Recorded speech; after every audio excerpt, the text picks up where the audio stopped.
Oh, whoops. Get this going. Get a minute. Anybody to join?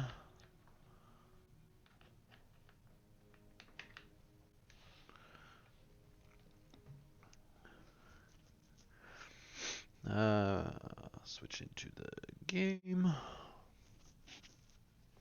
Cool. We'll do resume. Maybe it'll play the cutscene again.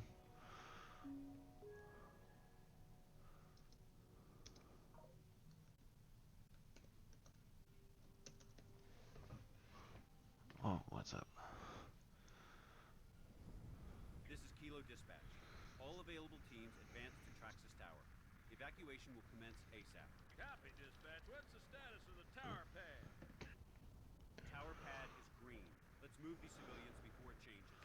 Oh, so I can replay the cutscene? Okay. That's fine.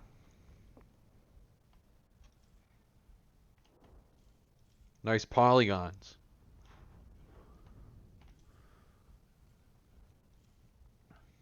Our goal is to get to the tower. The city's being bombarded by just two Corvettes? That seems kind of weak. It's a big city.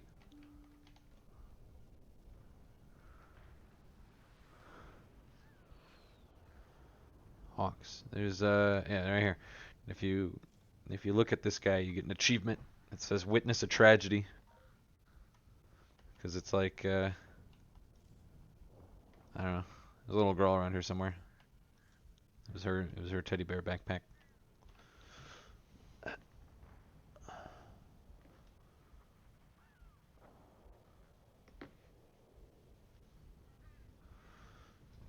Alright. Moving on. Oh. Hey, Mr. Clean. How you doing?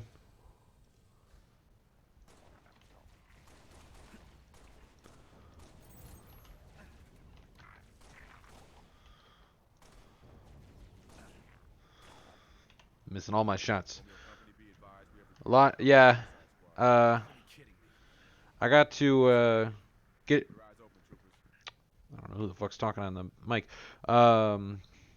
Yeah, I want to be able to get through all the games up to Halo Wars 2 before Halo Infinite comes out on December 8th. So I wasn't able to just stop when you left the other day, unfortunately.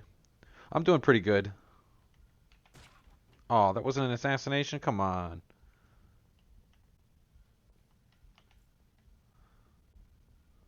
Kilo 2-6, Kilo 40, Covenant Corvettes raining hell on us. Final protected fire 1. Danger close, my command, over. Copy, Kilo 40. Firing FPF-1 at your command. We're gonna grab that. Firing FPF-1. Shot. Hello. Hold on to your helmet.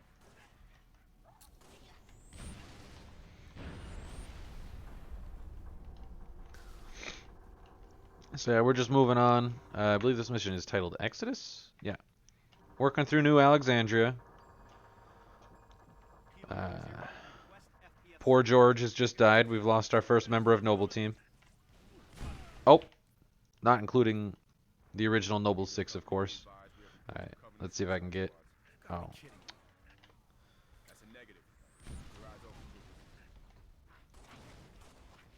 No assassination. Aw. Alright, that's okay. Have a good night, man. Covenant Corvettes raining hell on us. Final protected fire 1. Danger close, my command, over. Copy, Kilo 40. Firing FPF-1. Oh, shit. Romeo Company, be advised, we have reports of Covenant suicide squads. You gotta be kidding me. That's a negative. Keep your eyes open, troopers.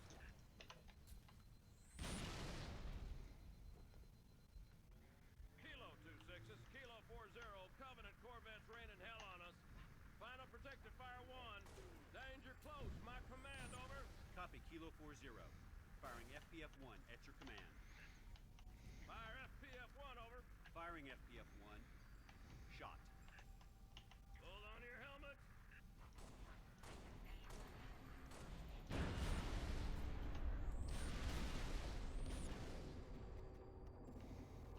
Kilo 40, request FPF sitrep. Negative 2-6.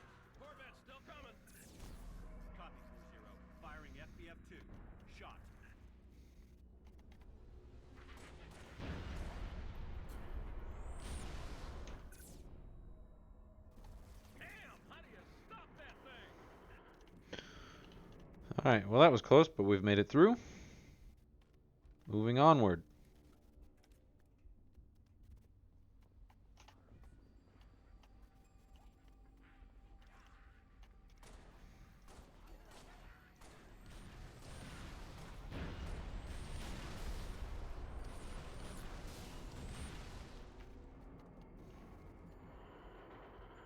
Okay, well that ended up pretty easy. Grab one of these. I wish I could dual wield in this game.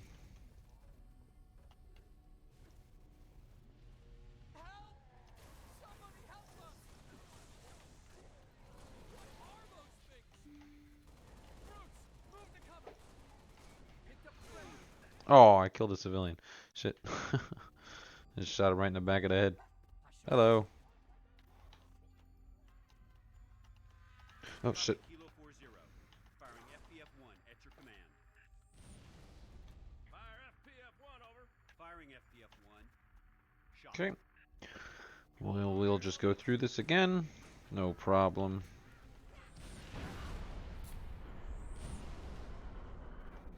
Four grenades. Kilo 40, request FPF sitrep. Negative 2-6. Corvette's still coming. Copy 40, firing FPF-2. Shot.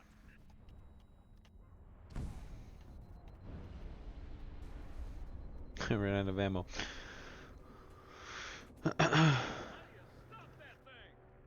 So they're currently shooting Mac rounds or something. Probably not Mac rounds. Some sort of artillery at the Covenant corvettes that were above the city that I pointed out just a second ago.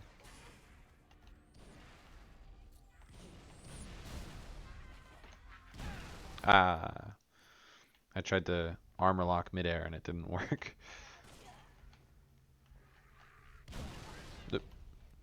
Copy Kilo 40, firing FPF-1 at your command. Fire FPF-1 over. Firing FPF-1. Shot. Hold on to your helmets.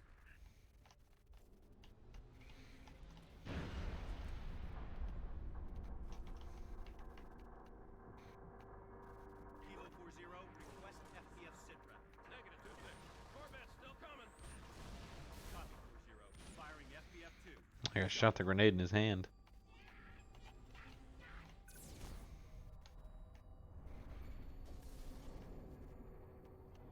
Damn! How do you stop that thing? And that should be all of them. Yep. Okay.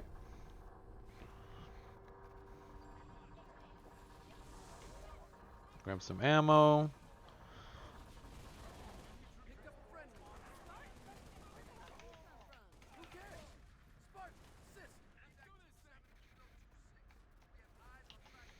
If you look at this thing, you get an achievement. It's like try the new Moa burger. It's 777, Bungie's favorite number. 7 heads of Bungie. 7 Halo rings. It's actually a thing. If you look at the monitors, they're like 7 to the power of something. So the first monitor of installation 1 is like 07. 007, and then it's 049, 7 to the third, it gets installation 04 is 343.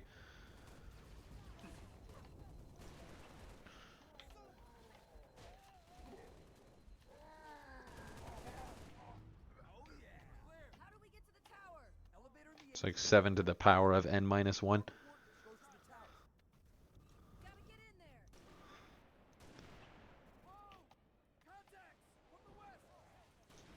Hairless brutes.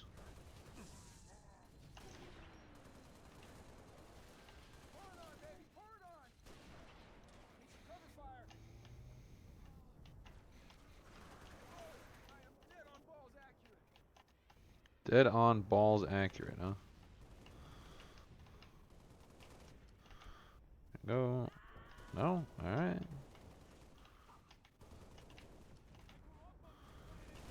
There. I had to get my pistol back.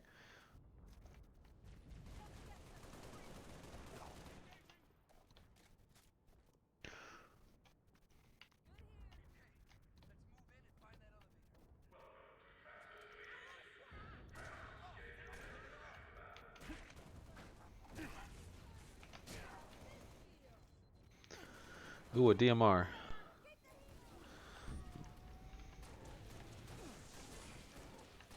A couple of headshots. That dude just had a spike in his shoulder and then he disappeared. Okay. What an absolute mad lad. Took a brute spiker shot. Just walked off.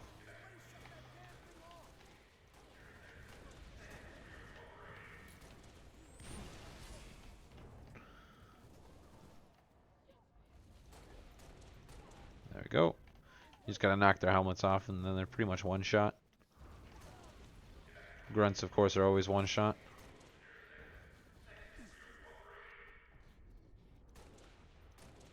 If you can get them in the head, that is. Most dudes are one shot if you get their heads and they have no shields. That's why SWAT works.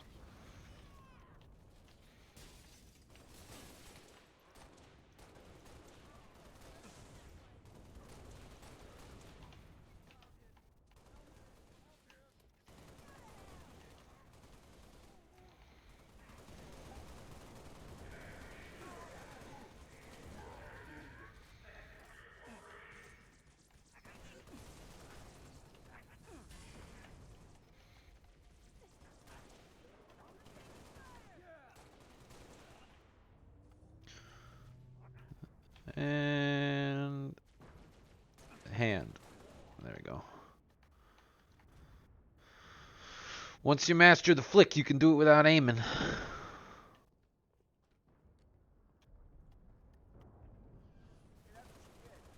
We're out of ammo for that, so I guess we'll just... This. Hey, what's up, buddy? What the hell's taking this thing so long? We're evacuating a group of civilians on the floor below you. As soon as they reach the cargo port, I'll send the elevator back up. Okay, everyone find some cover. Stay sharp. We need to hold this position. Drop ships! Deploying to the courtyard! Watch your flanks!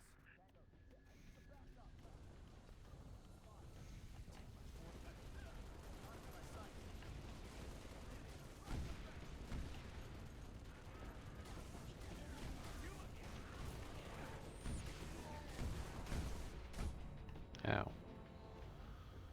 They're dropping skirmishers over there. You see that? Oh. Damn. Okay, everyone find some cover. Stay sharp. We need to hold this position. Drop ships! Deploying to the courtyard! Watch your flanks!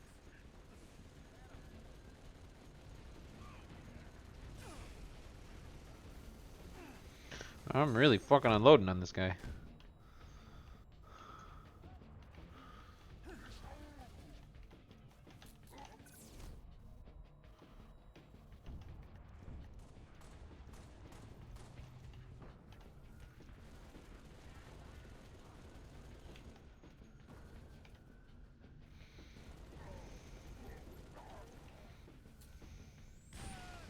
Damn it.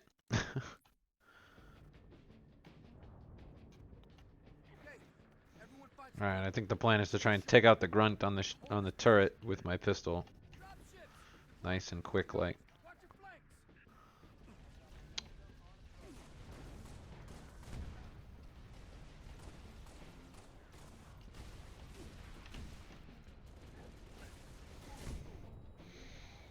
I swear I shot him. I saw him fall. What the fuck? I'll throw a grenade on him.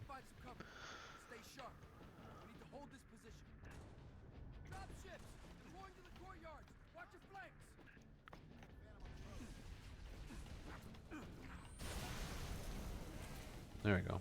Now he's definitely dead.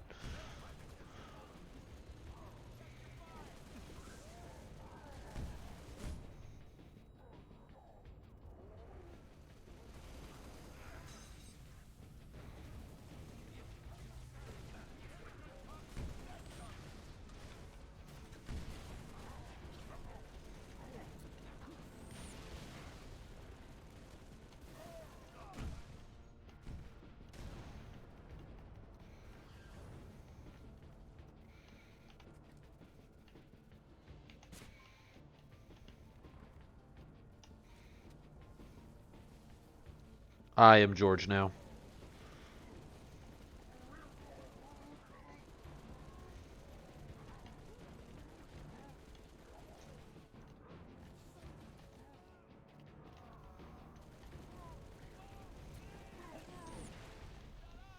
This one's mine.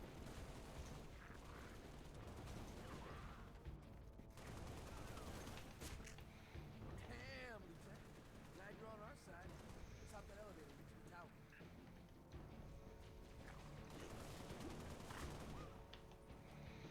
Look at all these guns around. These guys, these civilians didn't think, oh, let me pick one up. I help these guys.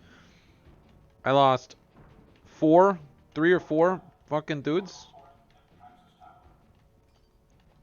These guys just aren't even gonna get on the elevator. Oh. Trying to get to the tower, you're too late, Lieutenant. Corvette over the starport pounded the hell out of the place. Cargo port's impassable on foot. Rooftop evacs awash. We could use the executive landing pad, except there's no easy way to get there. A group of ODST specialists are working a plan. They might appreciate some backup.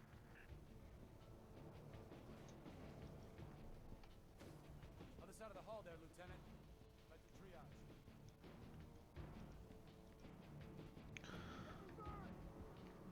Check it out. Enemy bird, he says. Go kill it. You guys are ODSTs? Oh, you are. You got a couple extra jetpacks. Welcome to the bullfrog. Other side on my mark. 3, 2, 1, jump. Yeah, I'm not following your mark, bro.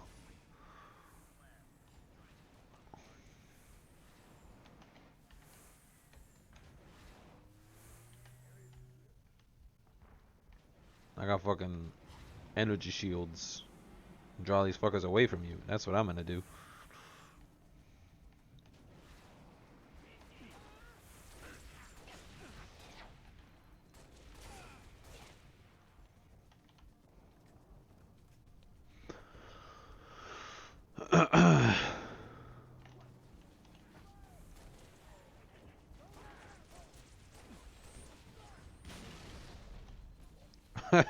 He got stuck with a grenade. Whoa! That looks like it could have been bad.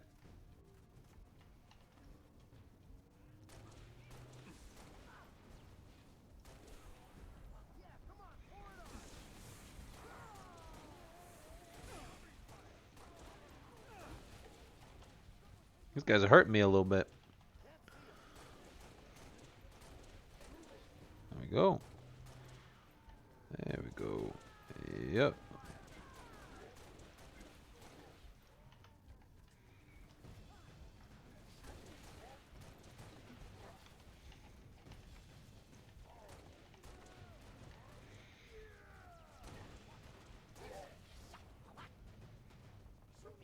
Come here. Aww.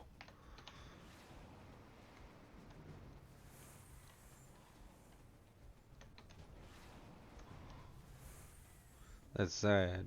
Oh, look at all those guys over there. Alright. I thought they were dead. They just took the high ground.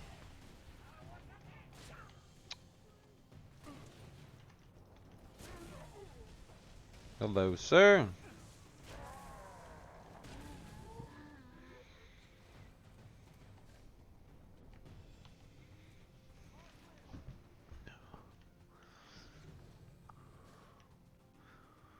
Oh, we lost another one? How the hell did he die? Shoot you in the head.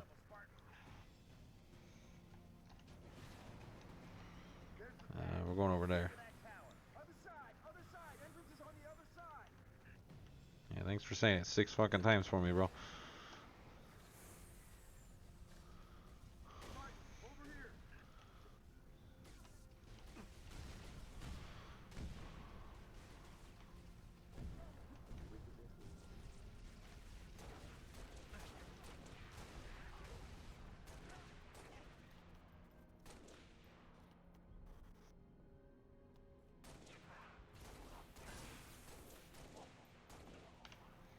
They must think I'm crazy just standing here shooting at them without even aiming.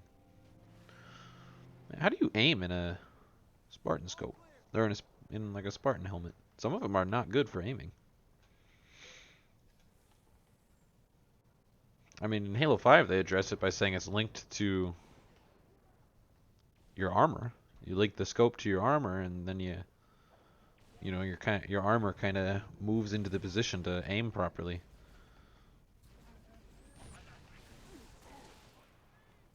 You know, but I don't know if that's the thing right now. Surely doesn't have the cool smart scopes like Halo 5's. Yeah, that's gonna hurt. It's gonna hurt a little bit. Okay. That was a surprise. Oh man, that's just like hope dying for these poor ODSTs. I go up and just get murked right away.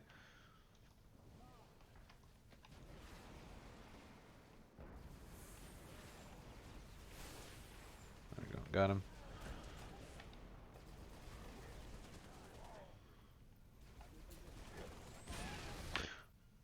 Come on.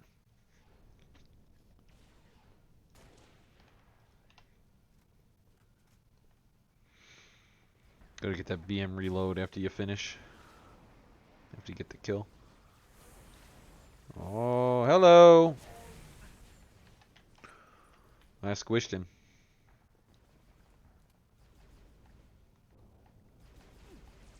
Hello.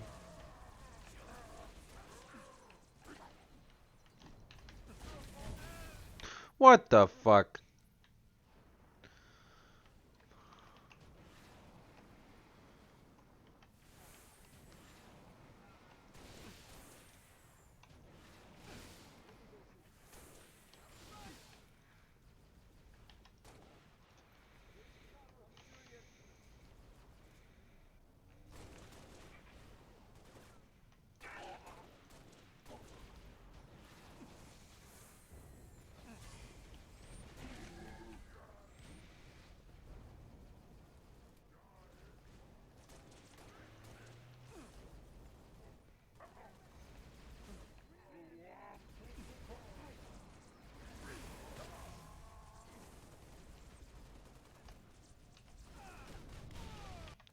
What is doing that?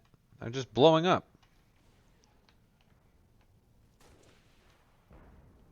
Where's the other one up there now?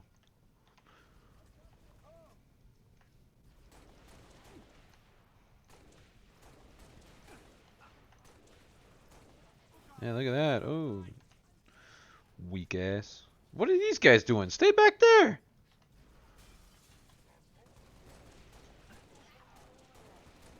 Actively running into combat zones for what? Look at this. Grenade. What are you gonna do? He's gonna fucking kill you with this.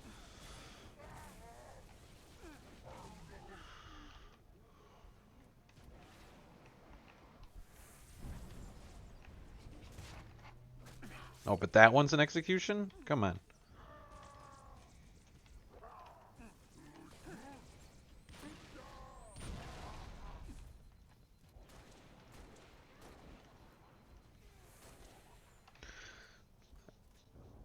What are these people doing?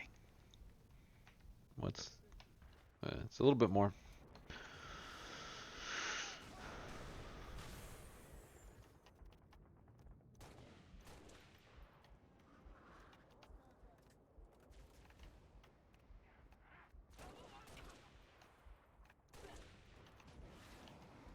Watch your angle.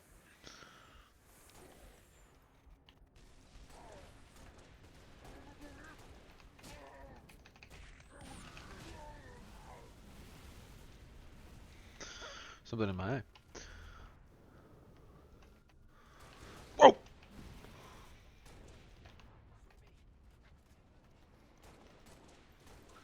I almost got.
Oh, that's not what I thought that was.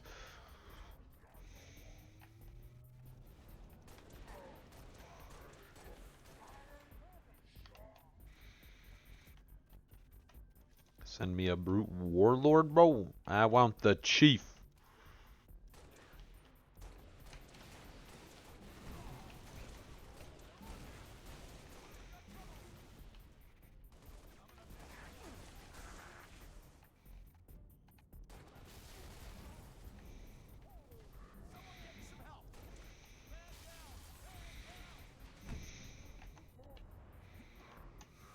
Mistake.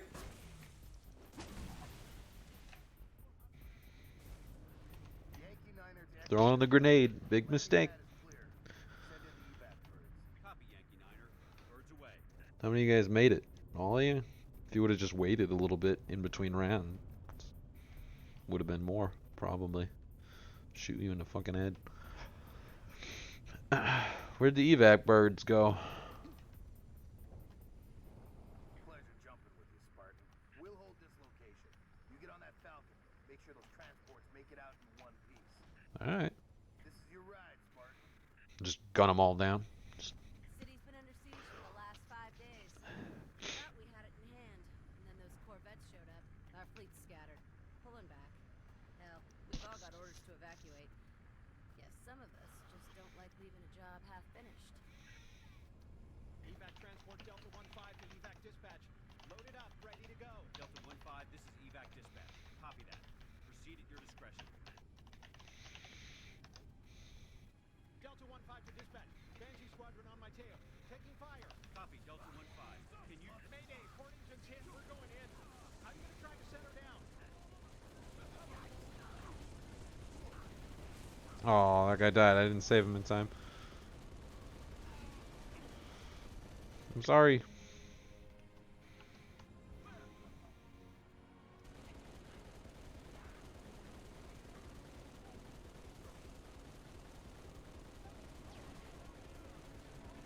Alright, I got the big one down. You guys got this. No. It's just grunts left. You got it. Solid copy, Fox Actual. Long swords unavailable at this time. Over.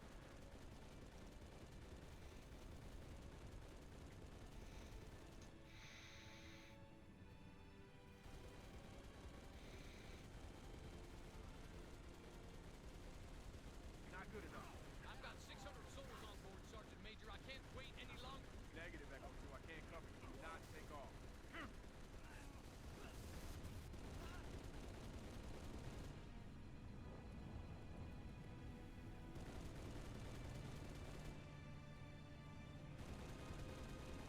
No, he's leaving.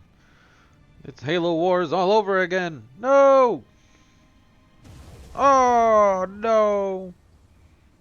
6 Echo 2. You maintain altitude. Bitch, I can't watch this. Fox Actual. Should we send search and rescue birds? Nah, that's gone. Negative, dispatch. No point.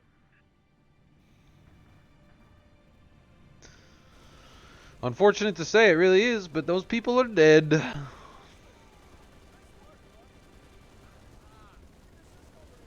Take out the big guy, a couple of the little ones. There you go, he's dead. Oh no, you're all dead. Worse, huh?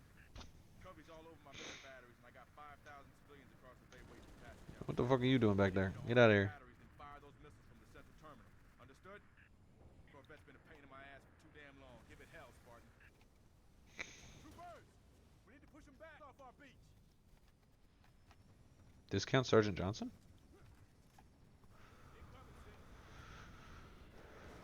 Just call me 6.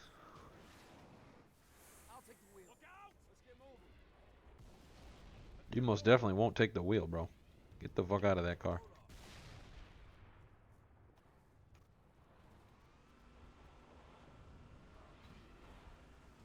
Alright, maybe you should take the wheel.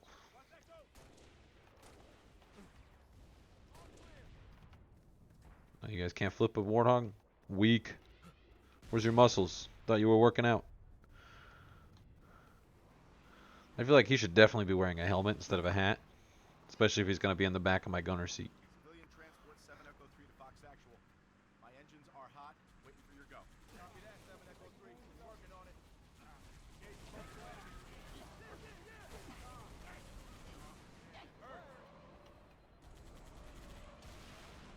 Ooh, look at that. That there is a wraith.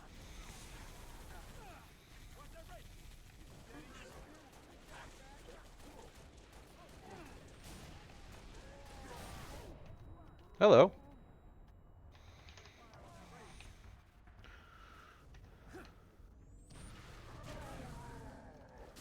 Yeah, what are you gonna do about it, bucko? Turn that on. Out. Grab that. Sergeant Major, Covenant are banging on my gate door. I got families and wounded on board. I gotta get airborne.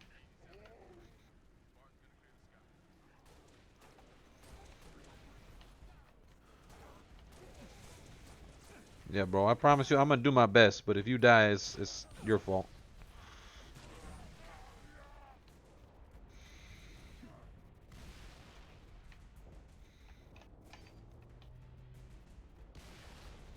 That's it, battery's prime. Now get over to the east complex, fire those missiles. Sergeant Major, the Cubbies are almost through my door. Steady, Echo 3. That Corvette is still up there.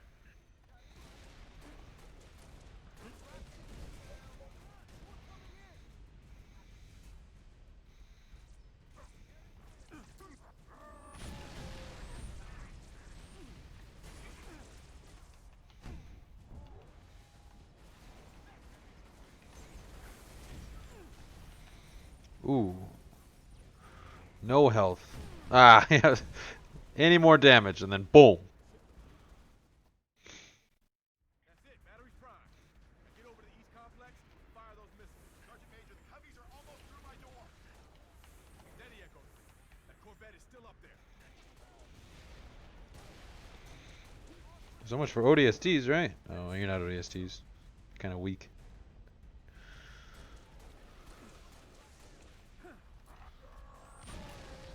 Oh. Alright, buddy. Come here.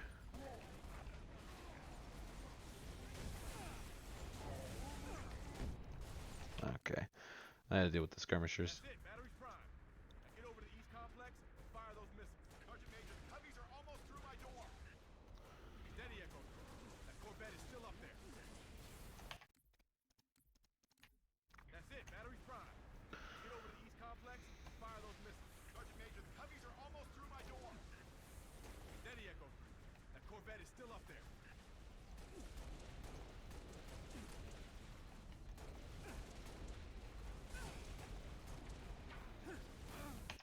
Bruh! Why is there a ghost there all of a sudden? Get over to the east complex, fire those missiles. Sergeant Major, the Cubbies are almost through my door. Steady, Echo 3. That Corvette is still up there.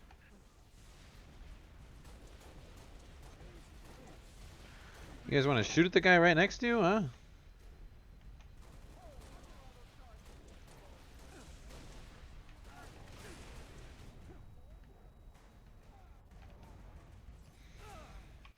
Oh my god. That's it, battery's prime. Sergeant Major, the Cubbies are almost.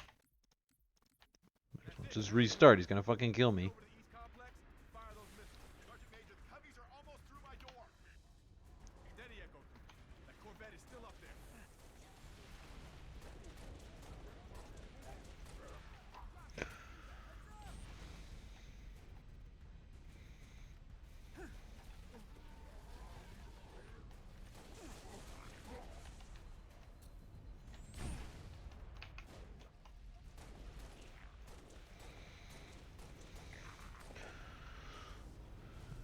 These are actually really good against brutes, because if you can get 3 shots on a non-energy shielded individual, they super combine.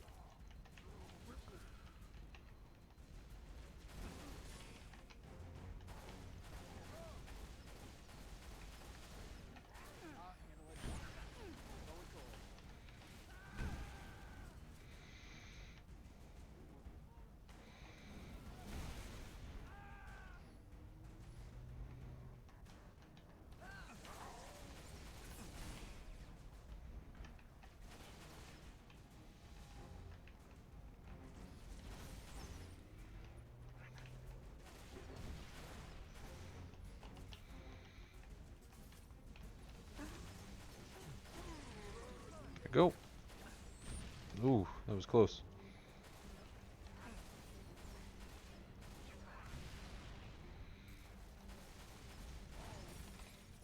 go. Is this a bit stressful? Am I in a bit of a situation? Now or never, Spartan. Because there's still a hammer brute somewhere.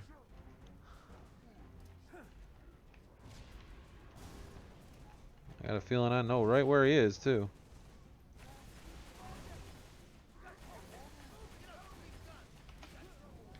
Yeah.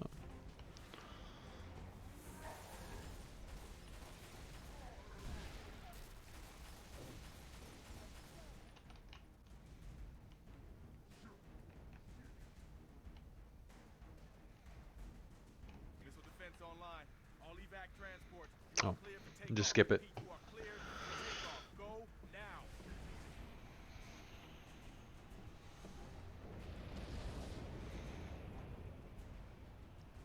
Civilian transport away. You saved a lot of lives today, Spartan. Copy. Repeat, this is Noble 2, Noble 6, Noble 5. Do you copy? This is 6. Go ahead, Noble 2. We picked up your transponder about an hour ago, but could not risk open comms. Covenant have the city sealed tight. We're getting nothing from George. He didn't make it. Understood. What's the situation at Starport exit? The last transport is away. All right. We're bringing you to us.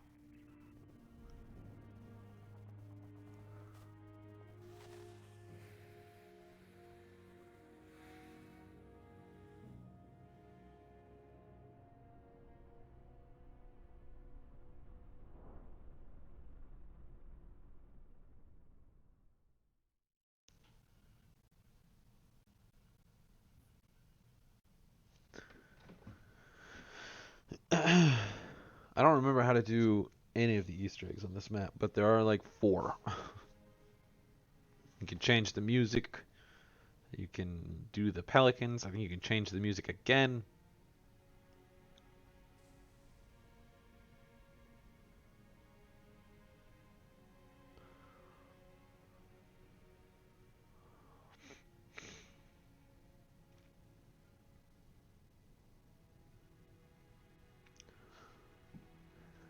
It's such a sad sad game though.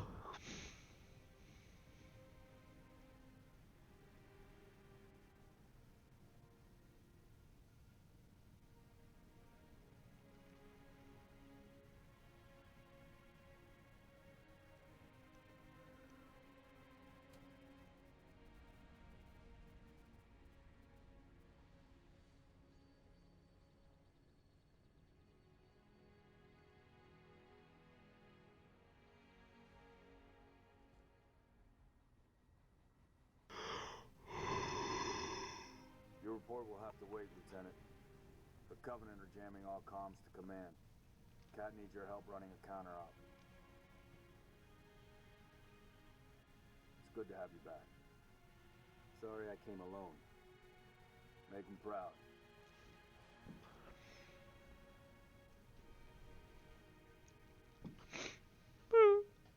George is dead. Put your wings back on, Lieutenant. We're flying this Falcon. Deploy comm jammers in high rises across the city.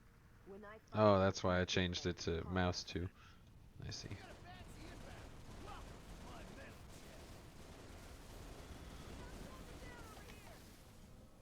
Before Charlie Oh. Oops. Go ahead, 2-7. Where am I going? Telecom tower. That's it's over here. I don't remember the directions where I'm going. You can go all over this fucking city. Oh, and don't fall in love with my voice. The closer you get to a jammer, the worse our reception is going to get. Cat out. Oh, there it is.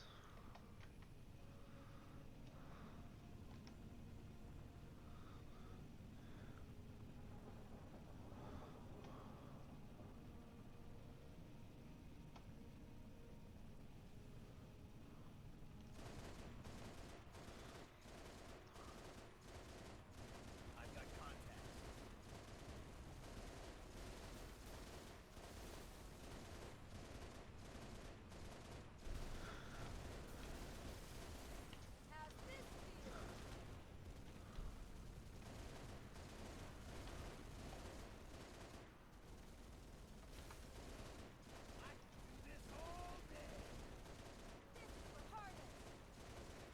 harvest. This is for reach, bro.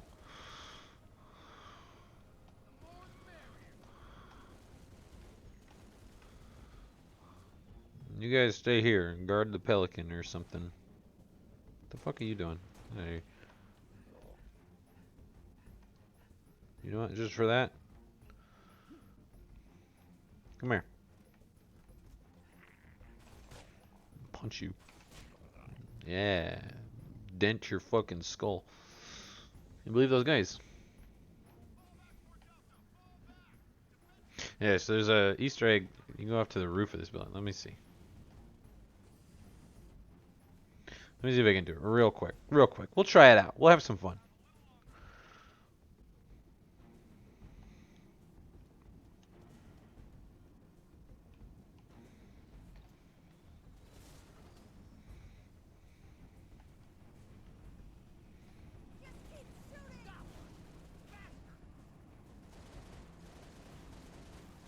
Heads up! Banshee!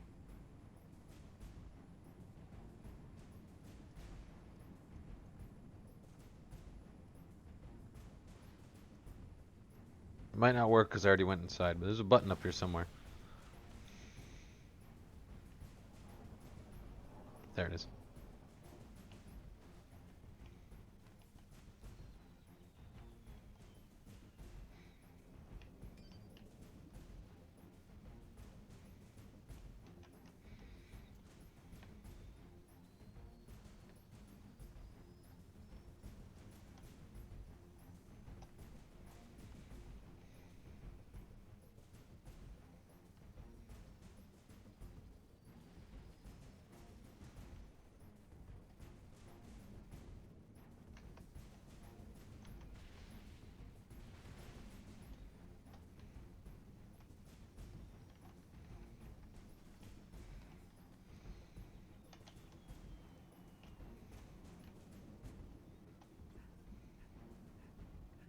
Let's see if it worked.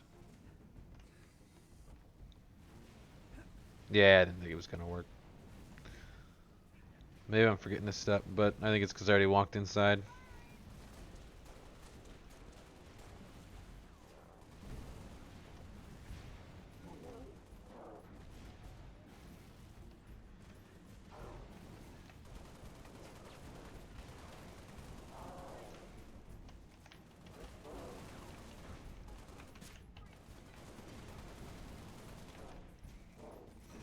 Oh! I messed up.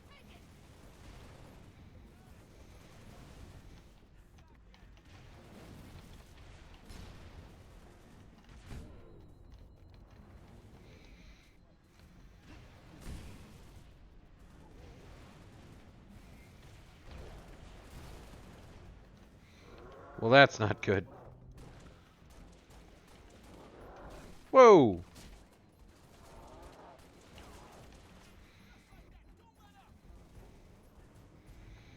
You guys got any ammo back here?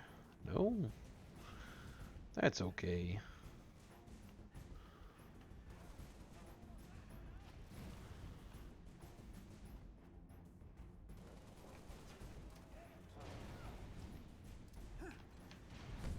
Whoa!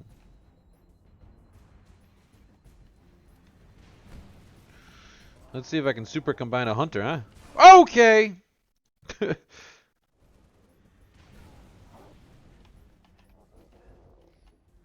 Yeah. Show me your back, big guy. What?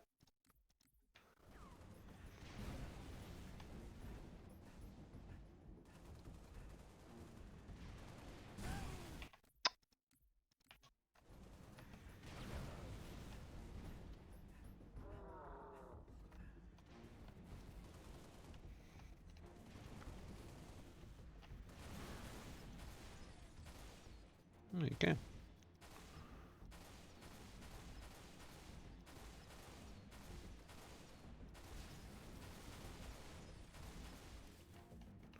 Who would have thought? I definitely wouldn't have thought. Oh yeah, now you're gonna hide from me. Where's the other one? One. Oh, there it is. It's stuck.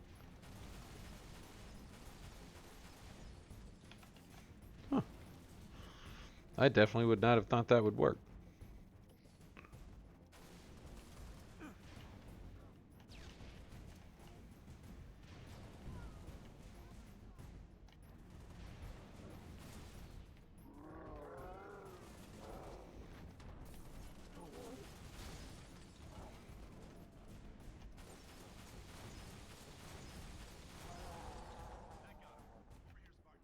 Thanks for the hand. Almost out of ammo. Jammers on the upper level. Who would have thought? Did you guys know that? I didn't know that. Jammer offline. Well done, Noble 6. Head back to your factory.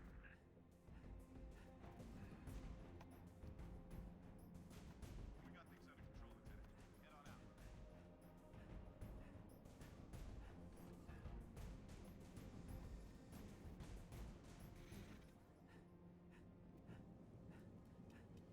What's up, guys? I'm back.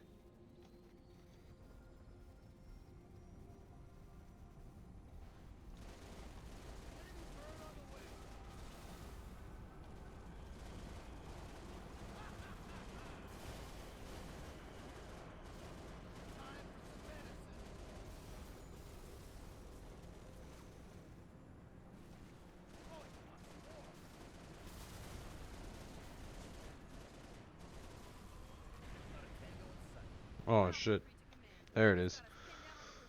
We need help pronto. Uploading waypoint now. Over. Copy 1 Alpha 3. Noble 6, proceed to waypoint and give those troopers a head.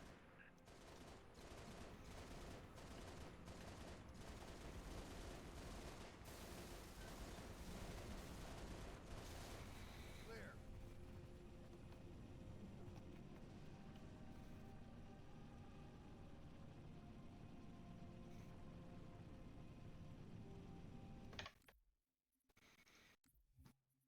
Um.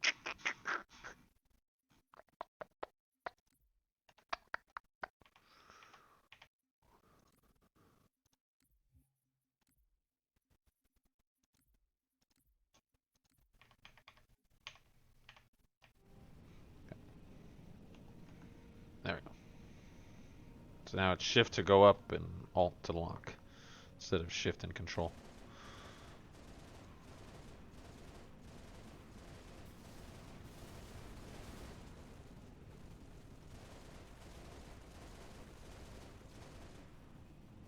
I hope that hurts, rat.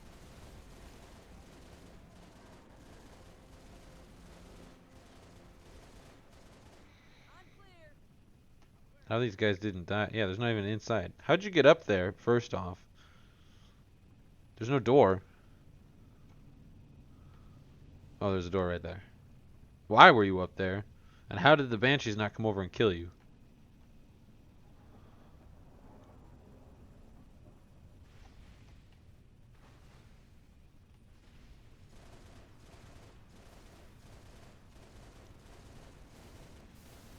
Area secure. Center mass. What are you shooting at? There. We're clear. Thanks for the help, Sierra.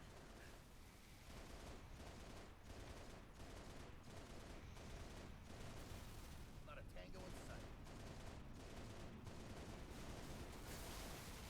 Clear. Mayday, mayday. 7 Delta 19er to all UNSC forces. What's your status, 19er? We found the jammer, but we're getting hit. Request immediate assistance. Synovia Center is ours. You still with me, 19er? 7 Delta 19er, did you copy? 6, help those troopers if you can, but get that jammer offline either way. Clear! Where? Where is it? There it is.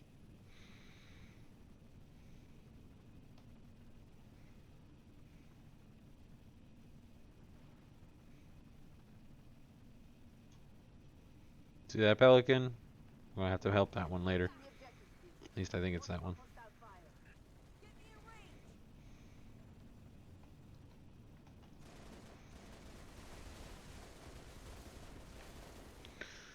Deja vu, I have been in this place before, higher on the streets. I don't know the lyrics. That's pretty close, I think. It's what you're getting from me.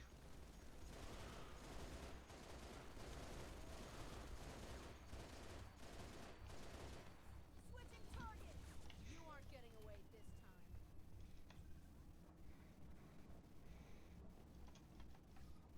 time. Ugh, this is the drone one. Bonk. Shouldn't have fired. I didn't know you were there. Only fire when you have the shot. Don't you know? Don't you know? Noble 2 to Noble 6. I'm still getting nothing from those troopers. You may have to take care of the jammer yourself. Sometimes you got no choice but to just look at it. Noble 2 to Noble 6. I'm still getting nothing from those troopers. You may have to take care of the jammer yourself.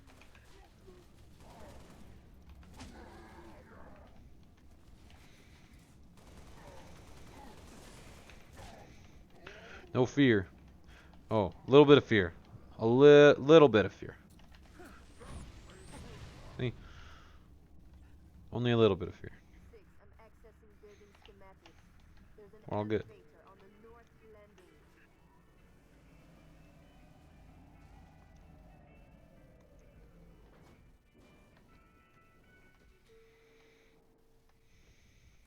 Got any ammo for me? Got any ammo? Ammo. He's got no ammo. He told me.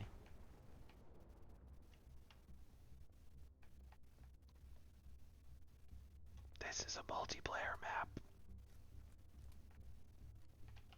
There's ammo. Multiplayer map from Halo 2. You're close to the jammer. Destroy it. This is supposed to be an elevator. Do I want armor lock? Nah, I don't really want armor lock. I do want to get the fuck out of here now, though. Uh-oh. It's a trap. Get the hell out of there.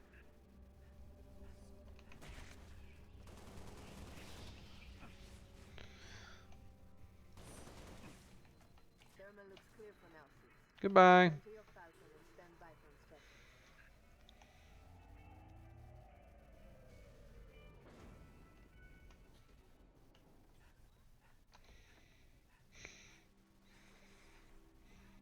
See, it uses the sprint in the air. I don't understand that. How are you going to justify sprint use while I'm in the air? Getting the long jump.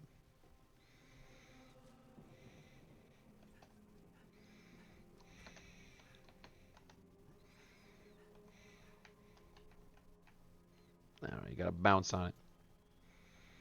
Too hard for my small brain.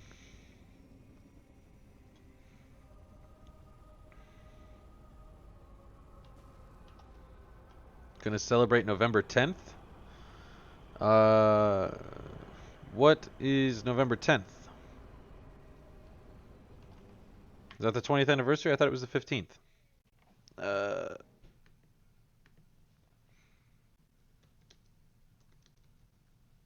Yeah, November 15th is the 20th anniversary.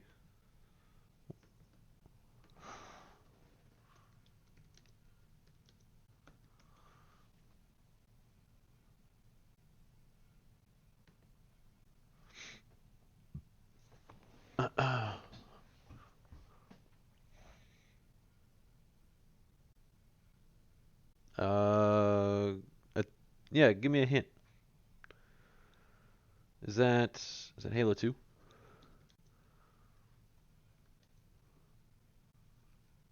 November 9th is Halo 2. Halo 3 came out in October, I think. Oh no, September 4 release, November 6th. Most of them come out in November.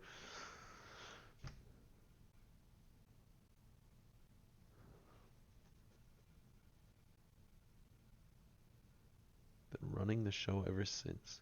Is that the day 343 took over?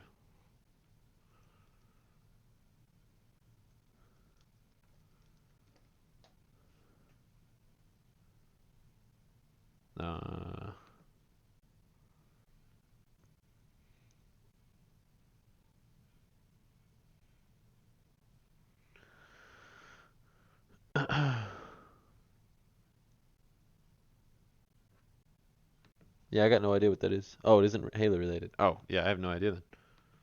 November 10th.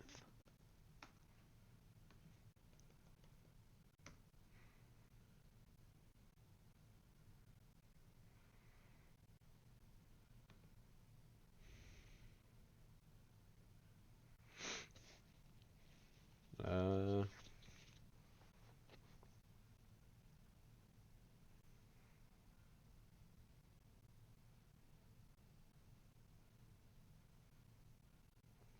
November 10th, the first Home Alone movie came out.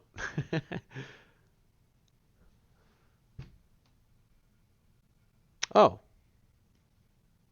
Oh, that's cool.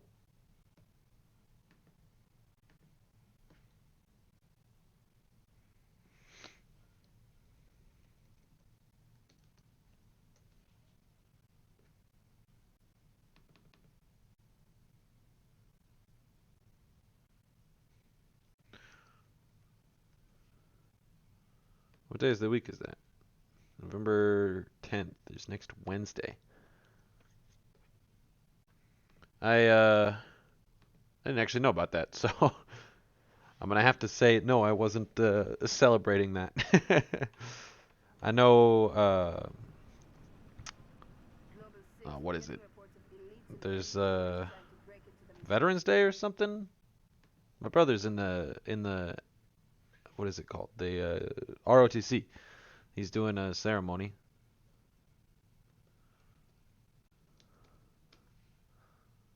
Yeah, the 11th.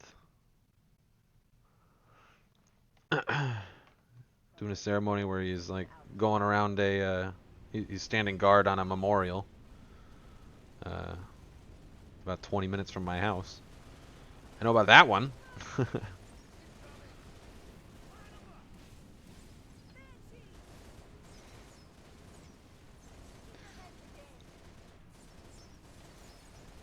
I'm getting fucked up over here. But yeah, I didn't know about the Marine Corps birthday. Are you in the service?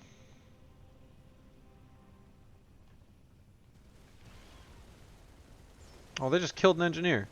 That's fucked up. Why you do that?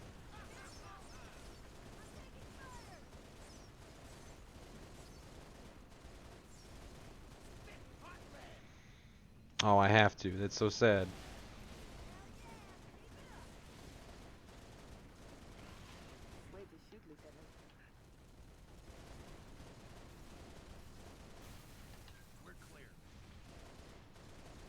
We're clear? There's literally a Banshee bomb coming at us, bro. My gunner sucks. What's going on down here? Why did I have to clear this out? One of our trooper squads went silent after the hospital got hit. I marked the location. Complete their mission and take out the jammer. This is the last jammer kit. You're almost there.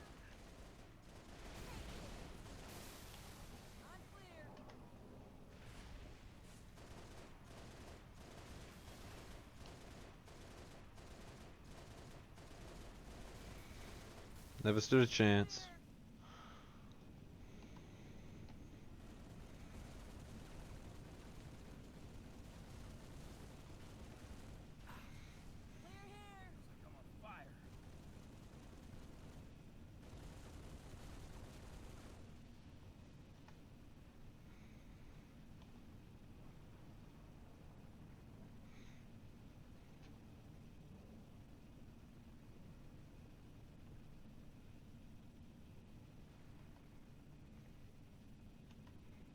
Well, I guess he never answered if he was in the service.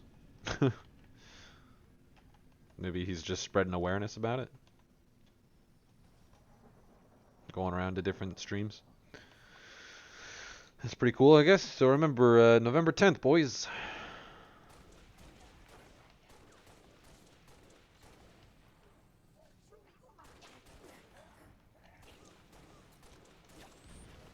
I always feel bad about doing it.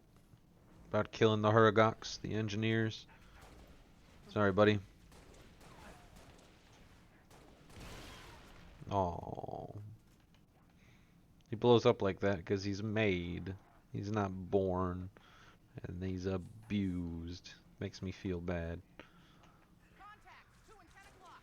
I'll hold them off so you can get to the other side. Through that doorway! Move, move, move! Makes me feel bad, but it didn't stop me from killing him. I want this mission to go easy.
Oh.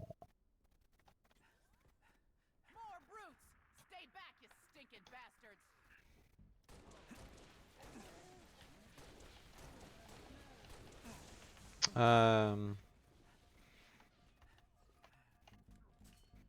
Not very much ammo in that.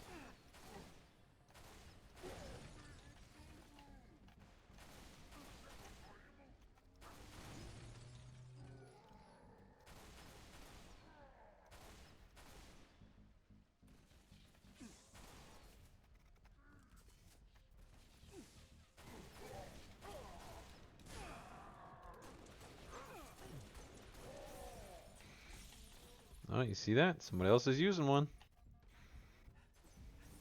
You know what that means? I get ammo. Come here, you glorified ammo box piece of shit.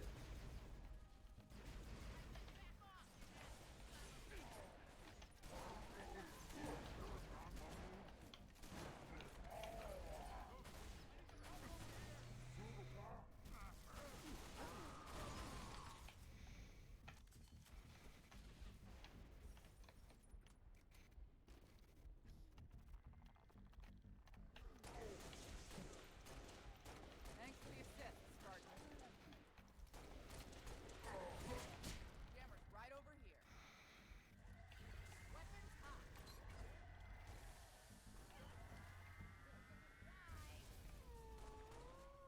Oh, look, he's whining in pain.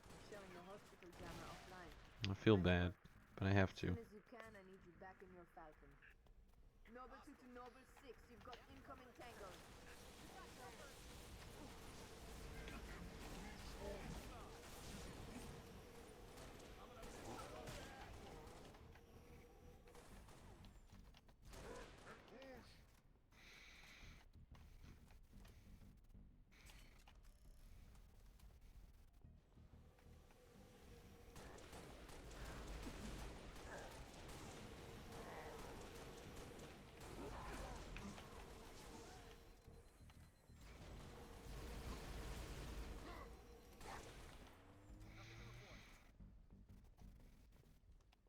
Easy peasy.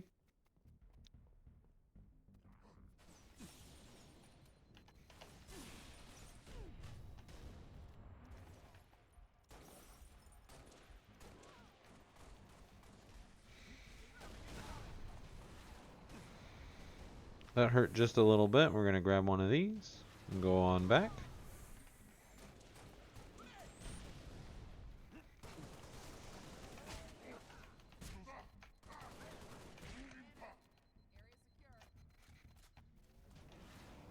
Movement here, sir.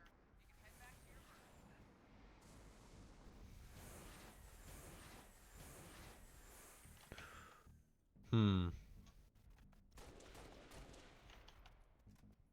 I guess you can't skip it.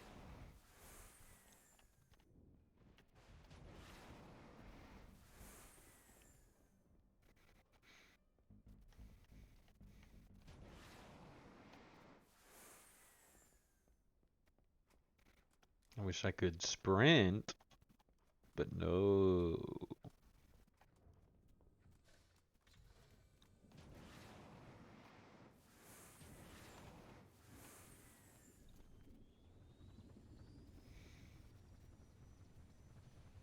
Noble 2 to Noble Leader. All jammers are down. Solid copy, Noble 2. New orders. All personnel are to be evacuated from ONI HQ. Say confirm.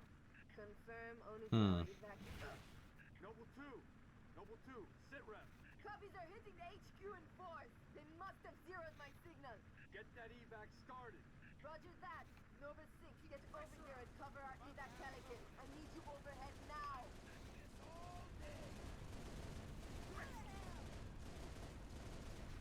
Command, this is Whiskey 3-5. I've got my eyes on 6 long-range shade turrets in the vicinity of the Oni Tower, making life pretty tough on our evac birds. Area secure. Heads up. Man, shield that man. Whiskey 3-5, you're clear to proceed with evac. Copy, Command. Much obliged. Noble 6, lose those other shade turrets so Pelicans can be counted.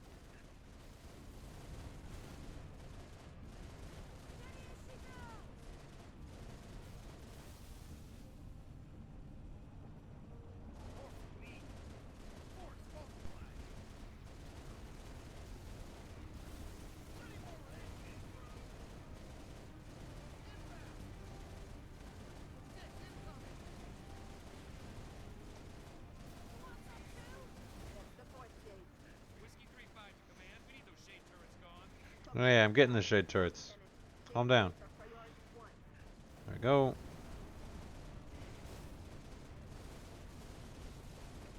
5 down, 1 to go. Whiskey 3-7, you may proceed with evac. Solid copy, Command. Appreciate the help. Noble 6, go to neutralize the remaining shade for our evac runners.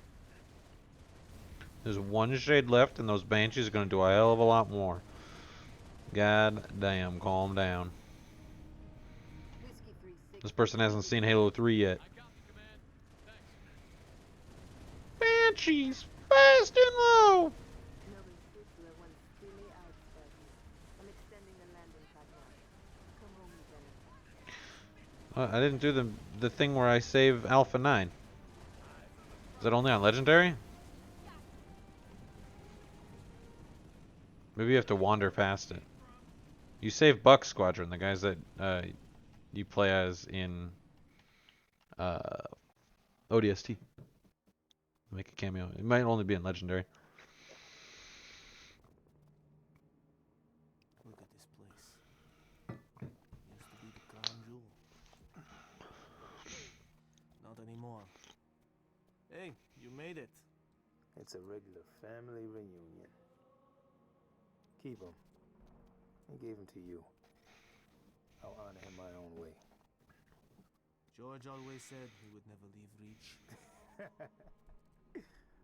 And he didn't even die on Reach. Sentimental. He gave his life thinking he'd just saved the planet. We should all be so lucky. Sir, that true about Gauntlet Red and Echo teams assigned to civilian evac ops? Those are senior level communiques. I hear what I hear. Point is, why put Spartans on defensive deployments? I need that link to SATCOM, Cat. Chasing it. But this console's got more shrapnel in it than transceivers. You didn't answer my question. You want to know if we're losing? I know we're losing. I want to know if we've lost. Colonel Holland, hailing us. What's he doing on an open channel? Let's hear it. Southwest quadrant of the city. Over. Sierra 259. If you are receiving, I am authorizing override of radio security protocols to link with this channel. How long for a secure link? I can't guarantee secure anymore. Could Covenant trace it to us? I could. Noble Leader, this is a priority 1 hail. If you are receiving, acknowledge immediately. Keep it brief. Carter here. Yes, sir. We got movement. Multiple Covenant vehicles vacating the area. And they're in a hurry.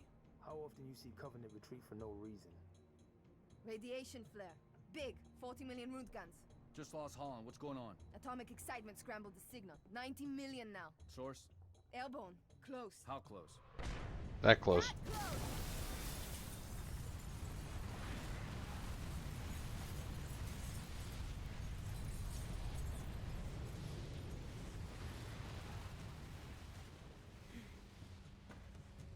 First glassing? Me too. Don't worry, I'm on it. Our best option is a fallout bunker on sub-level 2. 96 meters northeast. We get orders from Holland, sir? We're being redeployed to Sword Base. Sword?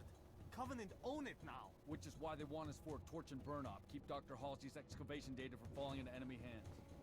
If it hasn't already. Maybe, but according to Holland, the Covenant are still hunting for something. Where does he get off calling a demolition a priority 1?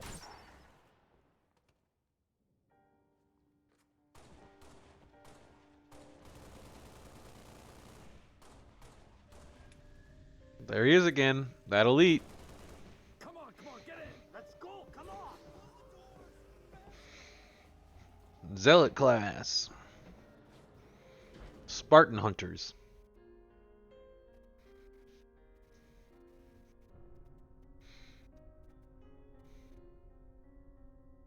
The reason that happens is because the shield generators are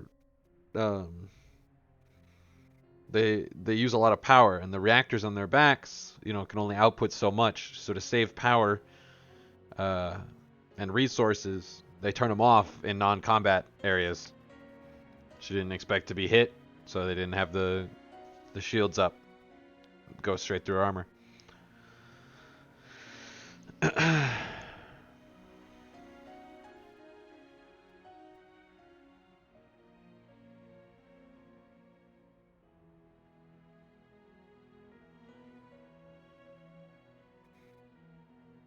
Okay, she's got to be heavy. That armor is half a ton.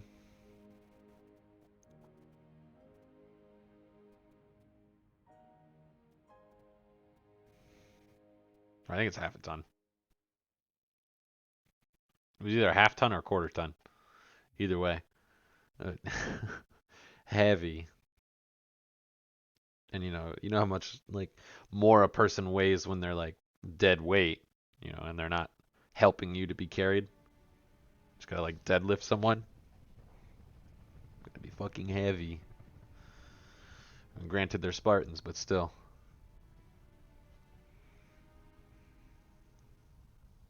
Noble 1, this is Noble Actual.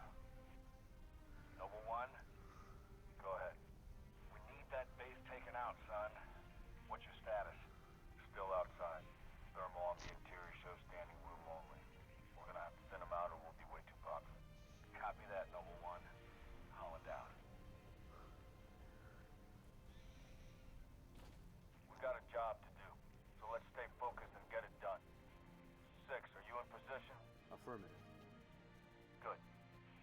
Execute. Level 6. Covenant own this sector now, but they're defending for a major strike, not a small group infiltration. Eliminate all hostile ground-to-air defenses so the rest of Noble can land at Sword Base for the torch and burn. Keep a low profile. If we take them by surprise, this will be a hell of a lot easier. Low profile. Wait till you see. Got that. There's another one back there. Gone.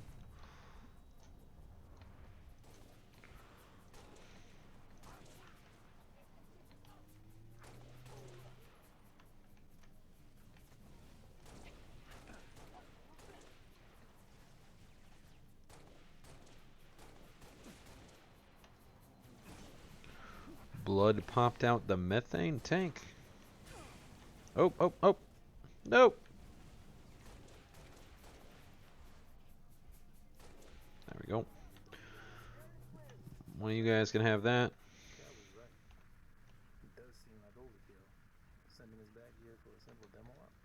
Oni thinks it's worth it. Want to tell you something? It tells me things ain't so simple. Might be a Scorpion that's still operational, 6. Take a look. Popped his helmet off, but he didn't move. I can just do this. Low profile, huh?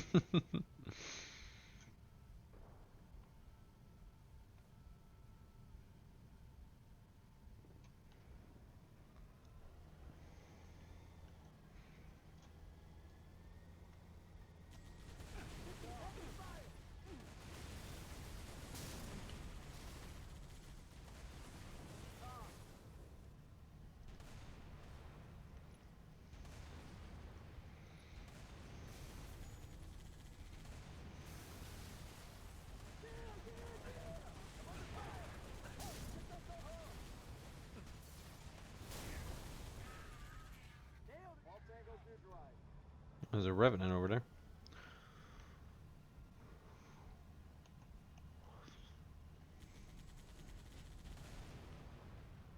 Going cold.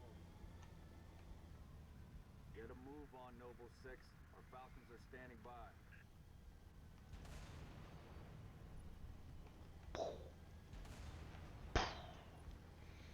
Time to go to work, Noble 6. Take out those guns.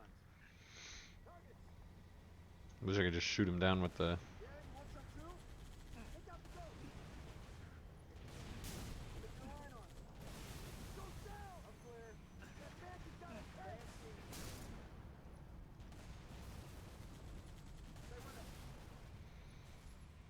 $90mm of tungsten, baby.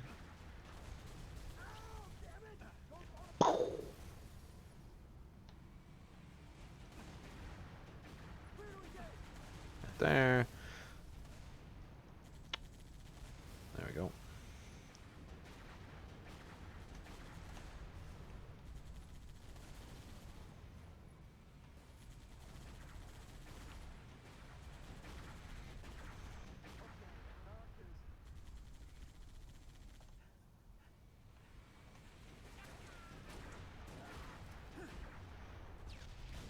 First target neutralized.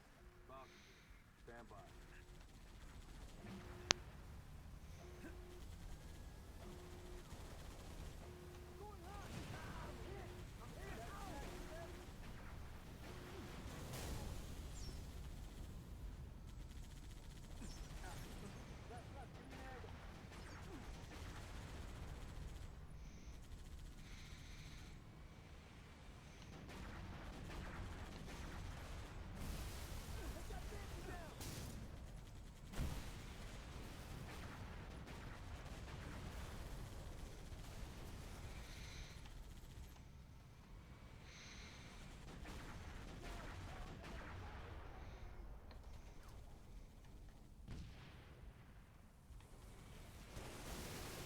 Nice job, 6.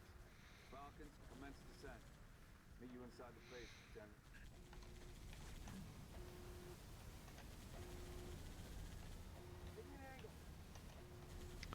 Get around this. Cool guys don't look at explosions.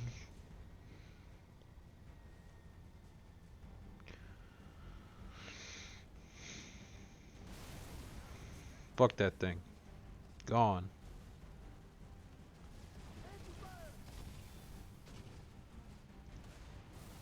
One and two. What am I stuck on?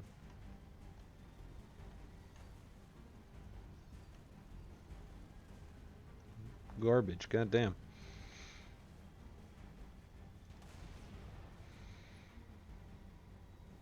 Noble team, Falcon group has landed. Hostiles engaged. Units working on getting the gate open. Really missing Cat right about now.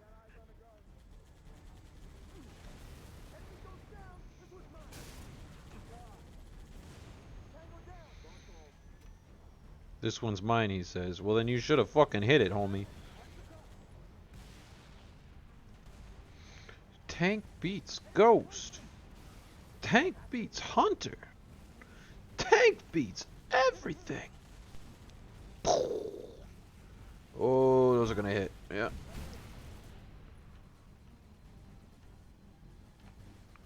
No more treads left for him to ride on. Unfortunate, buddy. Bonk. Bonk. What you got? Bonk.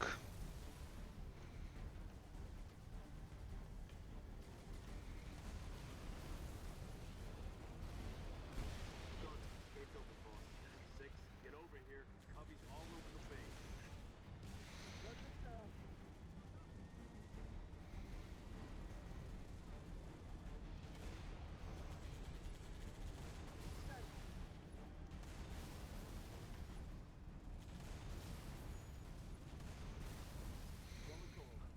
All right.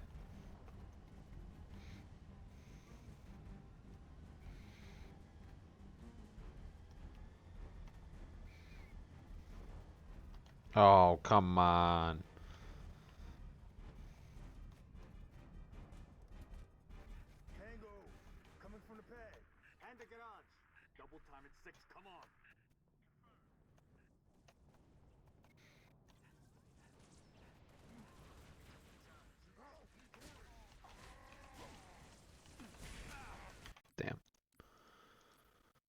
Wonder, is there ammo in here?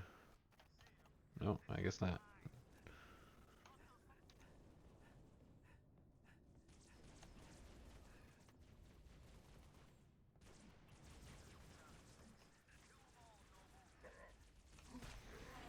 Got him.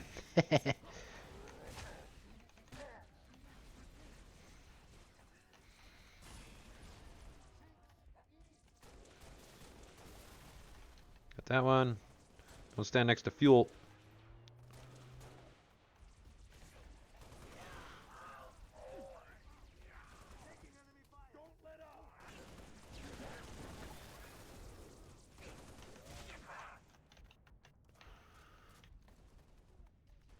Alright, I practically did that solo. 3 Spartans should have been able to do that easy peasy. What the fuck?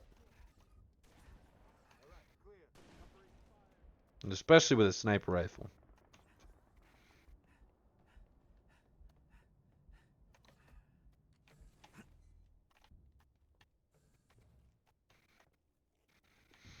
We're not going in that way, right? We're going in this way? Yeah. Oh, I got ammo. I'll take that.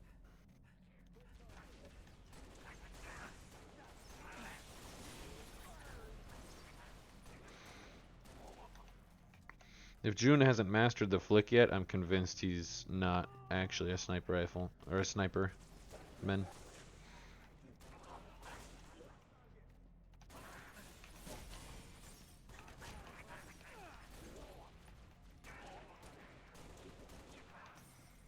Look at that. Look at that. Not even ADSing. Then June can't do it with a fucking sniper rifle, bro?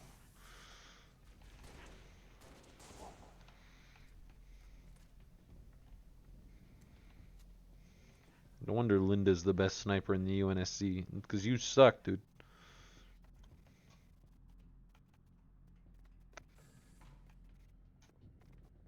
This is really how you're supposed to do it. You're supposed to run up, engage the enemy forces, thin them out as best you can, and hold your position until your teammates come and reinforce you from behind. You know as much as I do, Noble 4.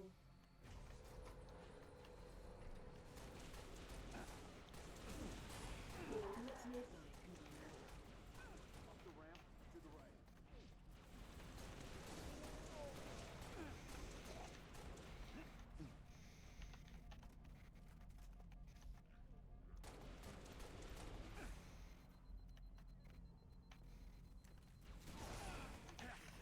Damn.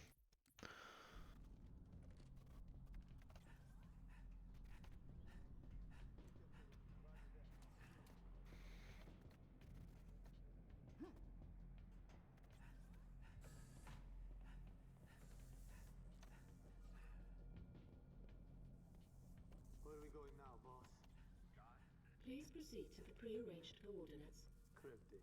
You know as much as I do, Noble 4. That's kind of sassy. Hey, buddy. That fucking hurt. Yeah. Why did his fucking kick do so much? And why is there not another checkpoint up here? These are the real questions.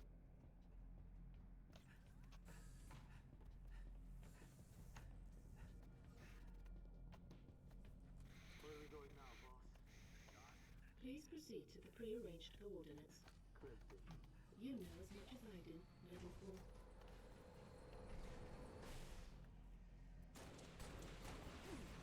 Coordinates nearby, Commander. Up the ramp to the right.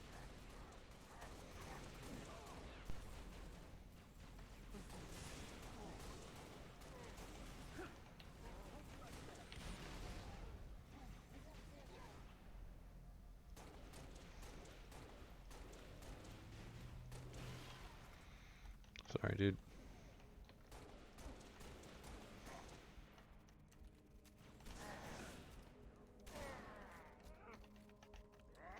Shit.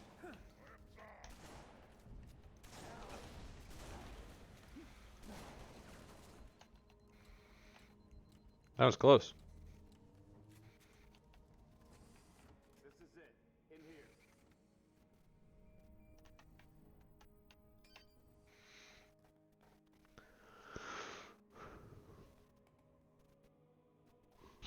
Looks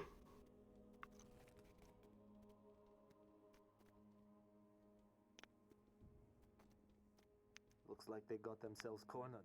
Or we're committed to the position. I'm going with cornered. There's nothing here.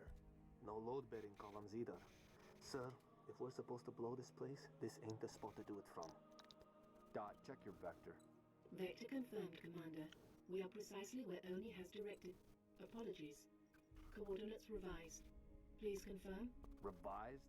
By an AI of unknown origin, whose clearance is well above my own.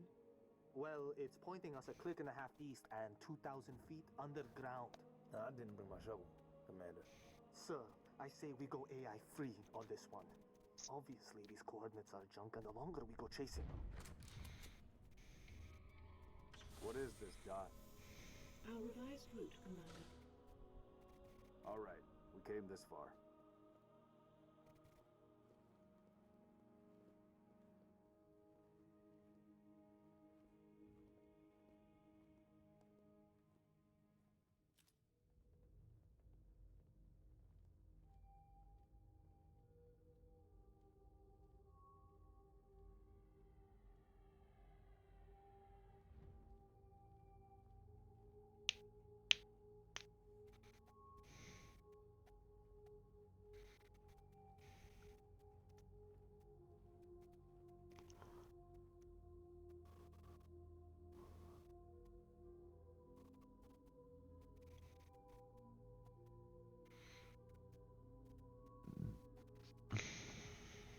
Your new AI friend tell you anything else, Dot?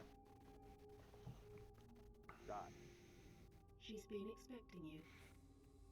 That's perfect. Apologies for the unusual security measures, Commander, but the stakes demand it. Dr. Halsey. Casualty reports have you listed as... Yes, well, as they say, news of my death has been greatly exaggerated. I only wish the same could be said of the rest of Noble Team. We all do, ma'am. It may please you to learn that the data module Noble 2 procured from Visegrad Station contained precisely what my scientist promised. A latchkey discovery. It has unlocked, at last, the secrets of this excavation. Not sure I understand. Your orders were I a do. pretext to bring you to me, and have been overridden. You are here, Team Noble, to ensure the delivery of this vital data to a secure location. Doctor, our orders are to destroy all sensitive material. Others will handle the demolition. I'll need to confirm this new directive with command. Colonel Holland will be briefed. You belong to Oni now.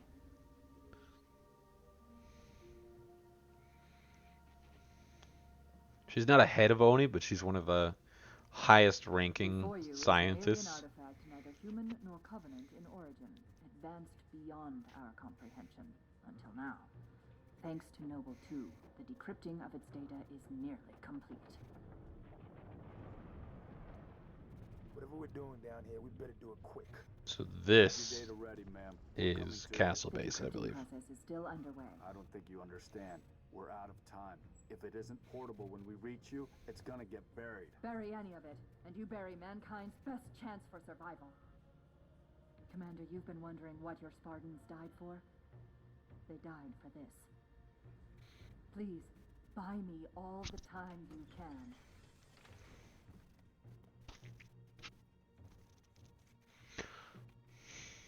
Let's find Halsey's lab. Move. This right here, never explained in this game. When did this game come out? Let me see. Halo Reach release date. September 14th of 2010. Do you know when this is explained? When Shadows of Reach came out.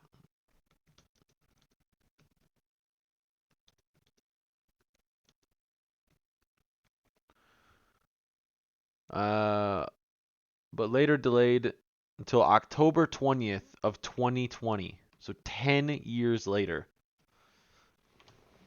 This right here is a portal to the Ark. Doctor, we have hostiles inbound. This is a planetary Not allow the Covenant to break through the door. Understood. teleportation grid. Give the doctor the time she needs. If you don't know what the Ark is yet, you'll learn about it in a few once we hit Halo 2 and 3. When the turrets take too much damage, they'll shut down to recharge. You'll need to reactivate them when they come back online. Yeah. Noble 6. Activate the turret to set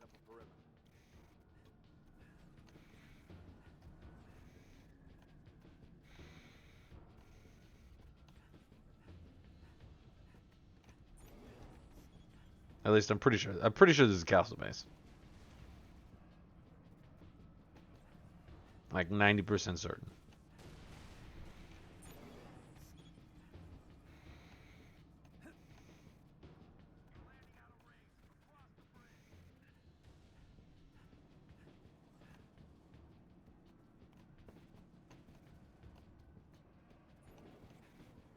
I need more time.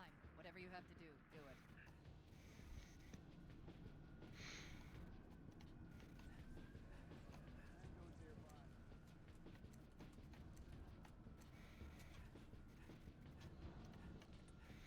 Would have been much faster if they would have ran with me to go do everything. Just saying. Oh. Almost had it.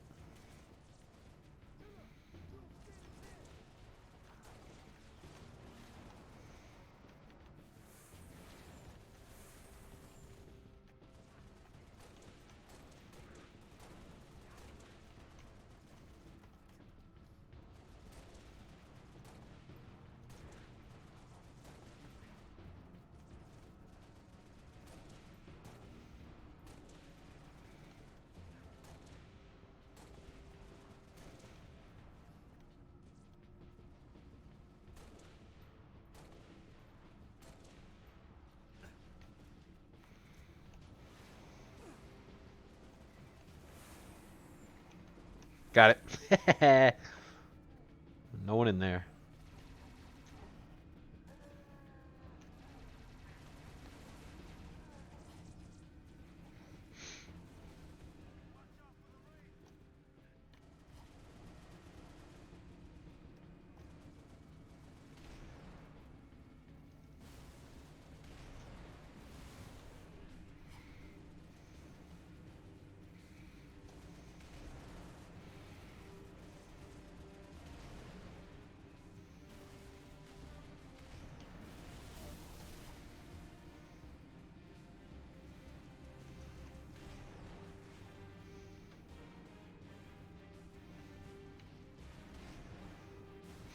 Another thing. Tracking systems on Banshee bombs?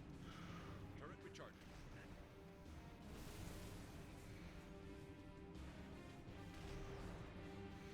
Where's that in any of the other games?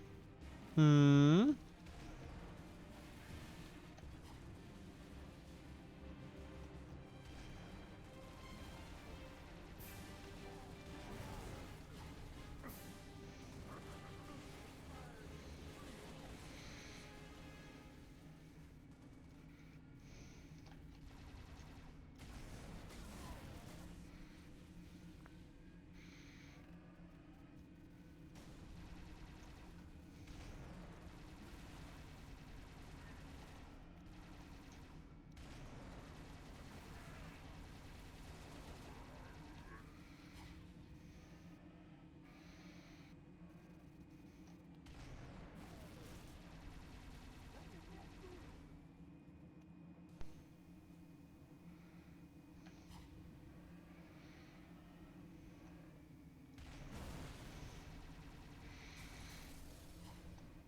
Not even close.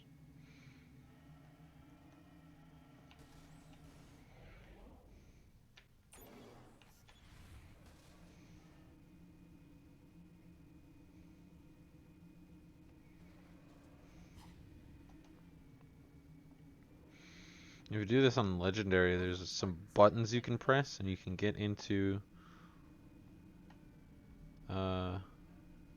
one of these buildings. I think there's a doorway. Yeah, there's a doorway right here. You can get into this lab back here. And it's filled with a bunch of Easter eggs and stuff.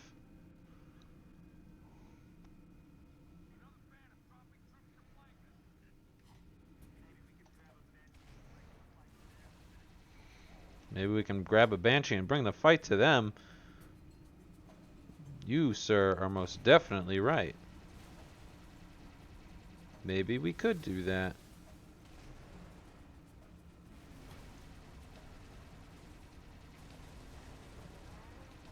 Turret offline. Which one went offline? That one.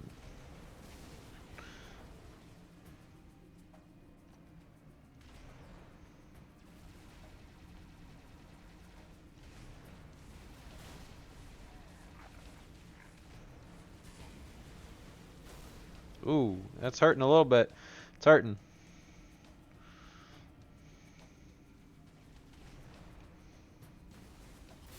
Ah, shit. It's hurting.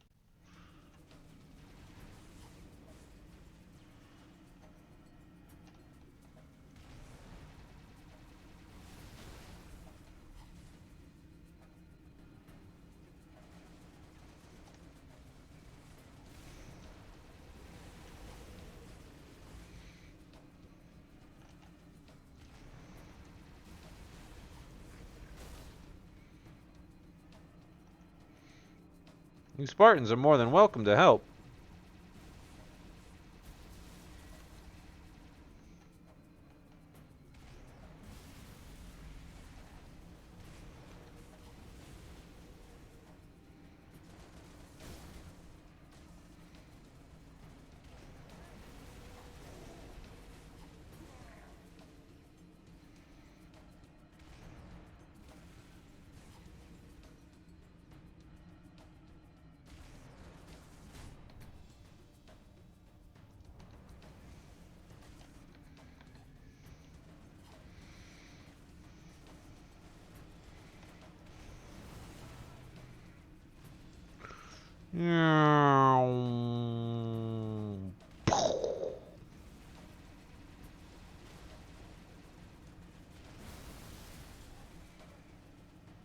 Turret offline.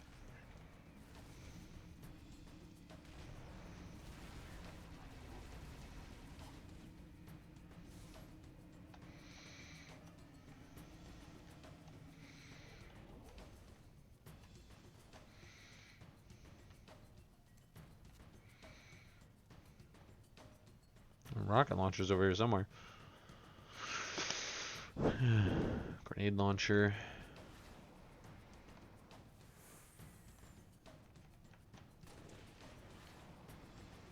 Package is almost ready. Just a little more.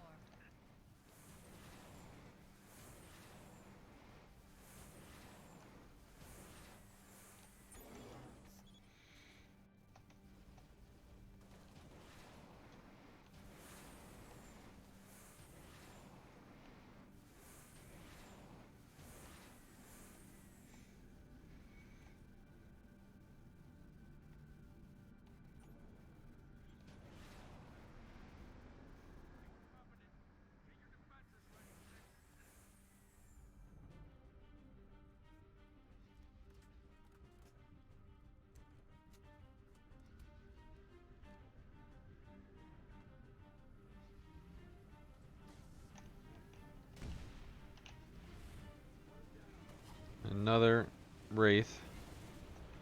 So we're gonna go in and deal with this. Ooh! Hoo-hoo. Hey there, bucko.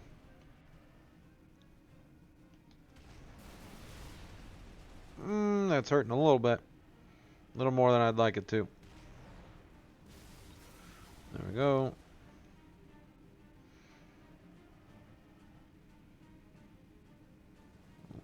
Where the fuck? Oh. I'm opening the laboratory. There's 3 Wraiths?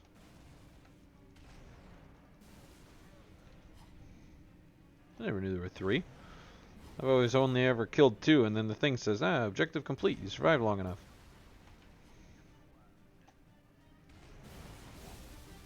There we go.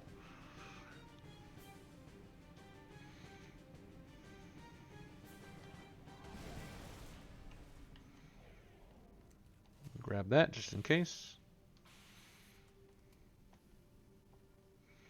And that's how you do that. Oh, there's a Spartan laser. I feel like there should have been hunters. Were there hunters and I just missed them?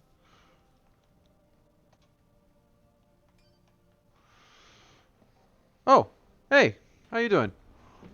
Next time, sorry, I was finishing that mission. I missed you by a few minutes there. Sorry about that. Nobody's been in the chat for a while. Hopefully you're still there. I'm doing pretty good. You said that your data couldn't handle it. I remember reading something about there's a canvas size that you can change your stream to, or my stream. I do it. I can change my stream to so that it's It's slightly smaller than 1080, but it streams in like half the quality, or it like requires half the speed, so that like mobile people can watch it. I'll look more into that, and then next stream it'll be more friendly, hopefully. Yes. Her measure of you carries as much weight as my own, perhaps more. You are to take her to the UNSC shipbreaking yard in Azad. There you'll find a Halcyon-class cruiser waiting to get her off planet. I understand. Do you? Mankind is outmatched. When Reach falls, and it will fall, our annihilation is all That's but good. certain. Unless we can glean from this artifact a defense against the Covenant. A game changer. On the level of the conical bullet in the 19th century, or faster than light travel in the 23rd. And what if we can't? An apt question, if there were somewhere else to place our hope. There is not. There she is, Cortana, absorbing all of the knowledge from the Forerunner device here. And that's how she figures out the coordinates for Halo. The beginning of Halo 1 is not a coincidence. They don't just randomly jump. They were supposed to randomly jump, but at the last second, Cortana changed the coordinates.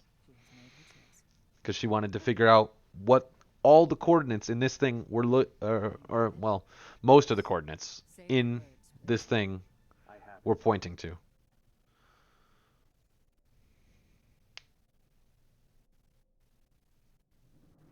Oh, you're always on mobile? Dr. Halsey, Noble 3 will escort you to Castle Base.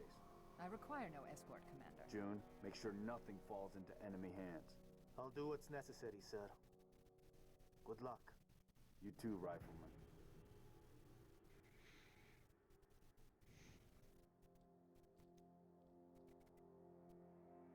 Halsey and June end up making it off the planet together. So they go to Castle Base and then they leave. So that's how Halsey leaves, or is in the other games. She just leaves right after this. Which leads to the shipbreaking yards in Azad, the only off-planet extraction point left on this continent. Small-scale air attacks have decimated many convoys en route. An armada of Covenant cruisers is hastening to the site as well. UNSC cruiser Pillar of Autumn is awaiting your arrival. wouldn't be a noble mission if it were easy.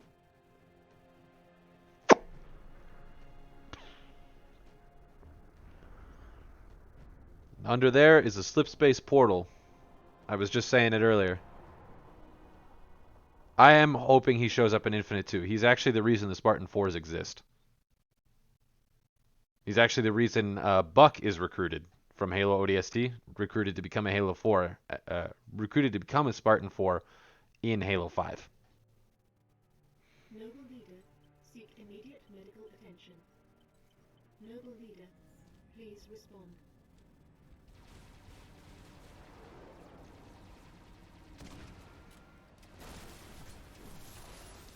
Please respond. Sierra 259. You are alarming me. Not sure how long she's gonna stay together. Skies are jammed up anyway. Gotta get you off her, Lieutenant. Sir, You don't want to hear it. Get the package to the Autumn. done. Not yet, it's not. Emil, go with him. It's a ground game now. It's been an honor, sir. Likewise. I'll do what I can to draw their fire. 6. That AI chose you. She made the right choice.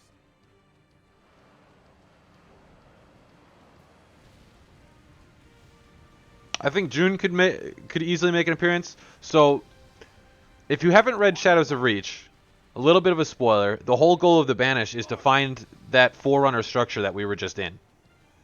Because it's a teleporter that leads to the Ark. And it's going to unite the Banish, because right now they split up. There's 2 factions. Well, technically there's actually 3, I think. They're still all banished, but they've split up into 3 main teams. There's Atriox going to the Ark. There's Escharum leading the charge for Zeta Halo. And Escharum moves around a little bit. And then there is a bunch of smaller people that were in different factions that ended up joining the Banished, like the Keepers of the One Freedom. They're a brute-led faction that actually allows humans. and they still follow pretty closely to the doctrines of the Covenant.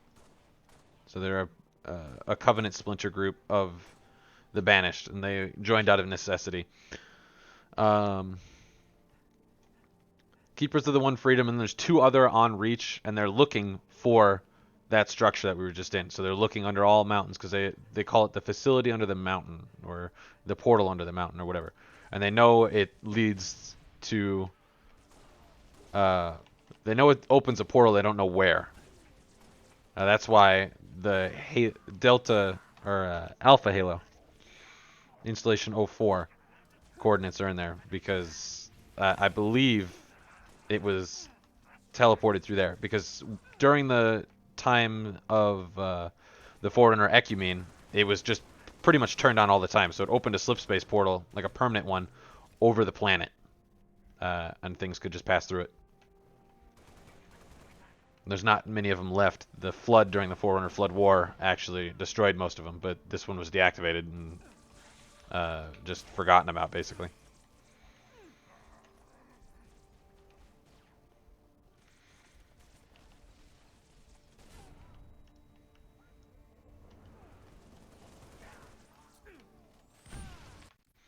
At least I think, because I mean, I'm pretty sure that's what it is. Because they do say in Shadows of Reach they're going to Castle Base. It's under Castle Base. And then they just left there, and then they said, June's going to take you to Castle Base. So I don't know if that's just an indiscrepancy or what. Because the way they talk about it in the book, it sounds like it's that thing. Because they talk about it's under an ice shelf. The Covenant tried to, excavate it, go in. It was blown up. Like, it fits the whole description. The only thing is that the names don't line up.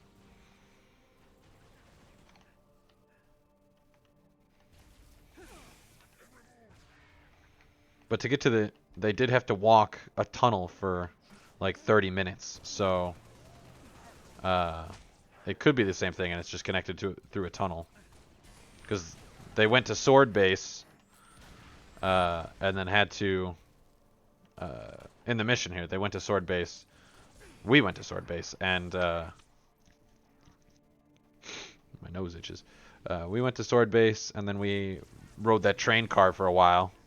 So it's reasonable to believe that it takes you close to Castle Base, and then it was easier just to go up and out than it was to go under the tunnel to Castle Base. I think that's a reasonable assumption. I haven't actually done any research on that fact, because I was reading it, I was like, oh, I remember doing this mission in Reach, and then now that I've played it again, it's like, maybe it's not lining up quite as I remembered. I'll have to actually double check that, I guess.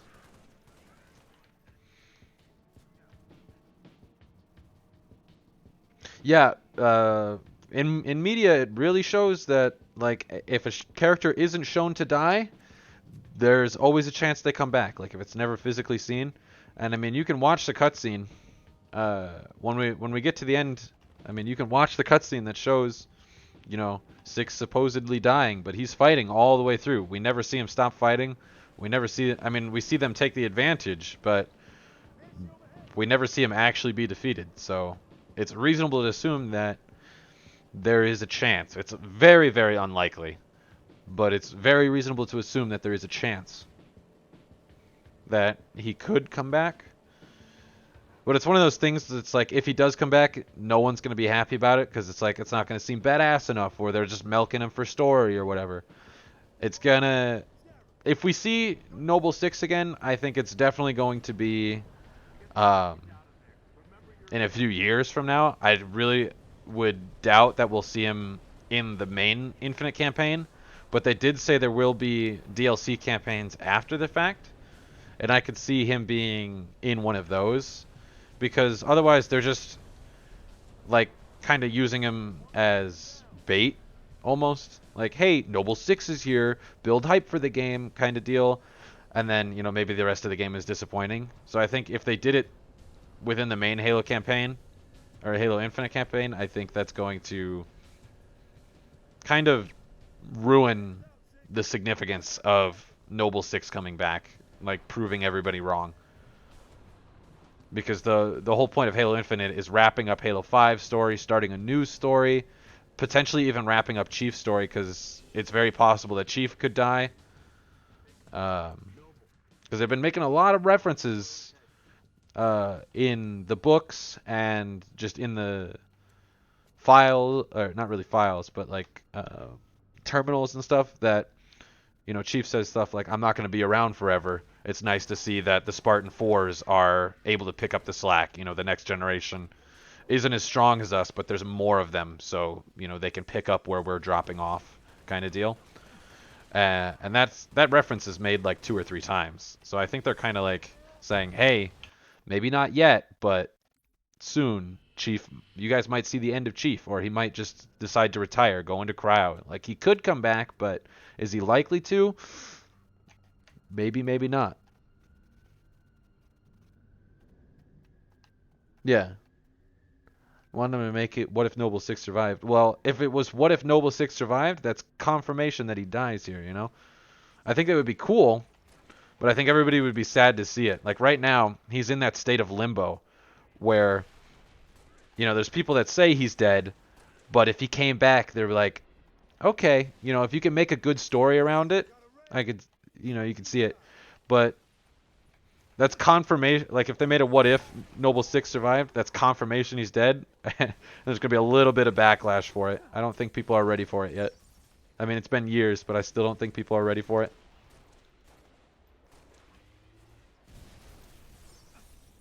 But I think it would be cool. I think they should go into more like, more animated things like the MCU is doing. I think that would work really good, because they've made a couple of animated movies, but I don't know I don't know which ones are still canon. Some of them were made quite a while ago, and canon has shifted just slightly. A couple of things have been retconned and decanonized. Like, I believe, like, Bungie's philosophy was everything was made canon until it was retconned by a game. Like, the book Fall of Reach came out before this game, and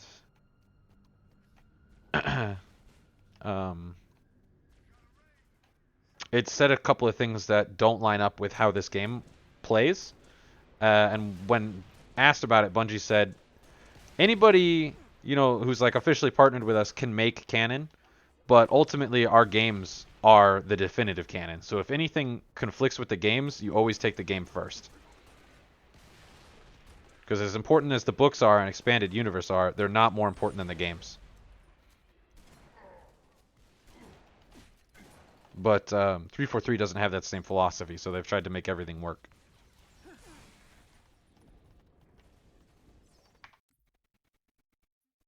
Yeah, if he's dead.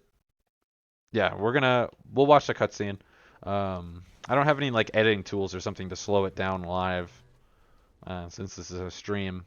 I can't do much in the way of that, but we'll just have to look closely. I do upload all these videos to YouTube afterwards, so you could look it up and then watch it there. I mean, there's a billion people who have done slow-mo versions of the thing, though, of the cutscene, that you can see it. But I'll point out what I've seen. A good YouTuber I like to watch, he did a video on it, is a guy named Hidden Xperia. That's where I learned most of the Halo lore from, on top of like reading the books myself and everything.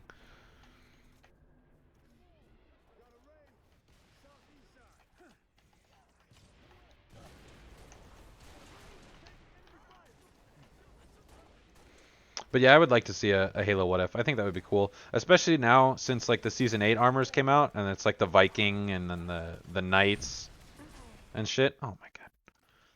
I don't know if you've seen MCC Season 8. I'll show the armors before we move on to Halo 1 later, after I finish this game. But I think they could do really cool stuff with a Halo What If, especially now that they actually have the fractures and they're giving lore for fractures to kind of make it more acceptable for the fractures armor in Halo Infinite. Like the Yoroi armor, the cool samurai looking one from the trailers. Oh shit. I'm dead. Yep. Killed myself. Oh, this part is getting a little difficult. I do have a YouTube. It's the same name as my Twitch, JJCRF16 Gaming. Every stream that I do, not every stream that I've done, but every stream recently that I do, I record it and upload it to YouTube. I did a whole Jedi Fallen Order playthrough that I didn't record, and I was like, oh, you know what? I wanted to like go back and maybe look at that or reference it or something, but I can't because it's a stream. So I started recording all my streams, and I just upload them to YouTube afterwards. I figured that way, you know, some people don't watch on Twitch, some people watch on YouTube, so I can double my exposure because a lot of softwares don't let you stream to 2 places at once for free. So that was my solution. Just stream to Twitch and record it and then upload it to YouTube afterwards. Shit. God damn it, dude. I'm fucking struggling with this.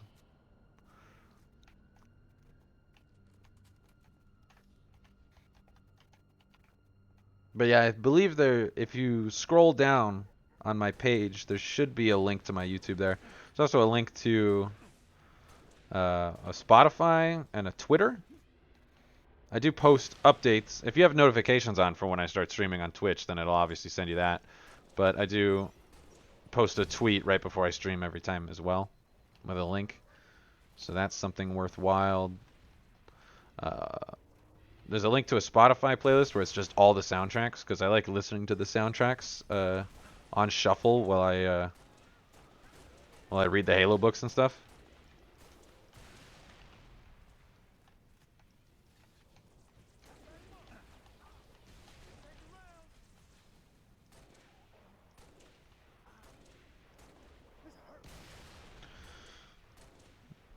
Dead.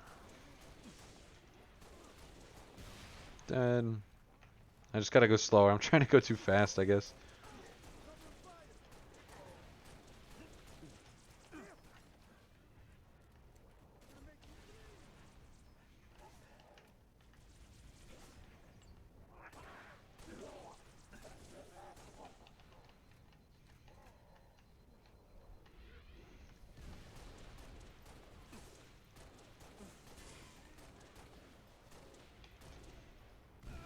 Oh my god.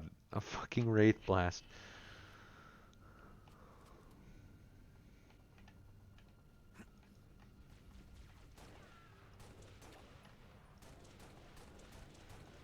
But yeah, with the YouTube, I haven't uploaded the last stream. I'll be doing that after this. I do have a delay on uploading the YouTube videos just because sometimes I forget to do it, or I go and after the stream I start playing a game right away, and my computer gets pretty hot because I have a 3090 and stuff. And while the cooling is pretty good in there, it still gets hot and it heats up my room, so I turn it off when I go to sleep. So I can't have a YouTube video going overnight unless I like really need to get it up. But I'll set it to upload after the stream tonight. And then if you wanted to, if you were at all interested, no pressure obviously, but you can catch up on maybe on what you've missed. But that's up to you. No pressure. It's no big deal. It's enough that you're here when you are. Personally, because it's nice to actually have someone to talk to. Not a lot of my friends actually enjoy Halo, so this is like one of my favorite games.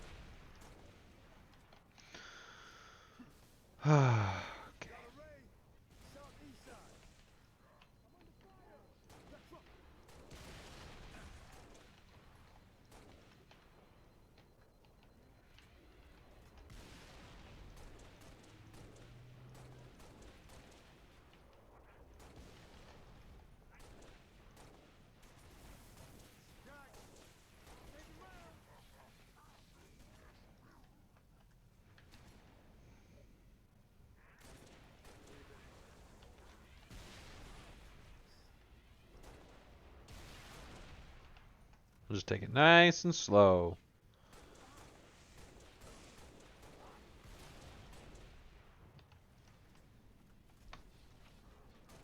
Because apparently if I stand right here, that Wraith just doesn't aim at me. Have I changed that? I might have just changed that. I have just changed that.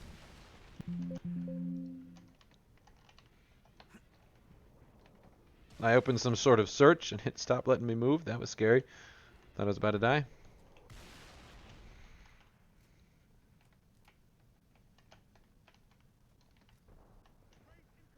I'm not going to need a shotgun in the next section. I'm going to need long-range weaponry.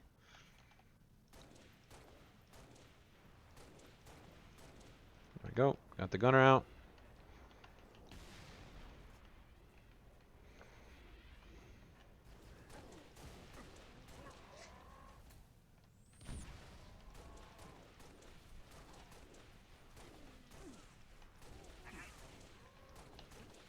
There we go.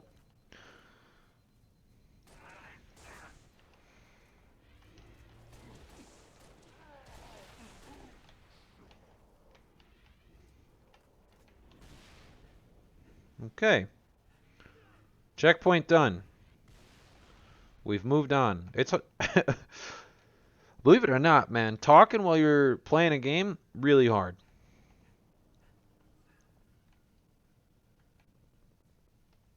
Way harder than you'd think.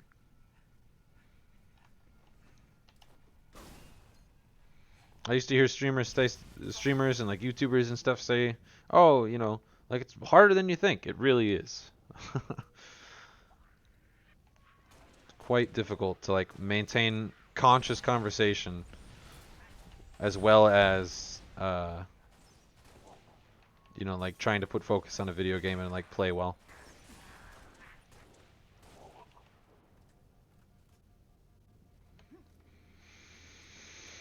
Okay. Drone tunnels. Or Yan Mei, rather.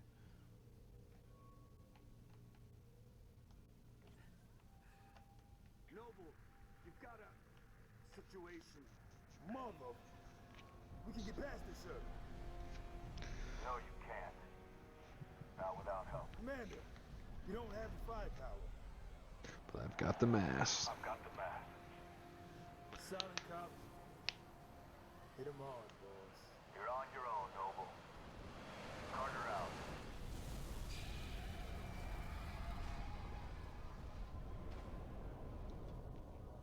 Rip.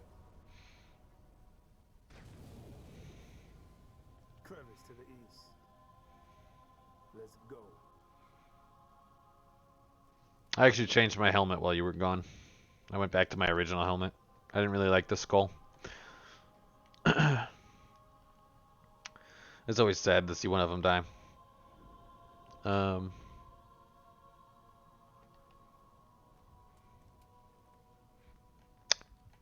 Fun fact. What are they called? Or not hunters, but scarabs are actually controlled by the same worms that make up hunters. Hunter worms are called Letgolo, and then worms that are dedicated to making up hunters are called Migaletgolo, MGA, and then Letgolo. And then there's the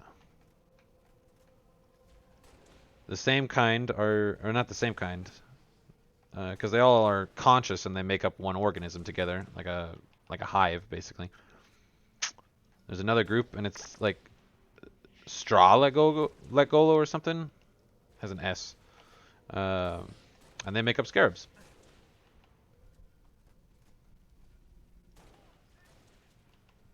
So scarabs and hunters are brothers. Or cousins, maybe. They're related. Some way. If you get them right in the head, they pop. There you go.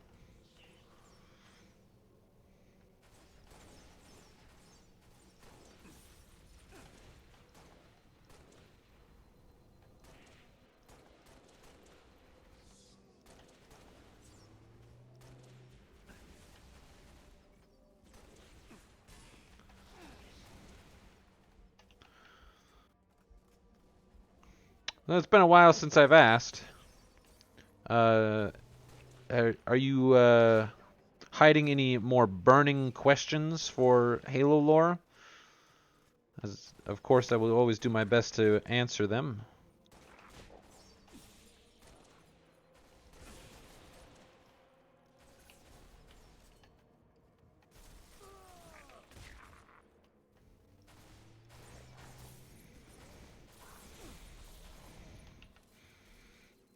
I straight up just thought Emil died right there.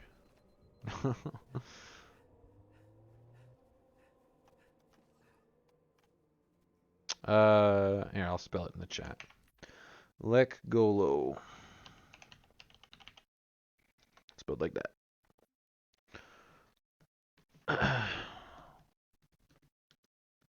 Lek Golo worms here. I'll look up the other types.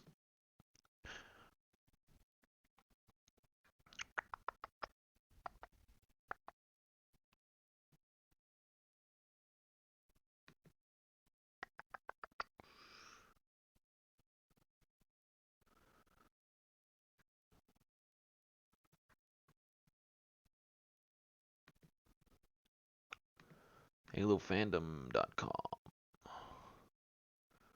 Yeah, the Migalek Golo, a warrior permutation, most common form of Lekgolo. The Sbaulek Golo, a massive engineering permutation. The form of Lekgolo has been seen operating the Type 47 Scarab and is believed to be the operators of the Type 58 Harvester. You only see a Harvester in Spartan Ops, which I said that I probably won't end up doing, just because there's like 50 or 60 missions, which is almost the same amount of missions there are throughout all the campaigns in the Master Chief Collection. So I'll probably run out of time with that. So I said what I'll do once we get after Halo 4, I'll give a general rundown of what happens throughout Spartan Ops, and then we'll go into Halo 5, because the first mission of Halo 5 is the ending of Spartan Ops.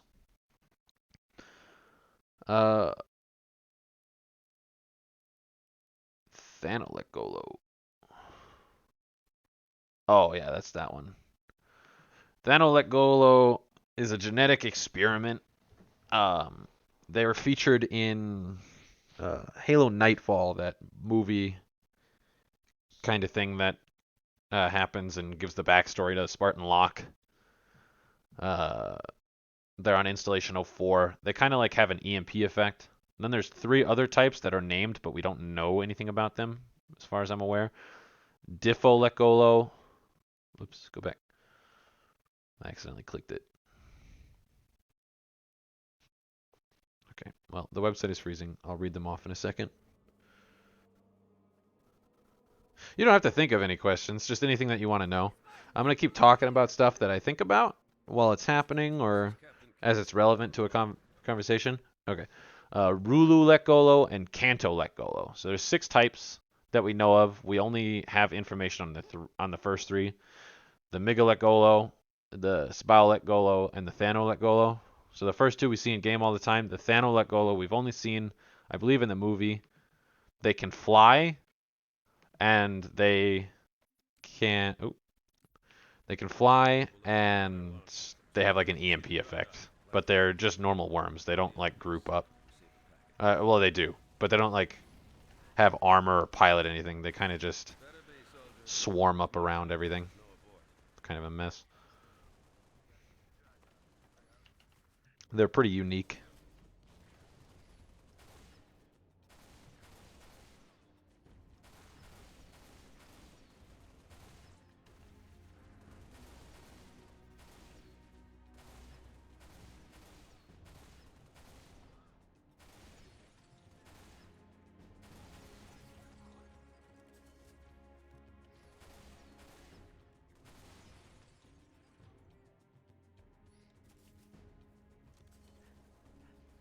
Yeah, I think there's about like a 5 to 7 second delay. Normally. I have it set to the lowest delay, but I think it's because of my internet that causes it, so there's not much I can do to fix that, unfortunately. I can try and lower... I'm going to try and lower to a... Instead of 1920 by 1080, like There's one where it's like 1836 by like 960 or something, and it looks just as good, but it takes half the streaming resources, so it's easier to do on phones and stuff. So, oh, I should have canceled that. Oops. So I'm going to look into doing that after this stream. There we go. I got that guy. Only wasted one shot.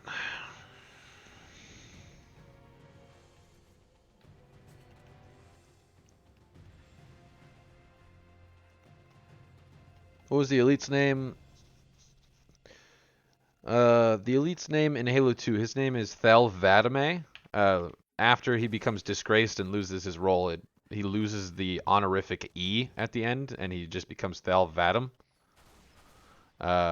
Once he disbands from the Covenant and becomes the Arbiter, the leader of Sanghelios, he regains the E because he's regained honor, and then he becomes Thel Vadame again.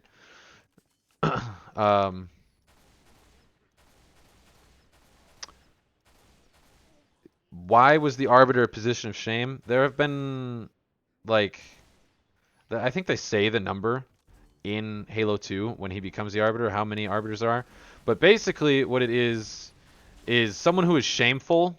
It's a way to regain honor, similar to how Japanese samurai would perform the art of seppuku when they would lose a battle, and they would, like, disembowel themselves and die.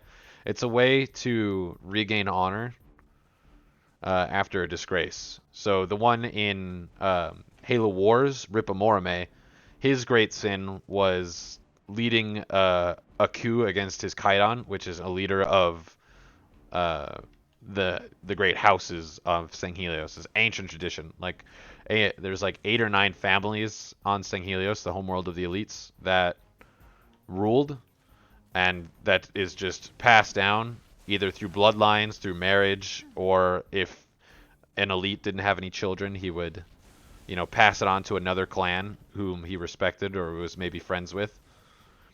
And they just became Kaidans. And so he led a coup against that, which was seen as very dishonorable. But, you know, some elites are dishonorable all the time. So why are the Arbiters special? Because the Prophets recognize they're very useful in battle, but they also accept the need for Sangheli honor, or at least the tradition of it. So they found a way to dishonor a person and then still use them in a way that they could, in theory, regain their honor. But before they ever regained their honor, they usually died because they were always sent on suicide missions. They're basically used as Spartans. You know, a mission no one else could do, send this guy in. He has to do it, or he'll die in battle, which will also regain his honor. So Thel Vadam is actually, his armor is yellow, as you see in Halo 2, and armor color is pretty significant. It means that he was a fleet commander. He wasn't, I don't believe he was a Kaidan, but he was a fleet commander. And his fleet, I believe it's the Fleet of Enduring Justice. Or there is one where it's like a fleet of enduring retribution, but I believe he's or unyielding retribution, something like that. I believe he's the Enduring Justice. And he was the one in charge of following the Pillar of Autumn after Reach. So any of the ships that follow us, those are under the Arbiter's command, or Thel Vadame. Under his command, and his great sin is losing the ring, allowing it to be destroyed, not defeating Master Chief. That's why we'll see it when we play Halo 2, or when I get to Halo 2, but that's why the Prophet asks him, when you saw the Holy Ring, were you blinded by its majesty? And Thel says, no, High Prophet, you know,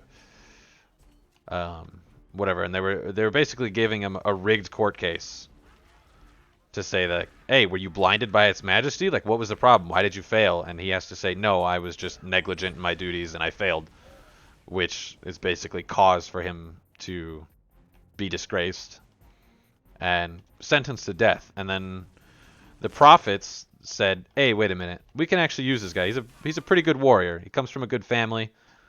You know, like, he could be useful. Let's make him an arbiter. And they say, okay, yeah, I can see where you're coming with that. Let's make him an arbiter. And that's pretty much the story of how he became an arbiter. What was the youngest to achieve fleet master? Oh man, I have no idea. But I could probably guess. His name. Oh, what is his name? Zaitan Jarwatinre. Let me see if I can spell that. Zaitan. Yeah. Let me see. He was the most honorific and respected member of all the elites. He was the greatest elite. He actually rivaled the political power of the prophets, and so they killed him. If I had to assume who was the youngest shipmaster, I would assume it was him. With that said, I don't know, and I don't even know if it's ever said it. Let me see.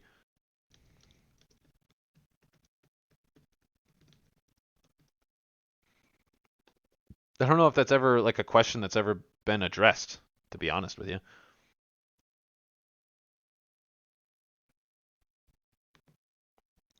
I mean, there's a couple of special shipmasters like Artas Vadum, the half jaws from Halo 2, the white one that works with Arbiter. When he becomes shipmaster, he's one of the only ones that ever wears white instead of yellow because he is a special operations commander.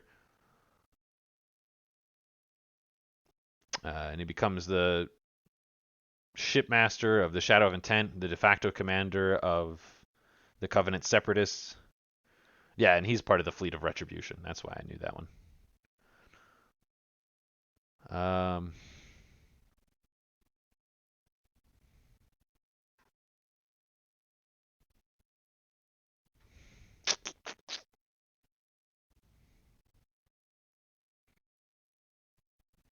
Let's see. Fel, Vadam.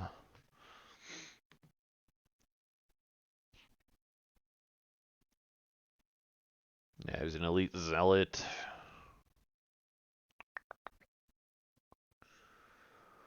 Became the Arbiter.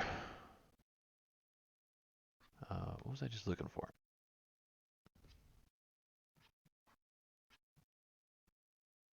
Oh yeah, he's the leader. What fleet he had?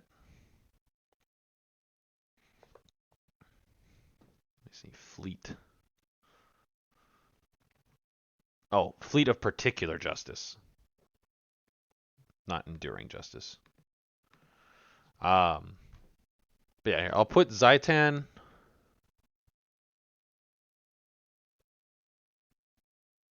Oh, wasn't he the youngest? I thought you said who was. I misread that. He might have been. Let me see. Arbiter. Or Thelvadim. Let me double check real quick. Fleet.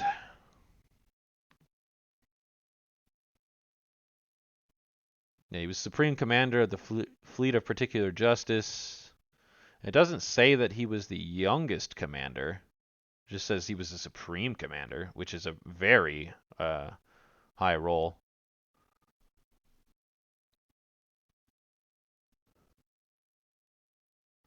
I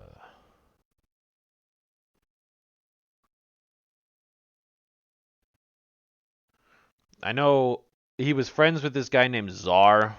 And when Czar and Thel were sent to report to the prophets why they failed, because this was before he was commander. He was a zealot. His mission failed. He attempted to go and him and Czar went to go explain to the prophets why it went wrong. Czar attempted to kill the prophets, and Thel killed him, his best friend, like lifelong, and just killed him without mercy. And that prompted Truth to spare his life and give Thel command over a ship, and that started his journey to becoming Supreme Commander. He gained command over one ship, and over time he gained command of the entire fleet. But I don't remember ever hearing that he was the youngest one.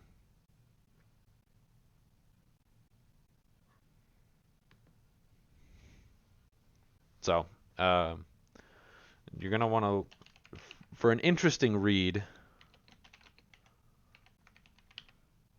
you'll want to look up, how did you spell it? Zaitan with Tinri.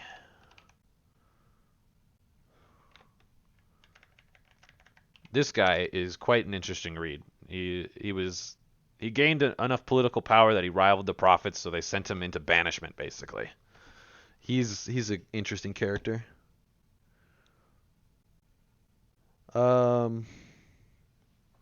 very well could be. I don't have time to read through his whole lore at the moment.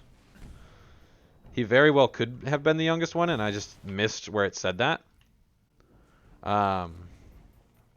After this stream, I'll look it up more, and next stream I'll answer it, or maybe I can post about it on Twitter or something if you'd like that instead. If you wouldn't want to wait, because I don't know what day is today. Today is Thursday. Is it already Thursday? Yeah. So I'm gonna be busy tomorrow, so I'm not gonna be able to stream. The next time I'll stream, I'll probably be like Saturday or Sunday night. So I can answer that on my Twitter if you'd like. If it's that much of a burning question for you, or if you're just comfortable waiting, I'll answer it next stream. I'll probably end up doing both, actually.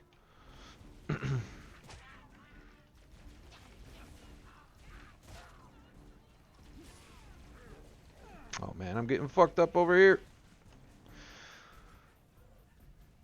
Yeah, okay, yeah. You're more than welcome to look it up as well. I did a brief glossing over his lore as becoming a shipmaster. And I didn't see it, but I very well just could be wrong. So you're more than welcome to double check that and let me know if you find anything.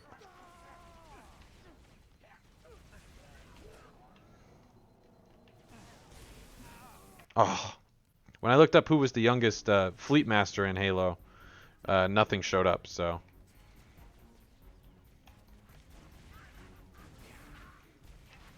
If you don't find anything, I'll definitely do some research on it. Ooh.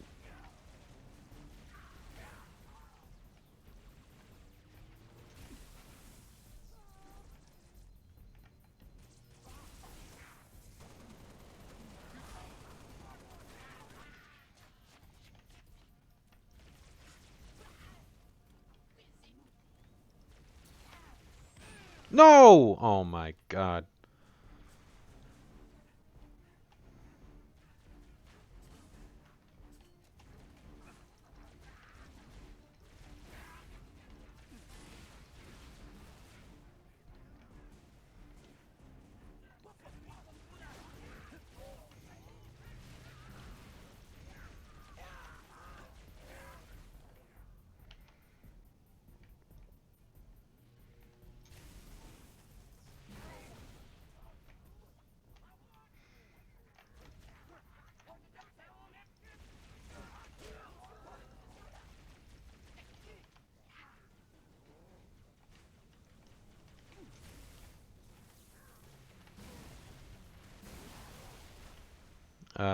You said yeah, what? You found out that he's the youngest, or you're just confirming something?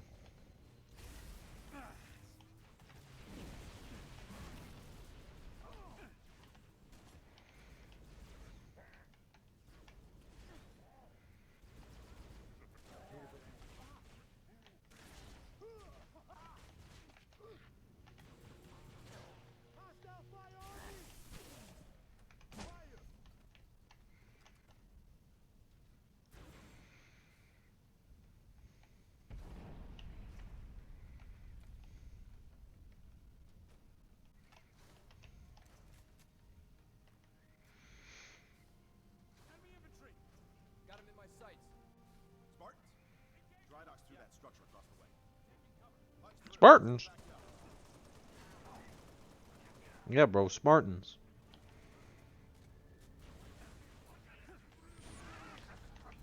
Oh, I missed. Shit.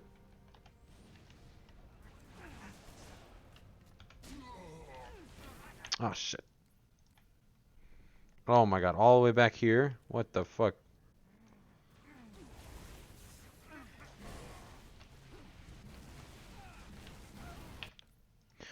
I deserved that.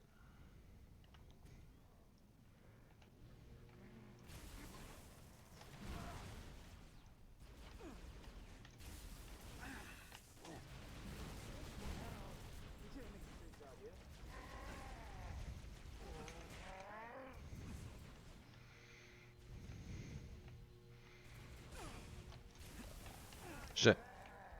Shit, shit, shit, shit.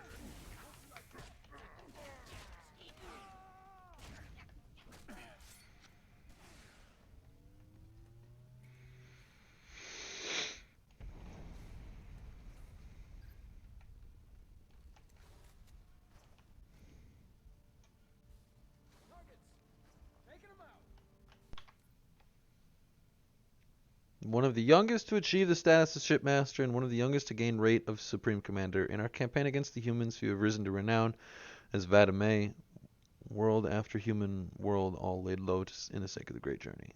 Oh, okay. So yeah, not the youngest, but one of the younger ones.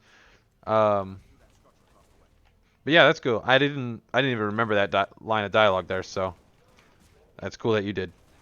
I'm glad you looked that up for me.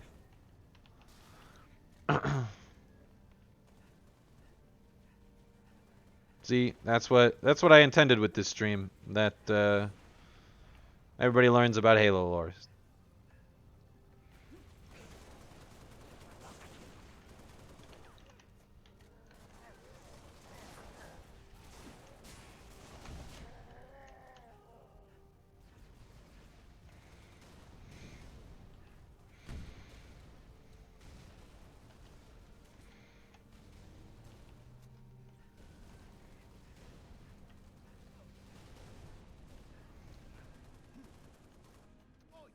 Why are you guys red?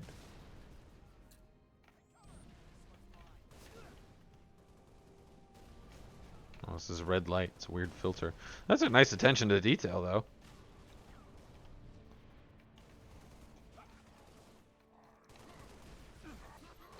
Oh, I got him. Ow.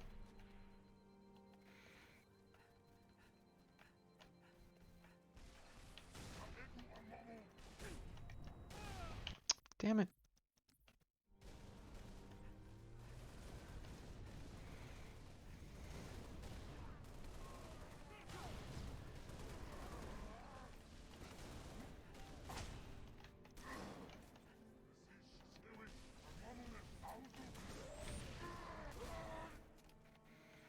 Got him.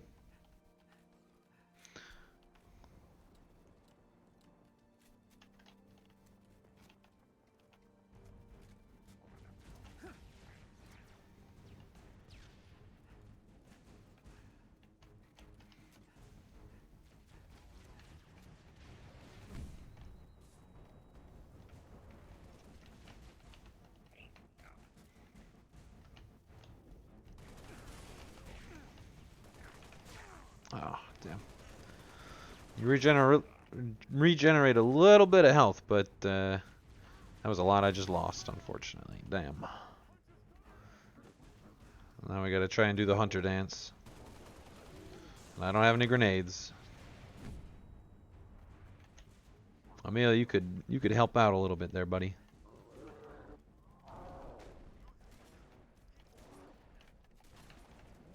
Oh, that almost hit. Oh.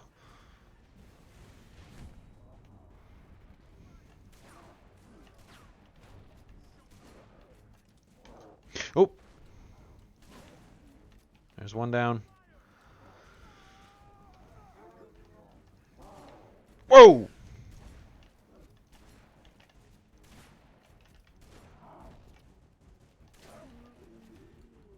Poor guy.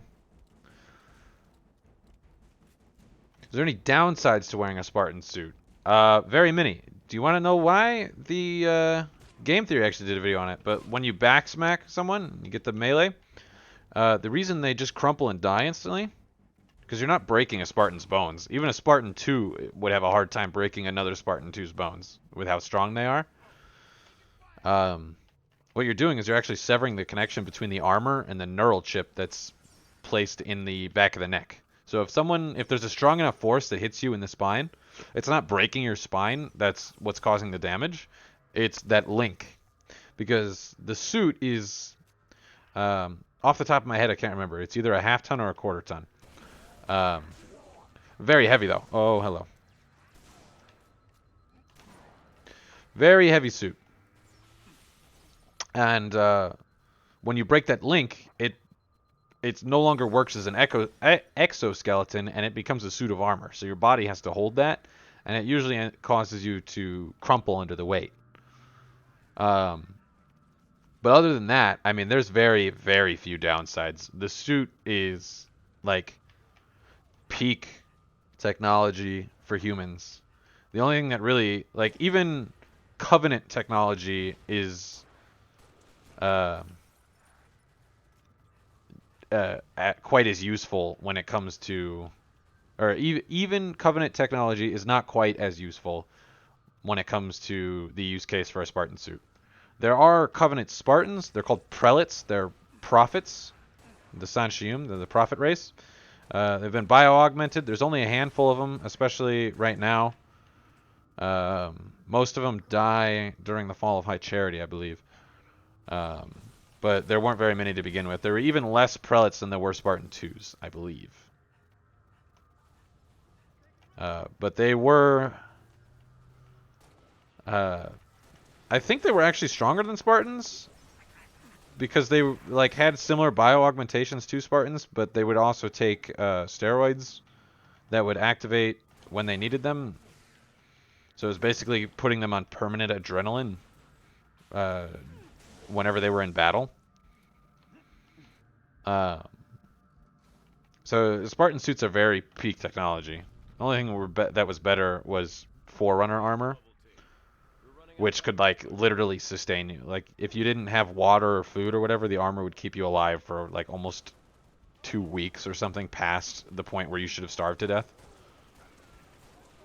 Which for a Forerunner, that's already like, you know, like 2 weeks or something ridiculous because of how Forerunners are. So they could stay alive for like a month without food, just off the power of their suit. Very cool. But yeah, the Spartan suits, they can survive like plasma bolts because they have the liquid crystal, and then the armor is built to deflect and dissipate heat. They have the liquid crystal layer that kind of stops against ballistics. The whole thing works like parts of your brain. So that neural implant in the back of your head sends signal, like electrical signals. It's connected to the brain. The same way you would like move your arm. You know, your brain sends an electrical signal and says move your arm. It reads that, puts it into digital code, and then tells the suit to move at the same time. It moves just as fast as a person, if not even faster. There's a movie where it is like non-bio-augment, like when they're first testing out the Mjolnir platform, they're like non-bio-augmented individuals were placed in as a test bed, and instantly it like broke their bones. Instantly like broke their bones, and because, you know, he's in pain, his body spasms, like trying to get away from it, and those spasms kept triggering the armor, and it just crumpled him, like turned him into a little ball, basically. Because their bodies weren't strong enough to like handle how fast the movements were. But Spartans' reflexes are already like sub 20 millisecond, which is how fast your phone kind of communicates with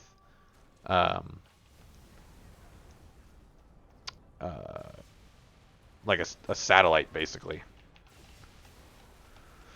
A 20 millisecond delay on like 4G or 5G or whatever it is, whichever one is that fast. An average human response time is like 250 milliseconds. So, you know, even having sub 100 is considered excellent, and they were like sub 50, sub 20, very fast. So they were, and then they had like the physical capabilities to actually wear the armor.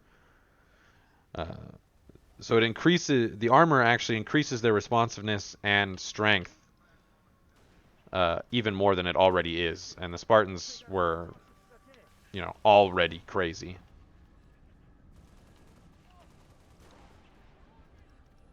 So yeah, I don't think there's really any downsides. I mean, other than weight, you can't go on. You know, you couldn't walk on like glass that isn't spaceship combat grade glass kind of deal. Weight and maybe, you know, getting hit with a gravity hammer could possibly just fuck you over. You know, Spartans get hit with the gravity hammer all the time, but if it hits you in the right way and it severs that connection, that could really like do some damage. But you know, most Spartans are going to react to that and not let themselves get hit unless they're really surprised, but it's kind of hard to surprise with like the motion trackers and all that other stuff. So yeah, I'd be hard pressed to say there's disadvantages to wearing the armor other than mainly weight.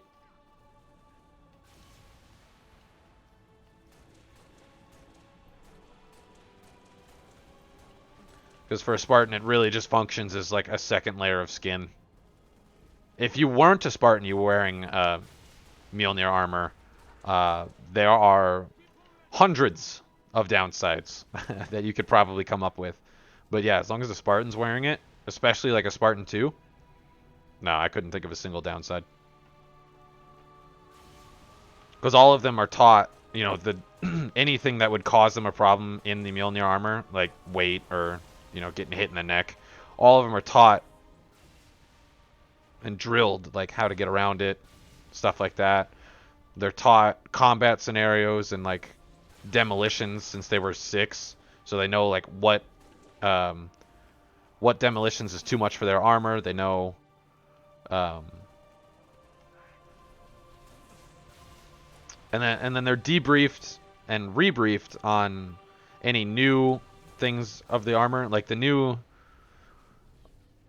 Gen 2 Mjolnir in Halo 5 was seen as such an improvement over any previous generation that it was like basically relearning it for most of the Spartans because of all the new things that were in there, and also how light it was while maintaining even more durability was a big thing. So like it was stronger, so they could move faster, but also they were more damage resistant. So, you know, like, okay, if this kind of bomb is going off near us, I can still survive it, kind of deal. All that stuff, and they just kind of had to like relearn a little bit.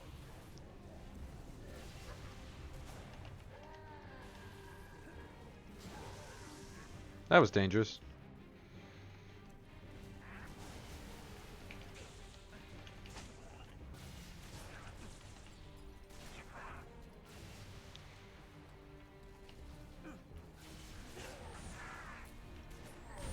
Oh, damn.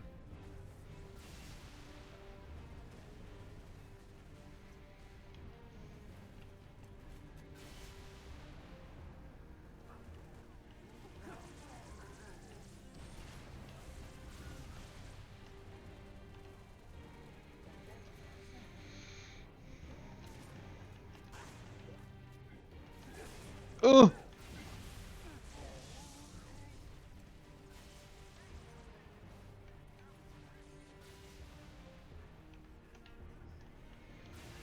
That was close.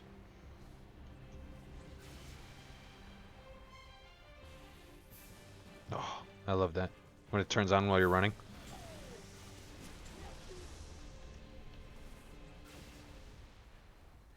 Oh. Sexy. I like this model. This is probably my second favorite. My least favorite is probably the original Halo 2 sword. But the remastered Halo 2 sword, beautiful. It's got the right amount of like sleekness and curve to to like sharp points and accents to it. Oh no. I almost fucking jumped right off the edge. Honestly, the perfect design for a sword. A lot of people miss like the curved ends. And what I mean by the ends is like down by the handle there. It's kind of pointed on the outer points of it, like this part right here, and it would be like this part and this part right here. In Halo 2 original graphics, it's like super round and curved, and then in the anniversary they made it more pointed like this. This is like not quite as pointed, but yeah, Halo 2 Anniversary has my favorite color, my favorite shape, and the activation sound. Oh, a masterpiece, honestly.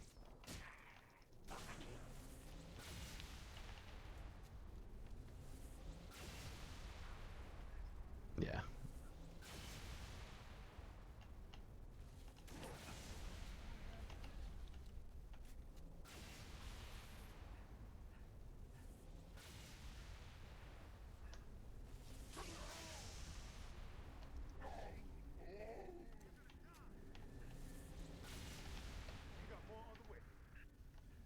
Well, why don't you shoot him? You got a Mac cannon right there, bro. You got more on the way. Kill him.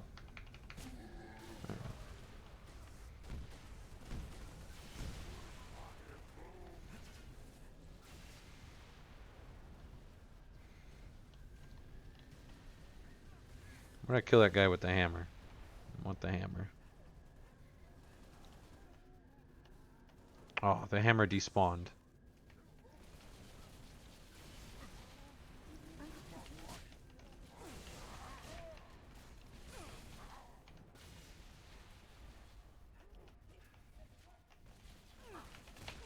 Oh my god. He killed me.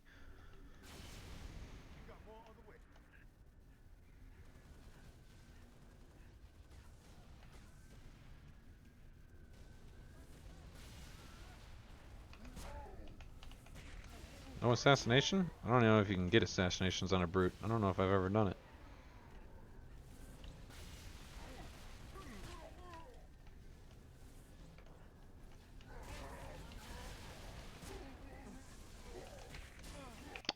Okay, he does it in one shot, but me... Or, I can't one-shot him, but he one-shots me.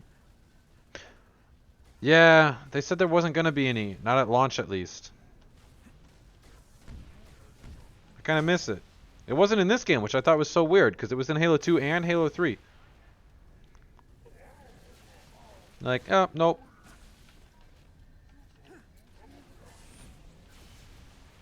Psych. No dual wield. I think it'd be so useful. But, I mean, they're already kind of behind on development because they don't have co-op campaign ready at launch. They're not going to have Forge at launch. So, I mean, there's hope that it'll come down, come more down the line. But that just means that once you beat the Halo Infinite campaign, they're going to update it, and the gameplay is going to change drastically. Like, once co-op campaign comes in, once... Because there's not going to be assassinations at launch either. So assassinations coming in. If they add dual wield, like, it's just going to change the game, and it's going to give you, like, a fresh playthrough. So, you know, if you wait, and they do, you know, like, 2 or 3 major updates, and then you play again, like you just didn't play it after those updates came out, it'll be like a whole fresh experience. And so that part's nice, at least. I don't like the reason that they're using to justify it, though. They're like, oh, it's a live service game. Are they ever really ready? You know, like, we're just gonna wait. We're just gonna release it now, unfinished, and we'll just update it live. I don't like games as a service. Yeah, I mean, they're trying their best. I don't like the idea of games as a service. I think it kind of ruins it. Oh my god. I hope there was a checkpoint there. I thought I could stand on that. Okay, yeah. Because, like, games as a service just says, here, this game is going to be filled with microtransactions because we're going to sell the game for really cheap and then try and milk our money out of that. Like, a lot of people think paid DLCs was too much, but I would much rather... Call of Duty is a good example. everything is in the season pass. There was no paid DLC for Cold War. You know, there was no zombies packs or anything. It was just all microtransactions and Warzone stuff. I think they should just go back to standard paid DLCs. You buy a season pass for like $100 with the game or whatever, and then you get access to all the things, and you save the $10 or the $15 packs. I think that was like the happy medium. Because we didn't like it at the time, but it's evolved into something that's, in my opinion, just so much worse for the player. I mean, it's good for the companies, obviously, because they're making more money, but like the whole thing, the whole argument is that they're monetizing colors in Halo Infinite with the shaders or whatever they're calling them, I forget. And it's just become a weird thing. And here we go. The elite that's been hunting us since the third mission, or the first mission actually, hunting us the whole time. That one dies. Zealot class. But here he comes, the one that kills Cat, the one that tries to kill us in the winter contingency, kills Emil. Boom.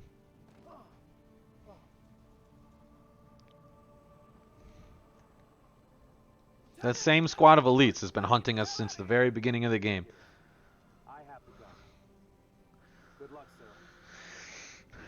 What are we at? 2 hours, 50 minutes. Yeah, we'll be able to start Halo. Halo 1. I don't know. Halo Infinite, I think is going to be good. The multiplayer I played in the flights felt really good. I enjoyed what I played. I really think it's going to bring Halo back to the map. With that said, there are still a couple of things that I think they could do better. Dual wielding could be one of them. Not having a live service game is definitely my biggest thing. Obviously, that's never going to change, but I wish they just wouldn't do a live service game. I'd rather pay, you know, like, and they have free multiplayer too, so they're going to lose a lot of revenue there. They have to make it up. It's launching on Game Pass. You can get Game Pass for $1 if you've never done it. Damn it, I didn't run away fast enough. You can get, if you've never had Game Pass before, you can get it for $1. Otherwise, it's $15 a month. I mean, I have Game Pass myself. I hate the idea of Game Pass. I mean, obviously, I reap the benefits from it, owning it, but I hate the idea of it because it's just like, oh, really cheap price. Games are going to go on there, especially first-party games, and that means that, you know, there's just going to be more games with microtransactions because they have to make up that money because they're not getting it from sales. I would rather pay like $100 for a Halo game that launches fully featured than $15 a month for a game that is updated with things that should have been there at the start months and months later after the game, in my opinion. But obviously that's never going to change because microtransactions make too much money. Or it's not going to change for the foreseeable future at least.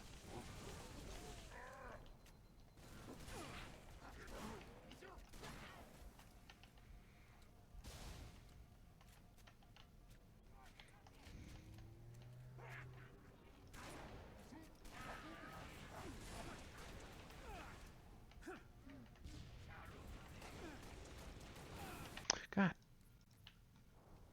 All the way back here. Get on that mass driver and clear me a path.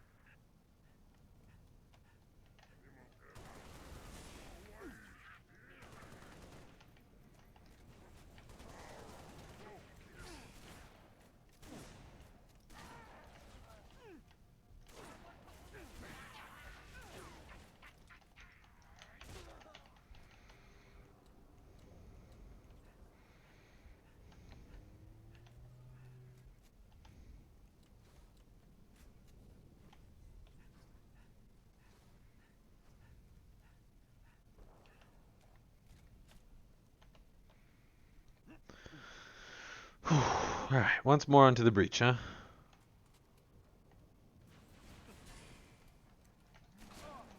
Okay. Okay, bucko.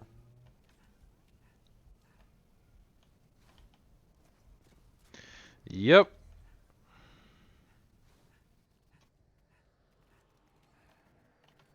I can't wait to see like Escharum or Atriox's right hand, and finally the first time we'll see the Silent Shadow in game, the elite squad of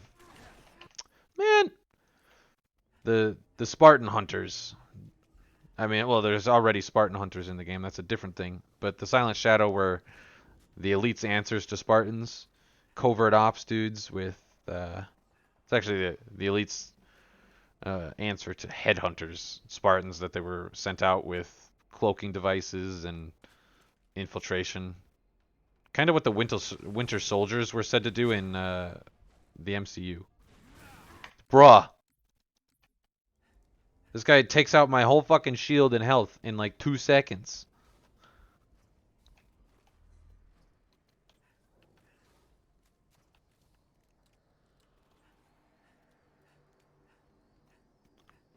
But Silent Shadow, the ones that use red energy swords.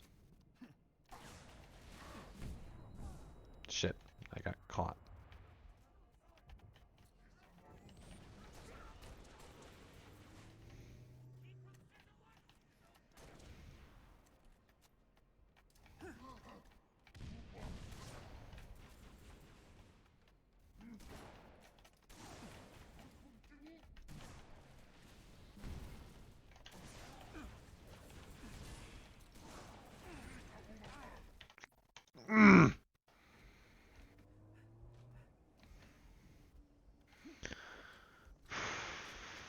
Bruh. This is actually this is annoying.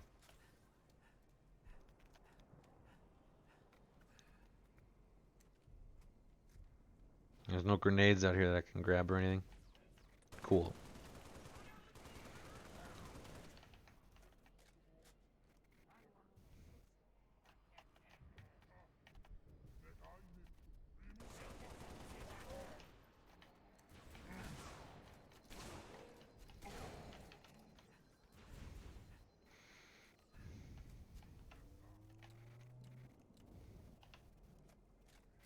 There's one down.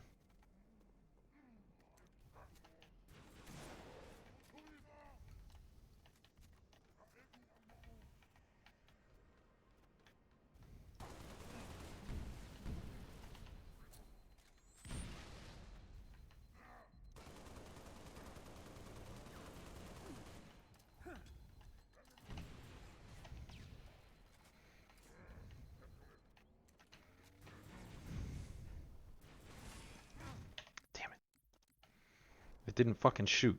Oh, okay, that's gonna take me all the way back here. Can I get a new checkpoint right here and like right at the door after I do all this stuff every time?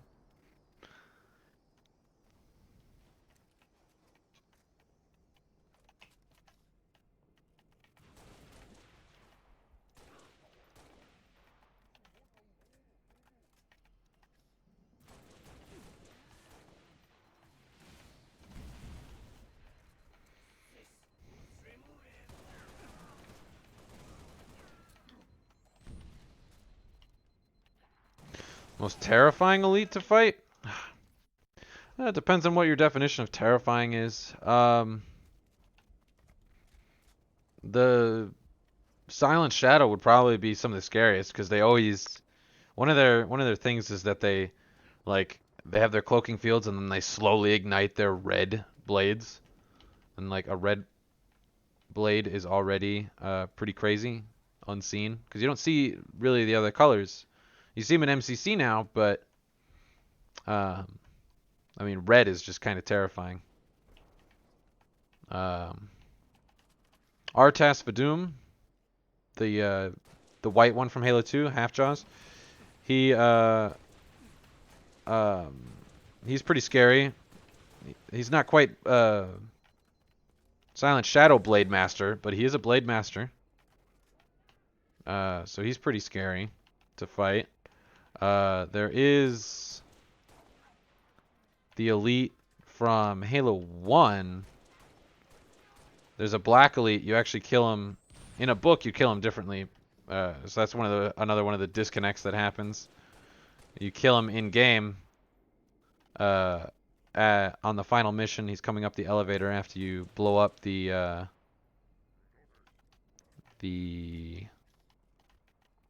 engines. I'll point him out when I do it. I forget his name, but he hunts you throughout the game. He's directly responsible for a lot of the things that happens to Chief, a lot of the unlucky things,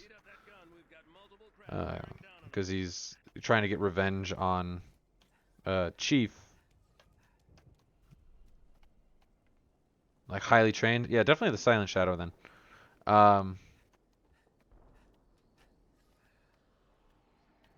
Yeah, without a doubt, I'd say the Silent Shadow are probably the scariest of the elites. The guy who's in Atriox's right hand, Jaga Umdamnai, he seems pretty scary. He's clearly killed Spartans before because he's got like a cybernetic arm. He was in the gameplay reveal the other day. Oh, there's a checkpoint. He's got a cybernetic arm that he stole from a Spartan. And then he outfitted it with banished tech to get the blade on there.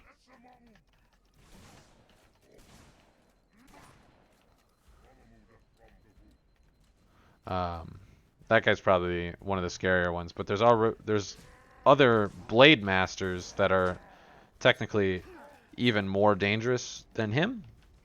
But I think gameplay-wise, he's going to be the scariest to fight. At least I hope so. This is the only one that you could see his body, and his shield still worked.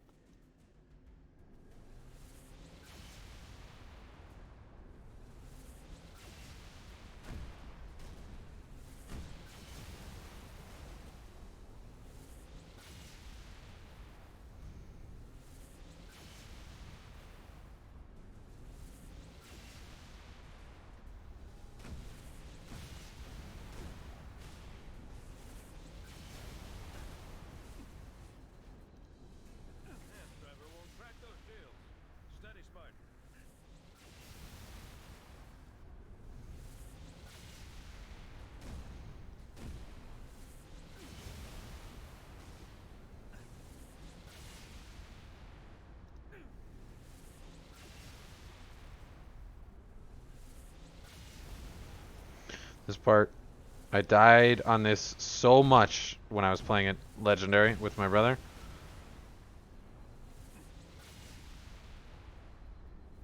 Because these Banshees.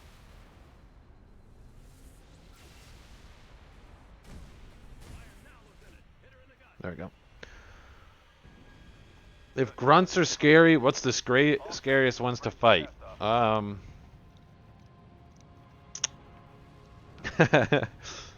Yap Yap the Destroyer is probably the scariest grunt.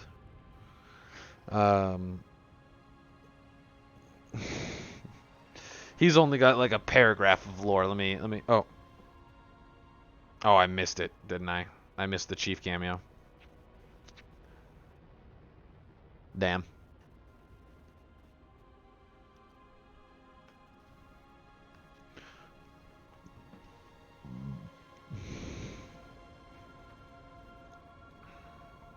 Yeah, I missed the Chief cameo. Fuck. When it's doing that thing, you can see out the hangar bay. If you turn to the right, you'll see Master Chief's cryopod. So yeah, if I had to choose a grunt that I considered scary, I guess I'll wait until the credits come.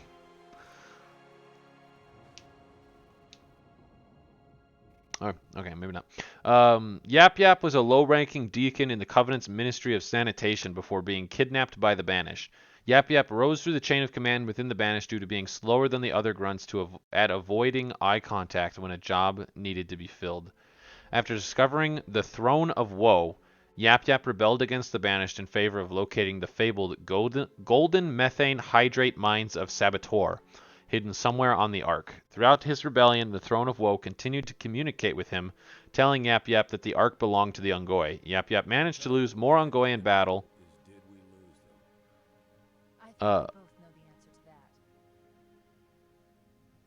Yap Yap managed to lose more Ungoi in the battle than were even carried to the Ark in the first place. The Throne of Woe would somehow produce Ungoi reinforcements for Yap Yap after he argued with and kicked the throne.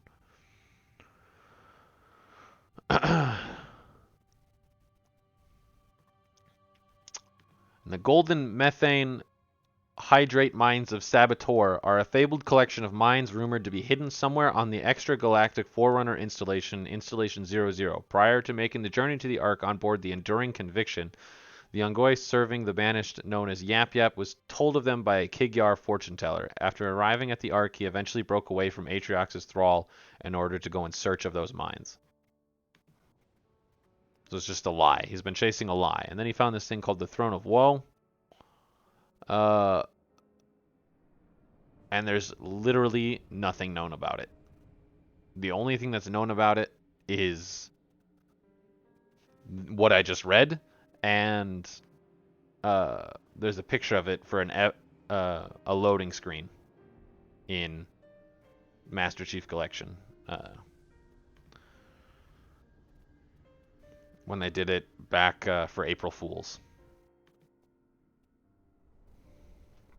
But he just has a way of commanding grunts and seemingly limitless reinforcements. So, if you have limitless reinforcements of grunts, you can just have a million suicide grunts. You're going to overwhelm someone, kind of deal. And that's what would make him scary. But as long as you say, hey, I can help you find the golden methane hydrate mines or whatever, he's probably not going to fuck with you because he wants your help. So, I mean, you can easily bypass him, but if you got on his bad side, yeah, he'd probably be pretty scary. Because I don't think any force could deal with a million or unlimited amounts of... Wow, I'm already going to die. Unlimited amounts of grunt reinforcements.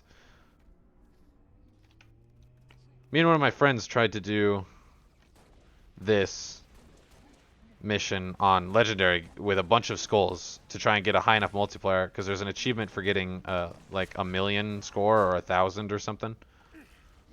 10,000, I don't remember. A ridiculously high score, and it's just so hard. There, see, I already failed. If I was being silent and actually like focusing full attention on trying to do this, I could have done a little bit longer, but I've never had very much luck. I think the longest I've survived is like 5 minutes, 6 minutes.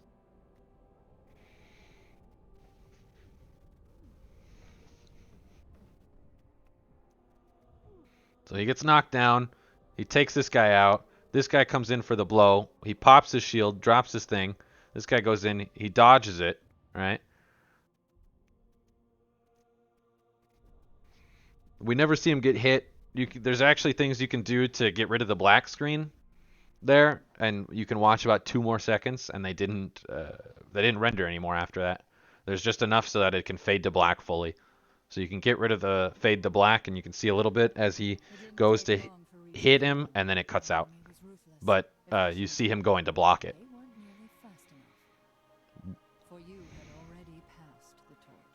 I'll answer that question once she's done reading. Unlocked its secrets, shattered our enemy's resolve. Our victory, your victory, is so close. I wish you could have lived to see it. But you belong to Reach.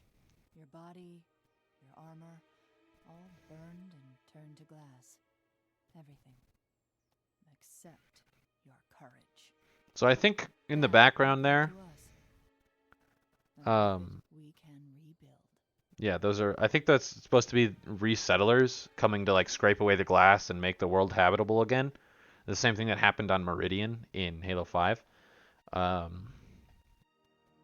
They mention there's a lot of survivors across Reach in the book Shadows of Reach.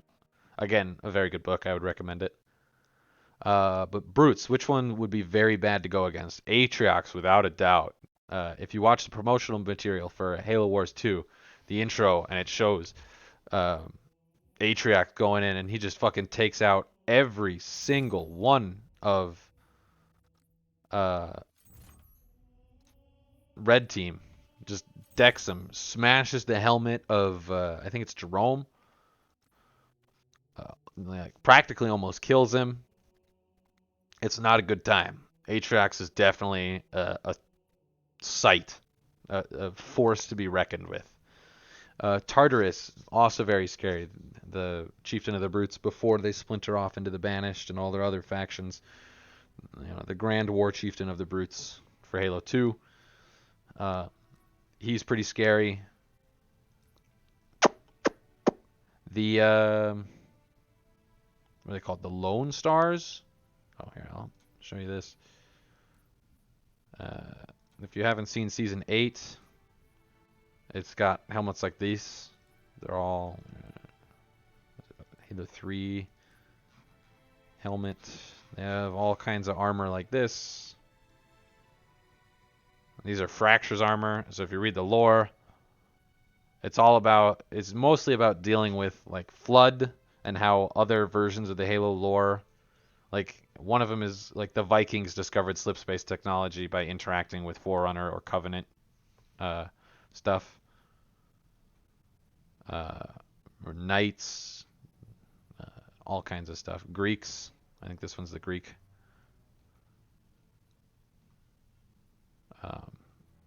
So it just kind of, these are called Fractures armor, and so they create their own like microcosms of lore.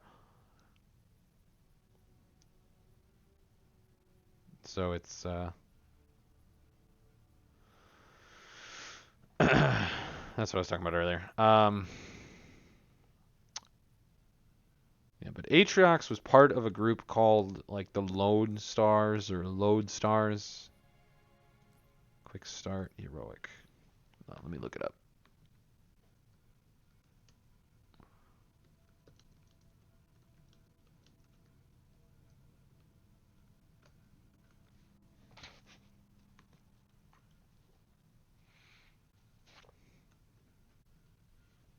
Blood Stars.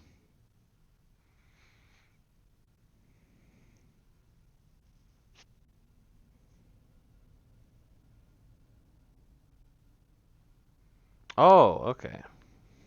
Interesting.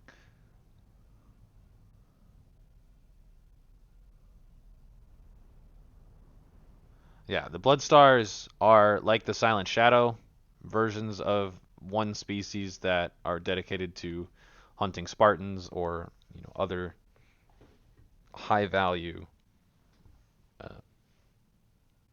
elites or targets like Spartans.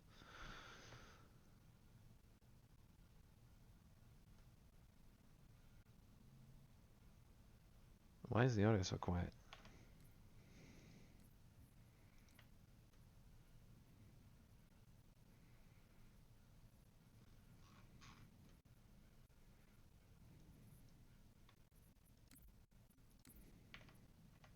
Ships have always been faster. As for tracking us all the way from Reach, There's no cutscene volume. It's kind of annoying. I just gotta max this out, I guess. at light speed my maneuvering options were limited. We were running dark, yes? Until we decelerated, no one could have missed the hole we tore in subspace. They were waiting for us on the far side of the planet. So, where do we stand? Our fighters are mopping up the last of their recon picket now, nothing serious. But I've isolated approach signatures for multiple CCS-class battle groups. Make it 3 capital ships per group. And in about 90 seconds, they'll be all over us. Well, that's it then. Bring the ship back up to Combat Alert Alpha. I want everyone at their station. Everyone, sir? Everyone. And Cortana. Let's give our old friends a warm welcome. I've already begun.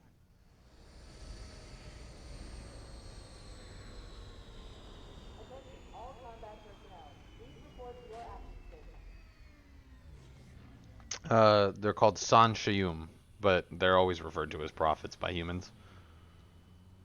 There's the High Prophets, which are Truth, Regret, and Mercy, who we know, but their race is referred to as prophets by humans. The scary ones of that would definitely be the Prelates. I was talking about those earlier. They're prophets that have been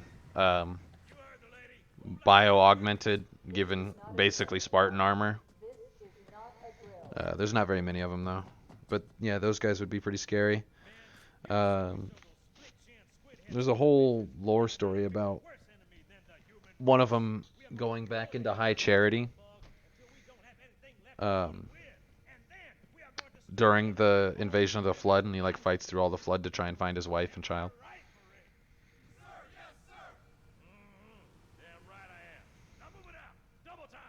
Attention all personnel. We are re-engaging the enemy. External and internal contact imminent.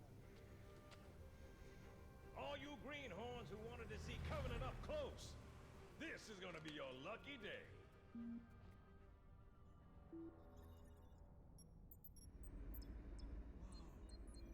Sir? Right. Let's thaw him out. Okay. Bringing low-level He would have just been frozen like a week ago at this point. Maybe a little longer. He's hot. Blowing the pins in 5. Oh no, it actually would have been a little over a month. They spent a bit of time in slipspace. Slipspace works kind of weird. I've had to do my own research on it, but I think I have a decent understanding of it. Basically, what happens is you our world in Halo has like 4 dimensions, 3D and then time. Pillar of Autumn is a Halcyon class cruiser, which I believe is considered a full combat ship, unlike the fuck is it in Halo Wars, the Phoenix, whatever. It's a Phoenix class cruiser. The Spirit of Fire is a Phoenix class cruiser, which is a combat support ship. It's bigger than the Pillar of Autumn, but it's also meant to hold retreating forces from the ground. It gives space to ground support. It gives ship to ship support. Other things like that. It is outfitted for combat because it's supposed to be like second to front line. Like just behind the front line, very close, can swoop into support. Have Pelicans from one ship evac onto that kind of deal, built with extra space. Whereas the Pillar of Autumn, if you notice, there's only a few cryopods because it's immediate. It's not like a reconnaissance vessel. It's slip space in, attack, move around. Not long deployments. With that said, slip space. Oh, he's not gonna make me do the thing. Cool. If you didn't know, there's a skull back here that you can collect. Iron skull. Slip space kind of works. So we're in 4 dimensions. Slip space has 11. So when we go into slip space, time works differently. So when you go through slip space, in real space, which is the universe, you go through the portal and then you come out the portal at the same point or whatever, I think. And then you can spend weeks inside slip space. Like, it's kind of hard to understand because you see things in Halo 2 where the dates change when they go through slip space. Because human slip space drives are inferior to Covenant, and both of them are inferior to what is it called? Foreigner drives, which themselves are likely inferior to precursor drives because precursors were tier 0 civilization. Foreigners were tier 1. Humans are now entering like tier 3, tier 2. At this point right now in the game, in Halo 1, we're like a tier 4 or tier 3 maybe. And then we enter tier 2 as we approach Halo Infinite.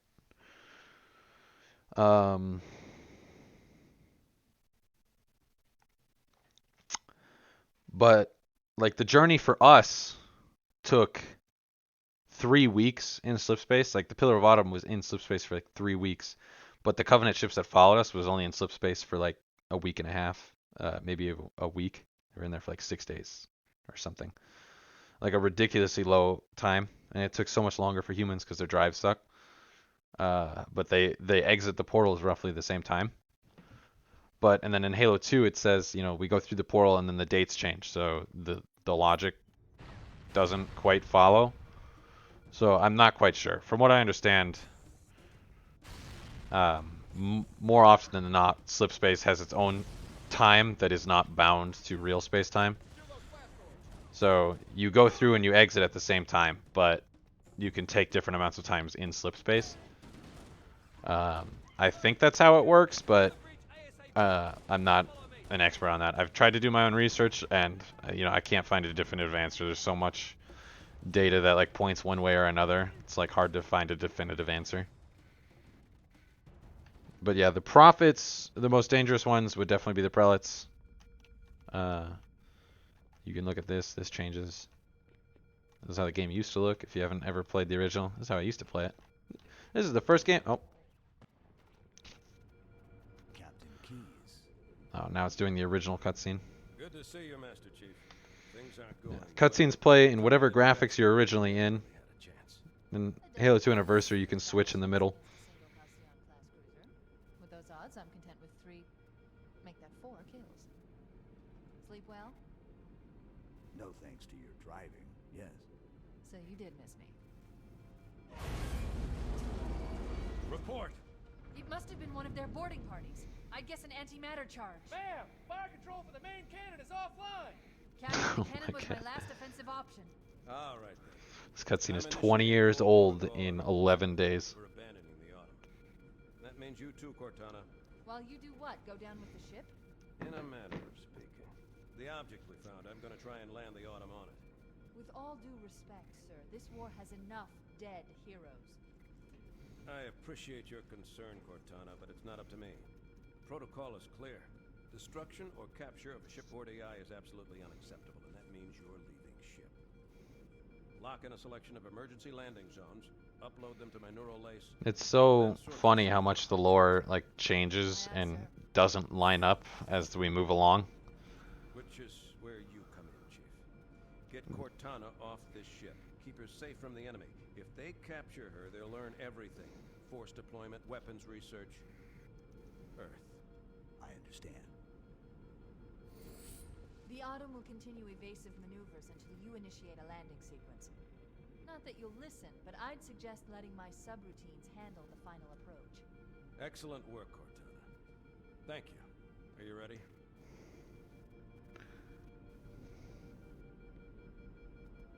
Yank me. So ugly looking.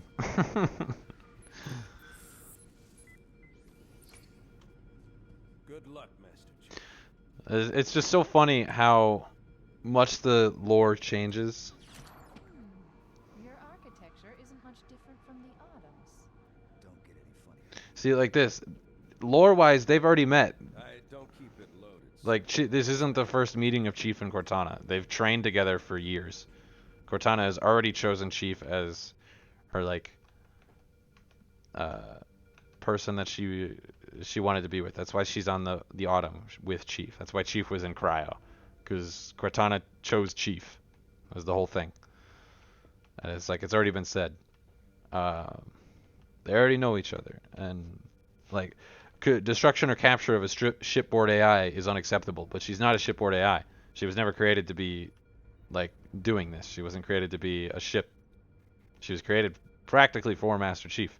We need to get going, Chief. We need to get off the ship before it's completely overrun. And so she's like, "Oh, your architecture isn't much different." But this wouldn't have been the first time she's plugged into Chief's thing. And it's just funny because the lore has changed so much. Because this game, Halo was supposed to just be like this game, Halo 1. That was supposed to be it. There wasn't supposed to be sequels. They didn't want Bungie didn't want to make a sequel, but they ended up doing it because Microsoft, you know, kind of made them.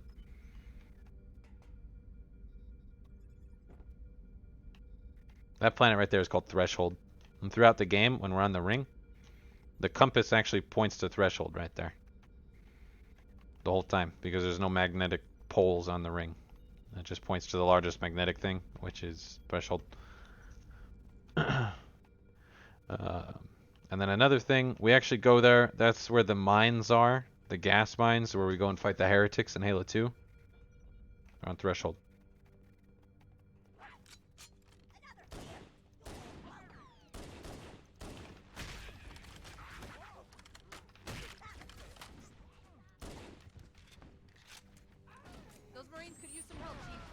you do best. Keep your head down. There's two of us in here now, remember? Ow. Look how dark it is in here. So in this one, we actually have more health and shield points than in any other Halo. So you can really run around with no health. Yeah, it is, I believe, the first video game that I've ever played. Like, I played, you know, like when you're little and you play like educational games. I played a few of those, but like this is the first like actual video game meant for like enjoyment rather than education that I played. And I love this game, but it's just so funny how the lore has changed and adapted over the years. You know, they had to explain why Cortana exists, give Cortana a backstory, like explain all these things that were never meant to be explained because it was supposed to be just mysterious, and this was supposed to be the only game. So the ending is like, the ending ends the way it is, and it is the way it is because there was never supposed to be more. That's why, like, when you do the legendary cutscene and then you see Johnson hug the Elite as the ship, or as, like, you know, everything blows up. Because they never planned on explaining it, and then, you know, they do Halo 2 and Johnson's there, and that's why there's actually a little reference to it. Like, hey, how did you ever get off that ring, Johnson? And he's like, that's classified. They end up explaining it in a book way down the line, but... Oh, yeah. Turn that way down.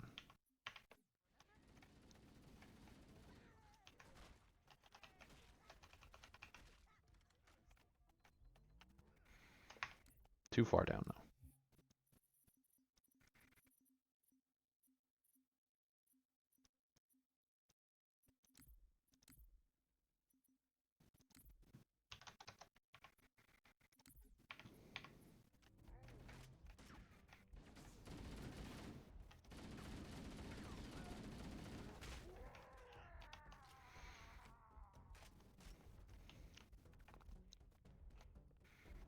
I've probably played this game a couple 100 times, just like this, and then another 100 in MCC. I played this game so much, and I still have the original Xbox with it. That classic HUD. Look at that classic HUD.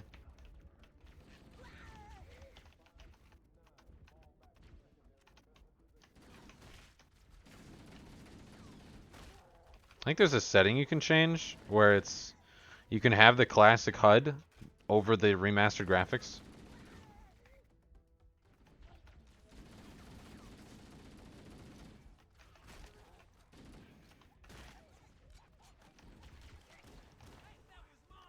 You can get the old font and the old geometry on everything, just on the new graphics.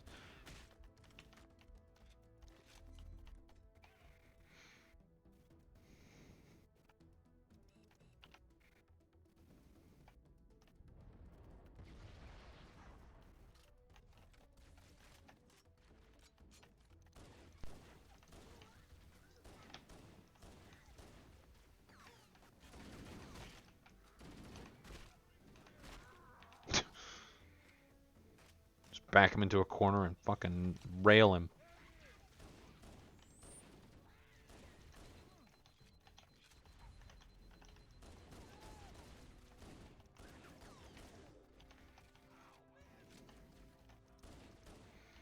The raw power of the Halo Magnum.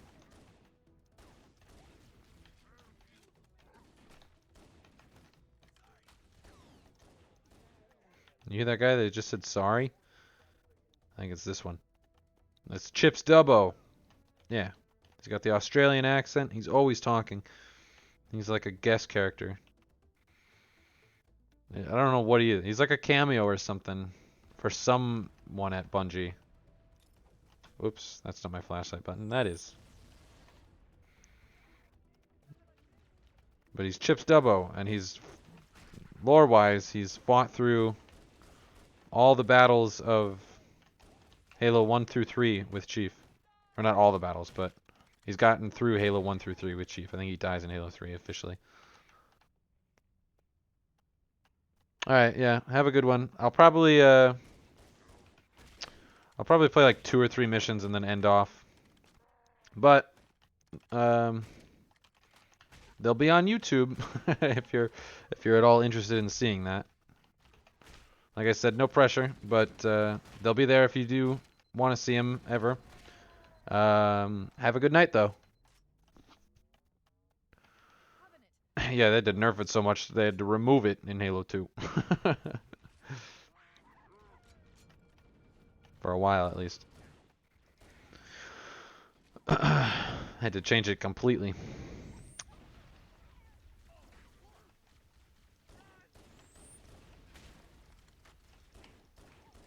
But yeah, have a good night. I'll see you soon, hopefully. Yeah,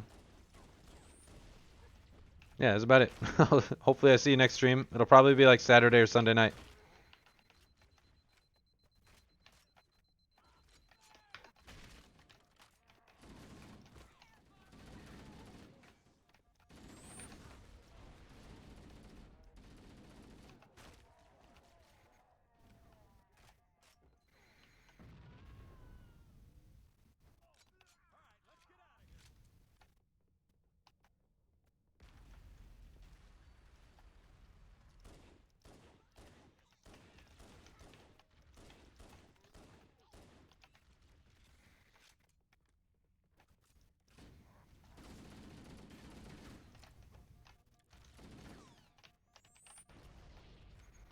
I'll never understand why the flashlight has a battery in this game.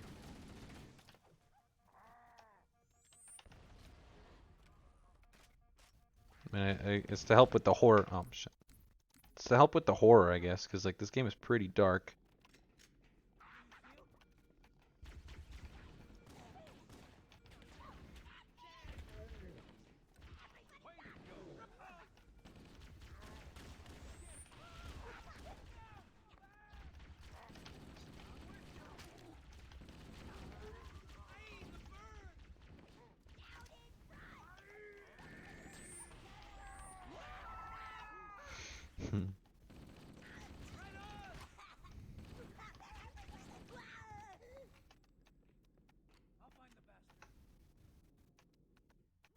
Like, it's just so drastically different in lighting.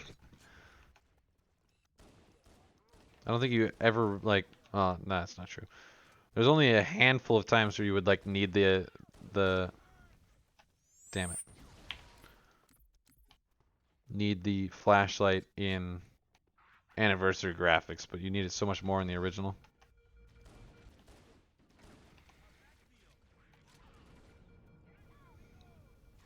One of these times I need to actually just play through the whole game like this. Like there's a setting you can turn on so you start with it, and then you just never turn it off. I think there's an achievement for doing that. I don't think I've ever done it. Actually, I know I haven't ever done it.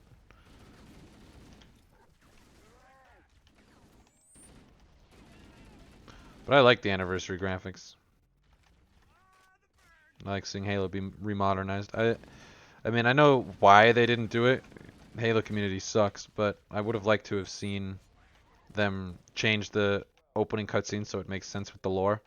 Like, if you watch it in original graphics, it's the original cutscene, just like in Halo 2 Anniversary. Or you watch it in original graphics, original cutscene, original statements, sayings, everything. But if you watch it in the Anniversary, the things that they say change. They've added new dialogue. The cutscenes are longer or shorter. You know, I would have liked to have seen that kind of treatment. Perhaps if they ever remaster this game again, we'll see something like that. But I would have enjoyed to see. Oh, nice that you subscribed. That's pretty cool. Thank you for that. Anyways, I would have enjoyed to see them add cutscenes or remove things just so that the lore stays cohesive. Because like I was saying earlier, like Chief and Cortana already know each other. Like this isn't the first time they're meeting. It's not the first time she's been plugged into his suit. I wish they would have fixed that, because that stuff was all known well before this game was remastered. The life pods are launching. We should hurry. But I mean, it was 343's first project on Halo, The Covenant are destroying the life pods. officially. So I know why they didn't do it, and then just the Halo community is so against change. It's not completely nostalgic. Like, oh, here you go. Here's your nostalgia button. There you go. Nostalgia. Modern button. Fits with all the new lore and all the new art styles that they're doing. Fixes Forerunner art so it's not just bland, boring walls. Because at the time this game was made, or at least Halo 2 was made, when they decided, like, hey, we want to have these things called the Forerunners, they, like, this door is supposed to be closed and broken. That breaks my nostalgia. Shut up. Because it's supposed to teach you how to melee. Well, not really how to melee, but it's like the only door you ever do it in. It's probably why they removed it. Because it's a feature that's put in and it's never used again.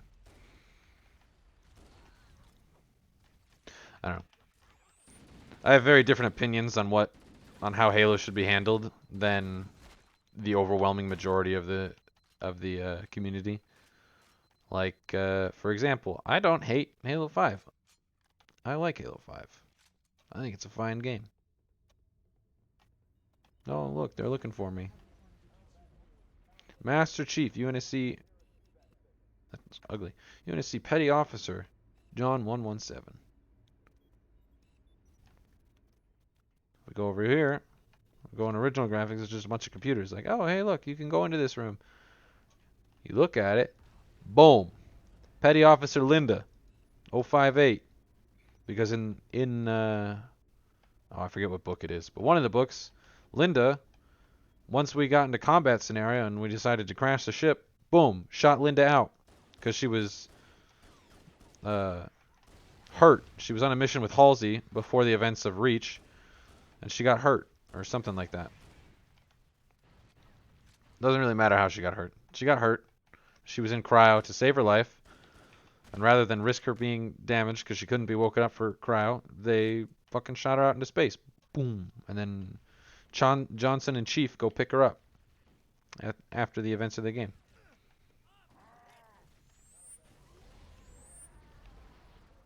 It's a nice little thing that they put in there. I wish they would have just changed the cutscenes. That could have been a cool thing too. Like, at the end of the thing, when it's like, we're going to try and land the ship on the ring. Cortana, set the subroutines and pull yourself out of the system. You're going with Chief. One of the subroutines that she set could have been her ejecting Linda. And then she goes and then we, like, see Linda being ejected. That would have been a cool addition.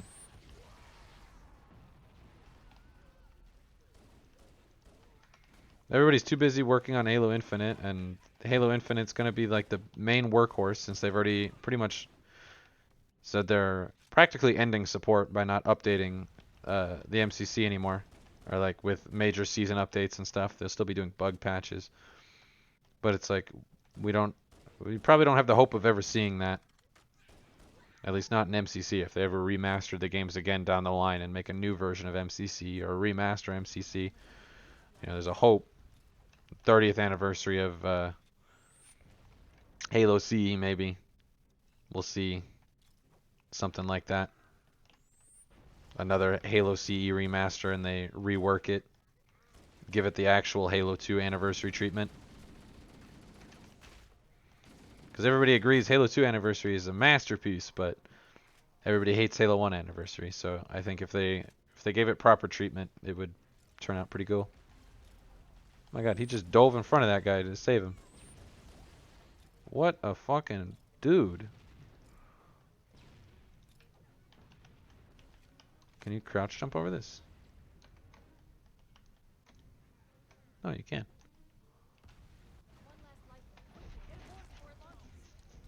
I've always taken the long way. I never realized you could just crouch jump over that.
Chief?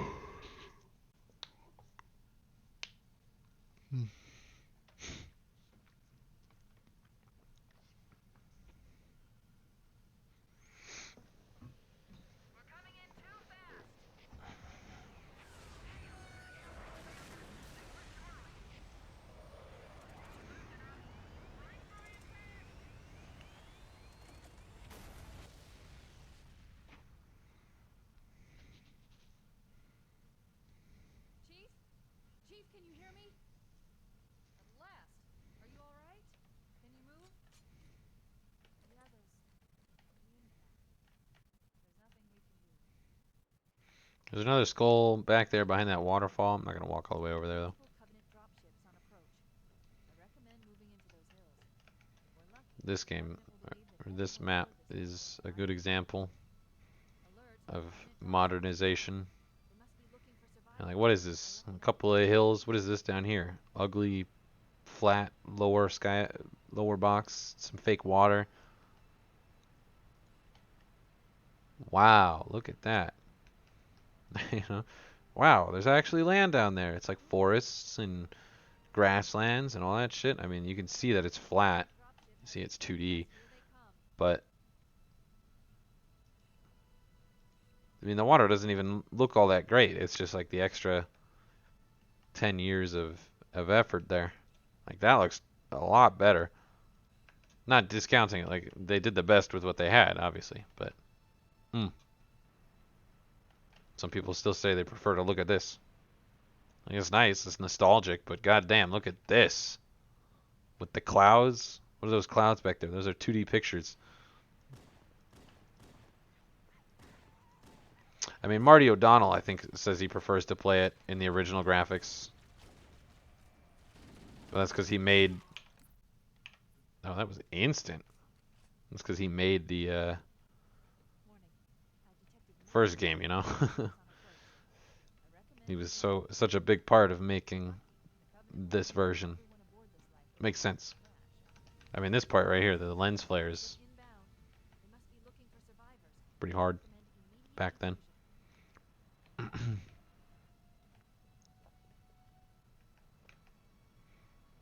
don't know. But I think for a fucking... Like, this is made at the same time as Halo 4. These trees could be a little better. Whatever. It happens. I'm not going to live to complain. This part right here is a little annoying, though. That is one thing that I will actively complain about. This is annoying, because I would think, oh yeah, I can hide on that and shoot past it. Nope.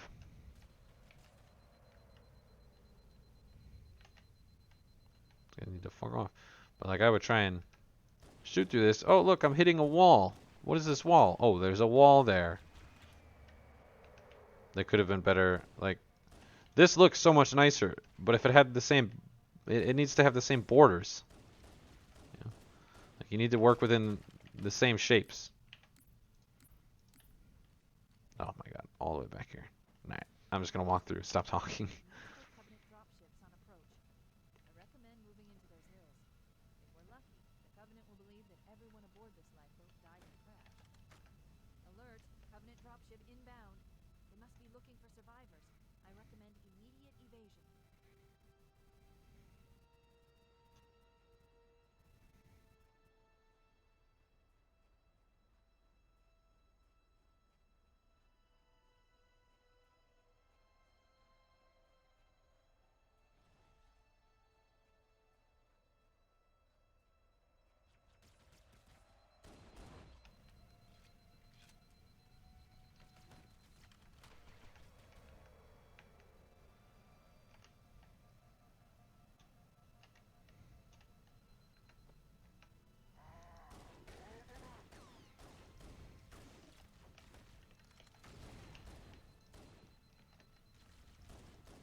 Love their little screams.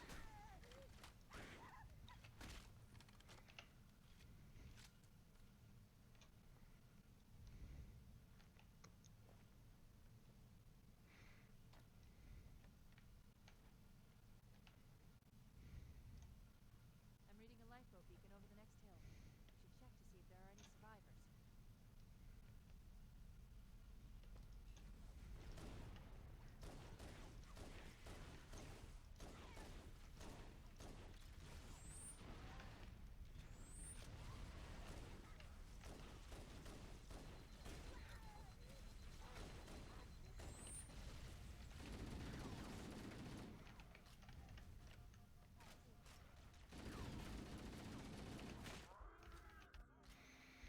A little close to death.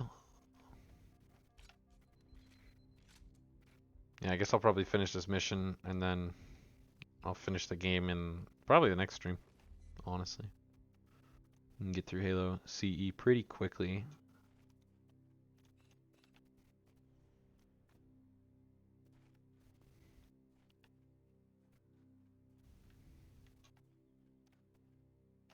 Oh, I should update the stream. Let me do that.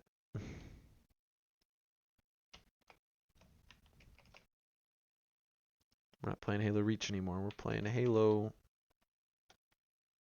CE. Yeah. Yeah, no, I'm great. Halo Combat Evolved. Update.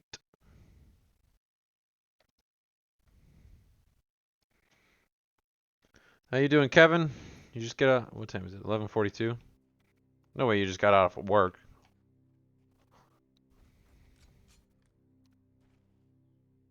No, I can't leave yet.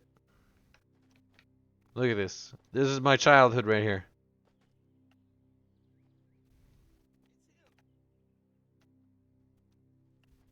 Good to see you, sir.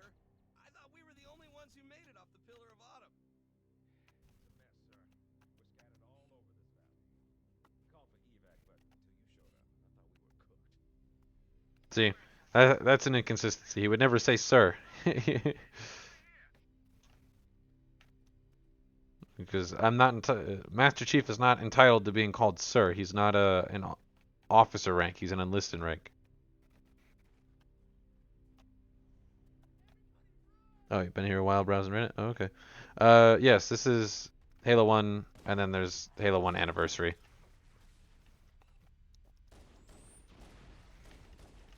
And you just press a button to switch between the graphics.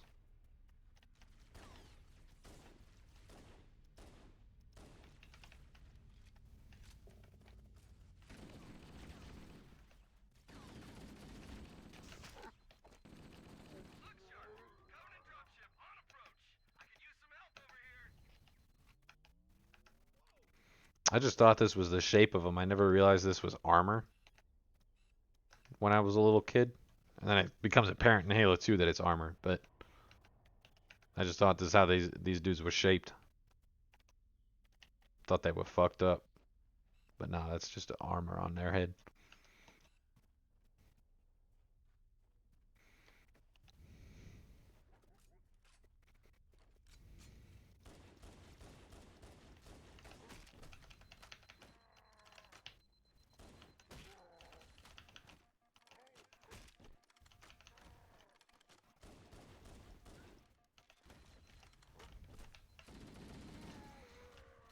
Damn, I was really fucking around with that guy, and I found out, that's for sure.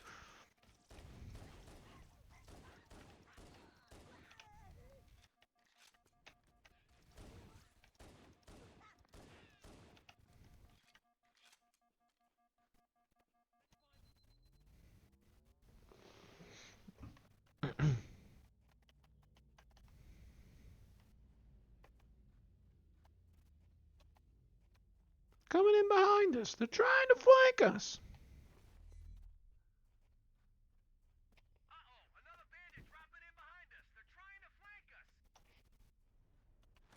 Yeah, no Warzone melees, that's for sure. Every time you switch weapon, he has to turn off the safety.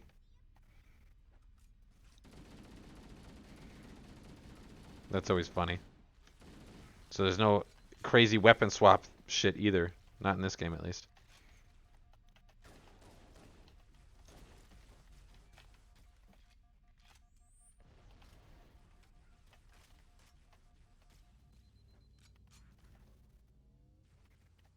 When I was a little kid, he said, another bandit dropping in behind us. So I just thought that the bandits were the name of that ship. They're actually called spirits.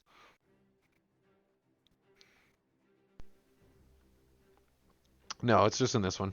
There's so many things that are unique just to this Halo. Because this game was never intended to spark a series. It was supposed to just be a one-off game.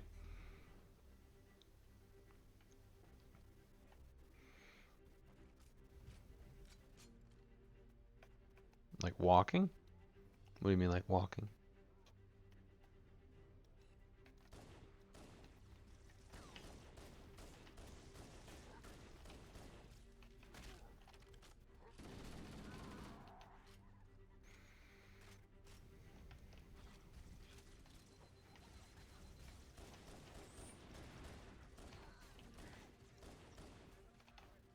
Damn, I'm really getting fucked up over here.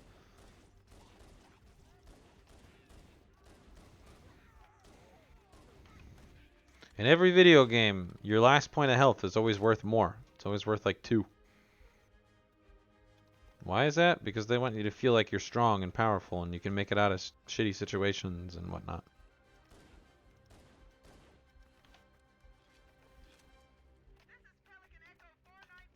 Limp dick. Strong dick. Oh, no. I mean, that's unique to Halo. You can never sprint until Halo 4. And then it's like a pickup in Halo Reach. Which is why people think, sprint doesn't belong in Halo. I beg to differ, because if you read any of the books, there's always a scene where Chief is running, and Spartans can canonically run 600 or 60 miles an hour, or miles or kilometers.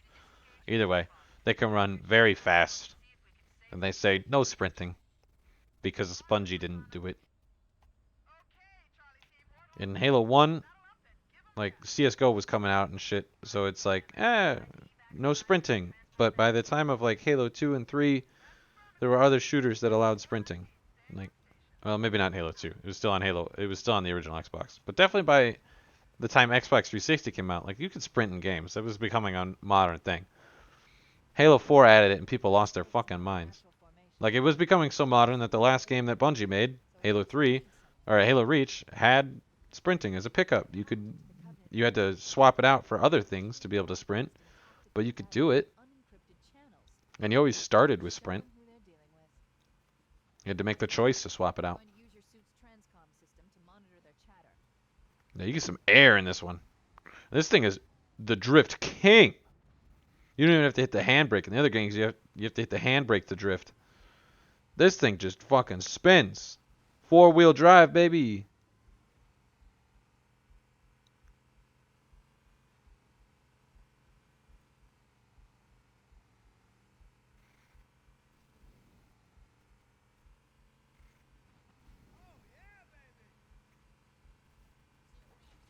Hydrogen-powered, 4-wheel drive cars. Let's go.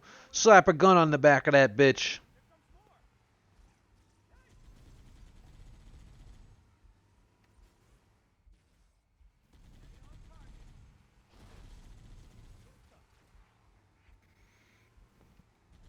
The Warthogs are hydrogen-powered, but if you play Halo 4, they add gas cans on the back. Look how meaty that sounds. That does not sound like a hydrogen-powered car.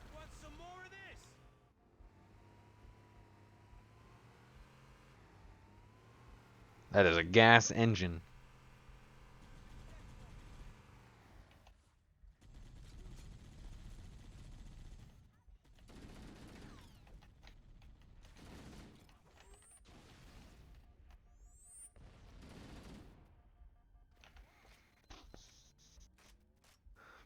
It trips like a Nissan. Yeah, bro. Oh, hello.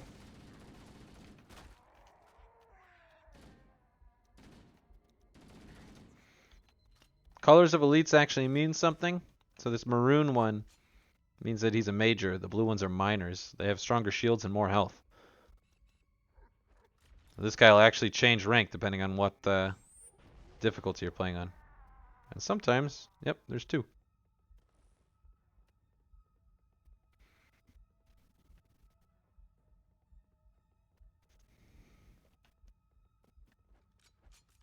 Here's how this used to look. Forerunner buildings. They're just flat gray slates. Sometimes they got these little etchings in there.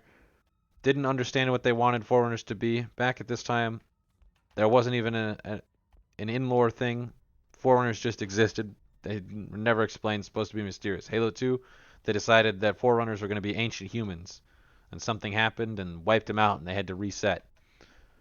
Now, Forerunner architecture, light, bright, detailed, holographic lights and everything. All this cool stuff because the Forerunners are a different race.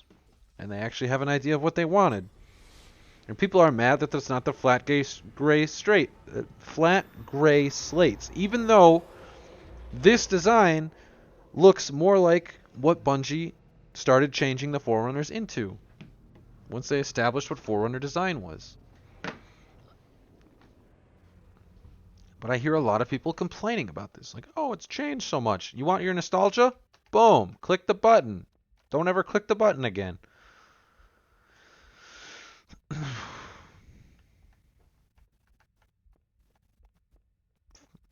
What? I said flat, gray, and straight. Like straight edges, no curves. See, now there's some curves in there.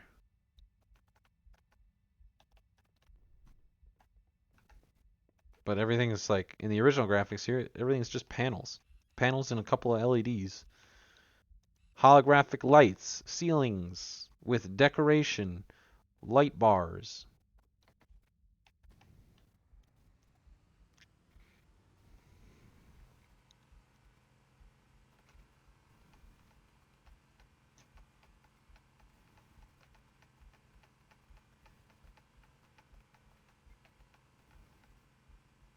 Like, why would this tunnel be dark? Makes no sense. Lit up tunnel. A lot more crew made it off the autumn than I had predicted. The captain really gave them hell. If we can find Captain Keyes and the other survivors, we have a chance to coordinate an effective resistance. Oh. I see. So you're an ableist. You get up here and talk for 4 hours. It's hard work, Kevin.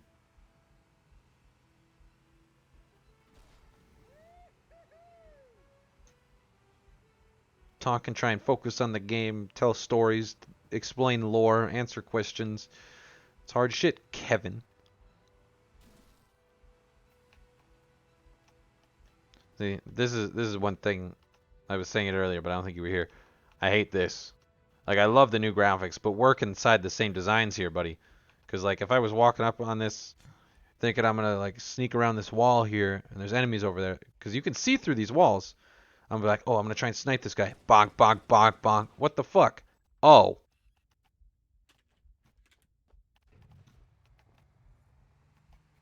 Look at glass.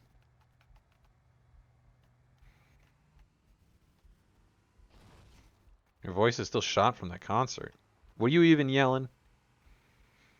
You need to yell more in your everyday life.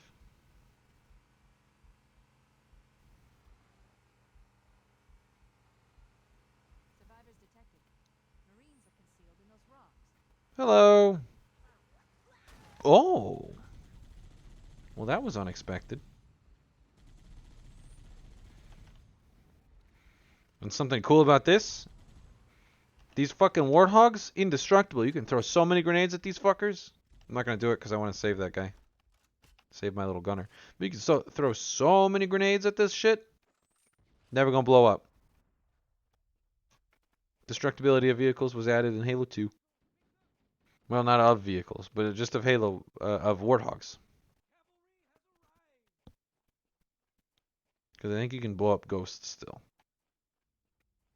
And you can blow up wraiths. You can blow up Covenant vehicles, but the human vehicles can't be destroyed. I don't think. You barely like talking, let alone yelling.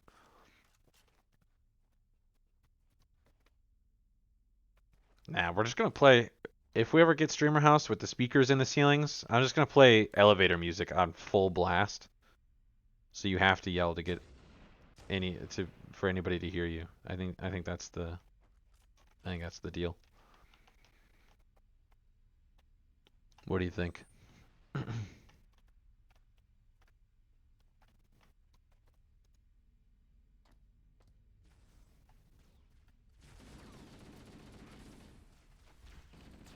Look at these jackals.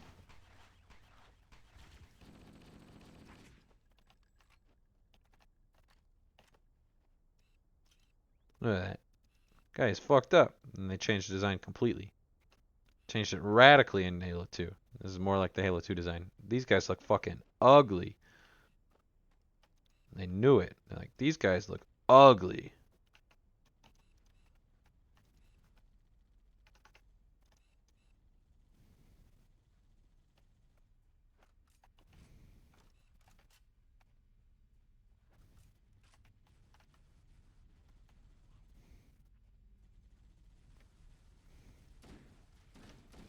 I'm not really forcing you into this situation. I think I am. I want to make it loud music, and then you have to yell to be heard. See, look at this. I was trying to shoot at that guy, and I fucking missed. Because the fucking tree is way thinner than I thought. Like, I could be right here trying to take cover on this tree, and I'm going to shoot these guys. I mean, the thing doesn't turn red. But, like, come on.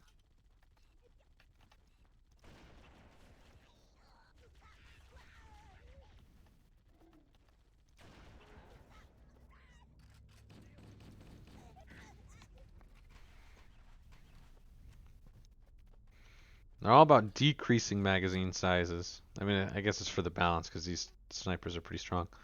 But, like, look how many. There's like 60 bullets. In all the other games, it's like 30, 32, 34. Like, the highest is 36 after this. The shotgun in this game has, like, 12, 16 shells in it. And by the time Halo 3, Halo Reach comes around, it's 6. Because they were like, this is just too good. All about reducing sizes. Where's my increased sniper rifle cartridges? None of them in the campaign in the extra editions in Halo 5 had bigger things, I think. There's like weapon variants, and there was no attachments that added what is it called? Bullets. Bigger clips. I don't want to be heard. That's the thing. Why don't you want to be heard, Kevin?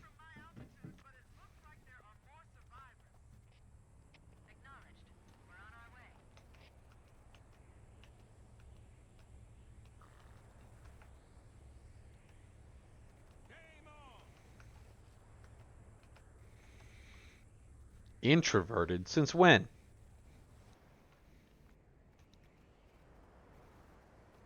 That's the thing where they put your dick inside out, right?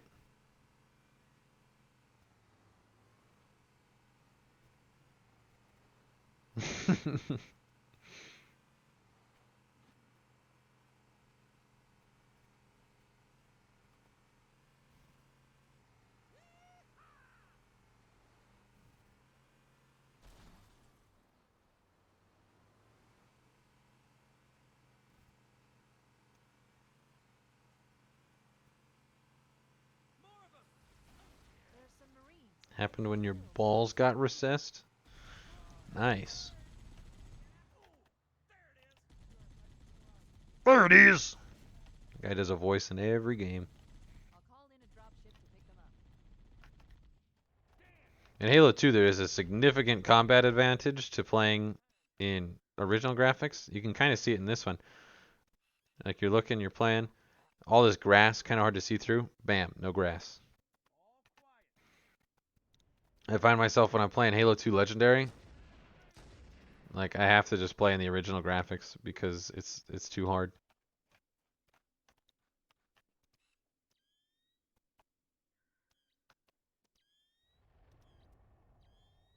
Night vision.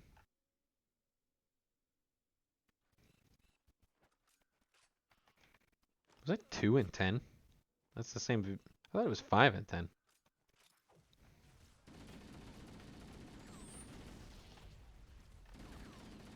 Same as the pistol. 2.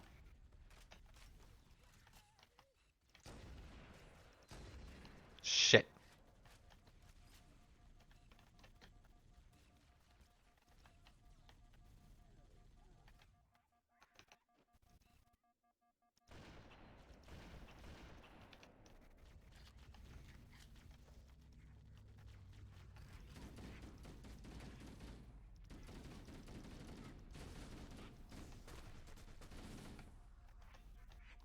I still see people on the Halo Reddit. It's like, I've had MCC since it first came out, and I've never pressed tab.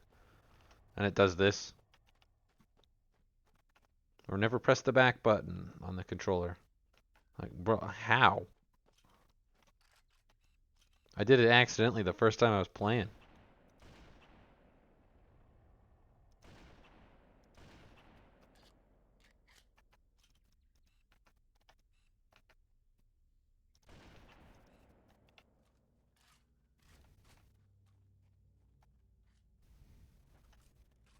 Oh, there's still ammo in that? Alright.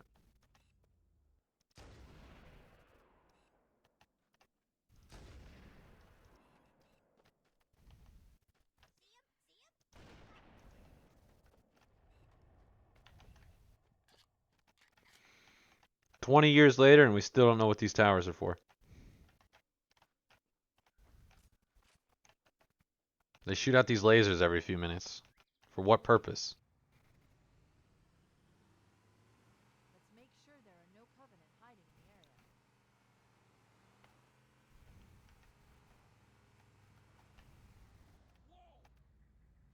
Over there! Yeah, let's do it!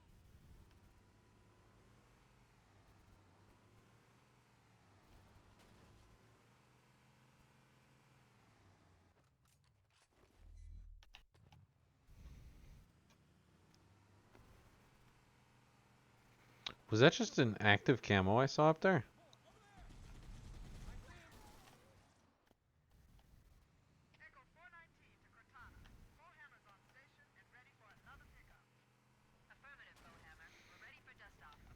She says 419. Proper military handling would be 49er. Busting through that pesky ozone layer? You got your balls recessed busting through that pesky ozone layer? Oh, I saw that. I thought it was an active camo. It's like, I have played this game like 200 times and I've never seen that before.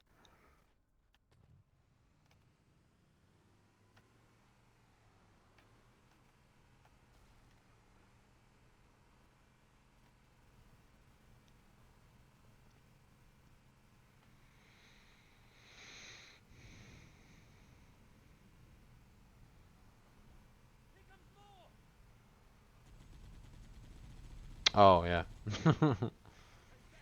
They like meet in the middle. Like, we think they're part of the firing mechanism for the array, but, or for the ring, but if that's true, why are they constantly going off? Because the ring sets out a pulse that destroys, like, anything with a central nervous system.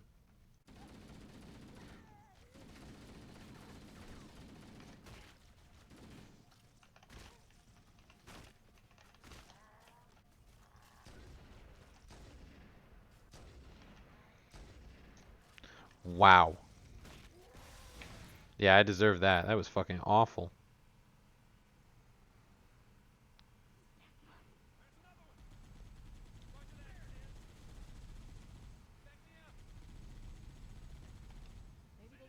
Yeah, so I'm almost done with this level. This area is the last to clear and the level ends. And then, you want to play something, or should I do one more? Because I was planning on ending it after this mission. Since Mr. Clean is gone. God damn it. Fucking monkey brain. There we go.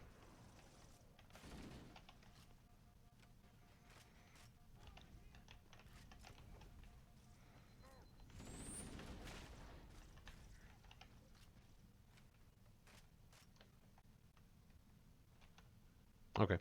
Yeah, so probably like 10 minutes. We should search the interior of those structures before we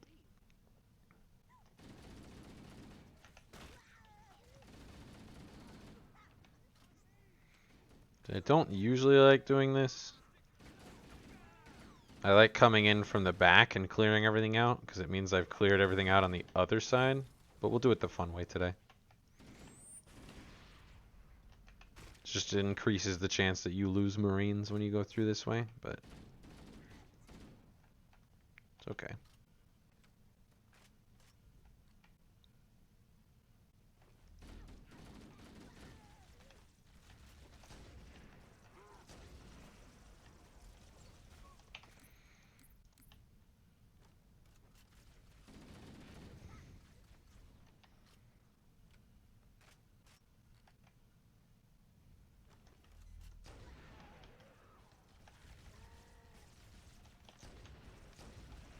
Bro, how did that one not hit?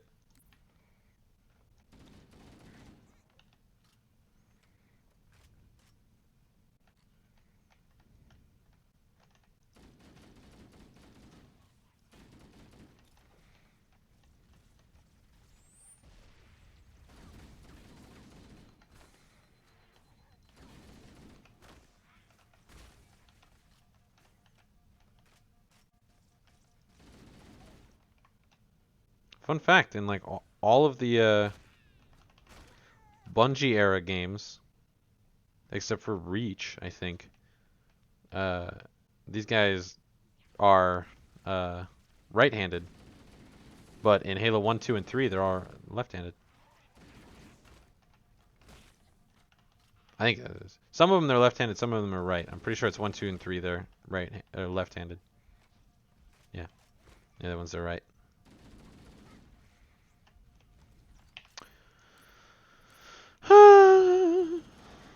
Gonna have a gamer moment.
You have to kill every single one, and there's always one that's hiding somewhere.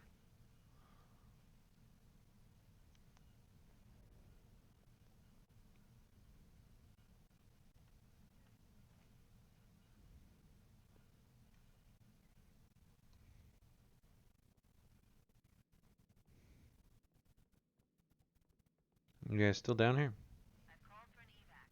There we go.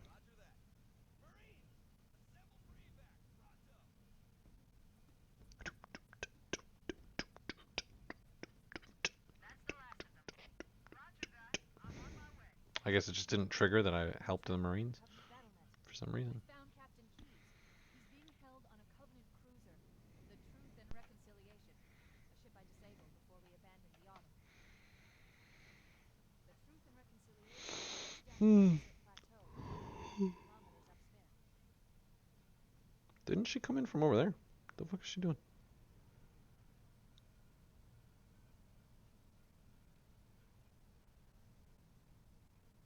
You can do those ones in any order, like these canyons. I used to do it the second one, then the first one I did, and then always this one the last. But lately I figured out that you can just kind of take one looping path through. Like, I used to go up, over, down, and across. But then I found that there's 2 entrances to each canyon. So you can come in, go over, down, like, you can come in, down, over, straight across, and then over in.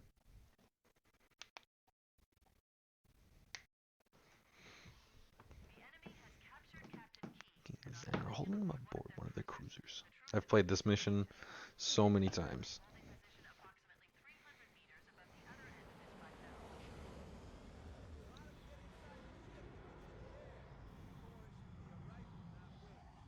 There's a gravity lift that ferries troops and supplies between the ship and the surface. That's our ticket in.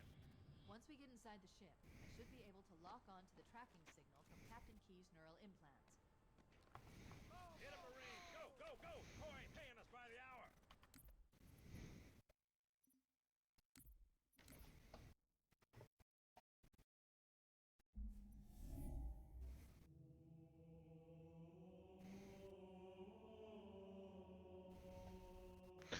Okay. So, I will come back. What are we looking for? Today's Thursday night, so probably like Saturday night or Sunday night. And finish up Halo 1, potentially start Halo 2, depending on how long it goes.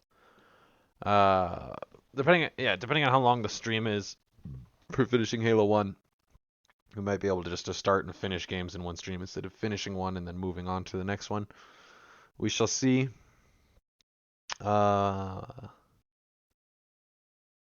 yeah, no, we'll probably end up finishing this game or Halo 1 in the next stream. If not, finish it, start Halo 2 in a stream after that.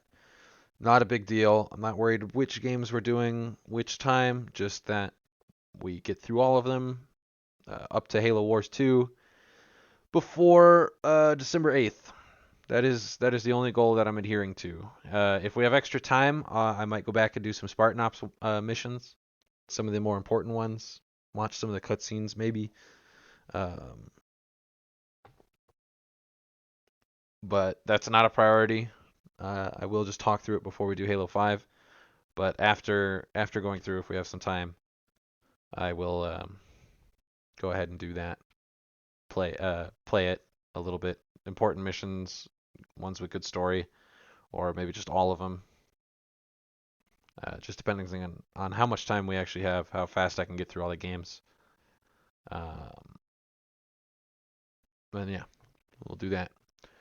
So with that said, thank you for watching, and have a good night. I'll see you soon.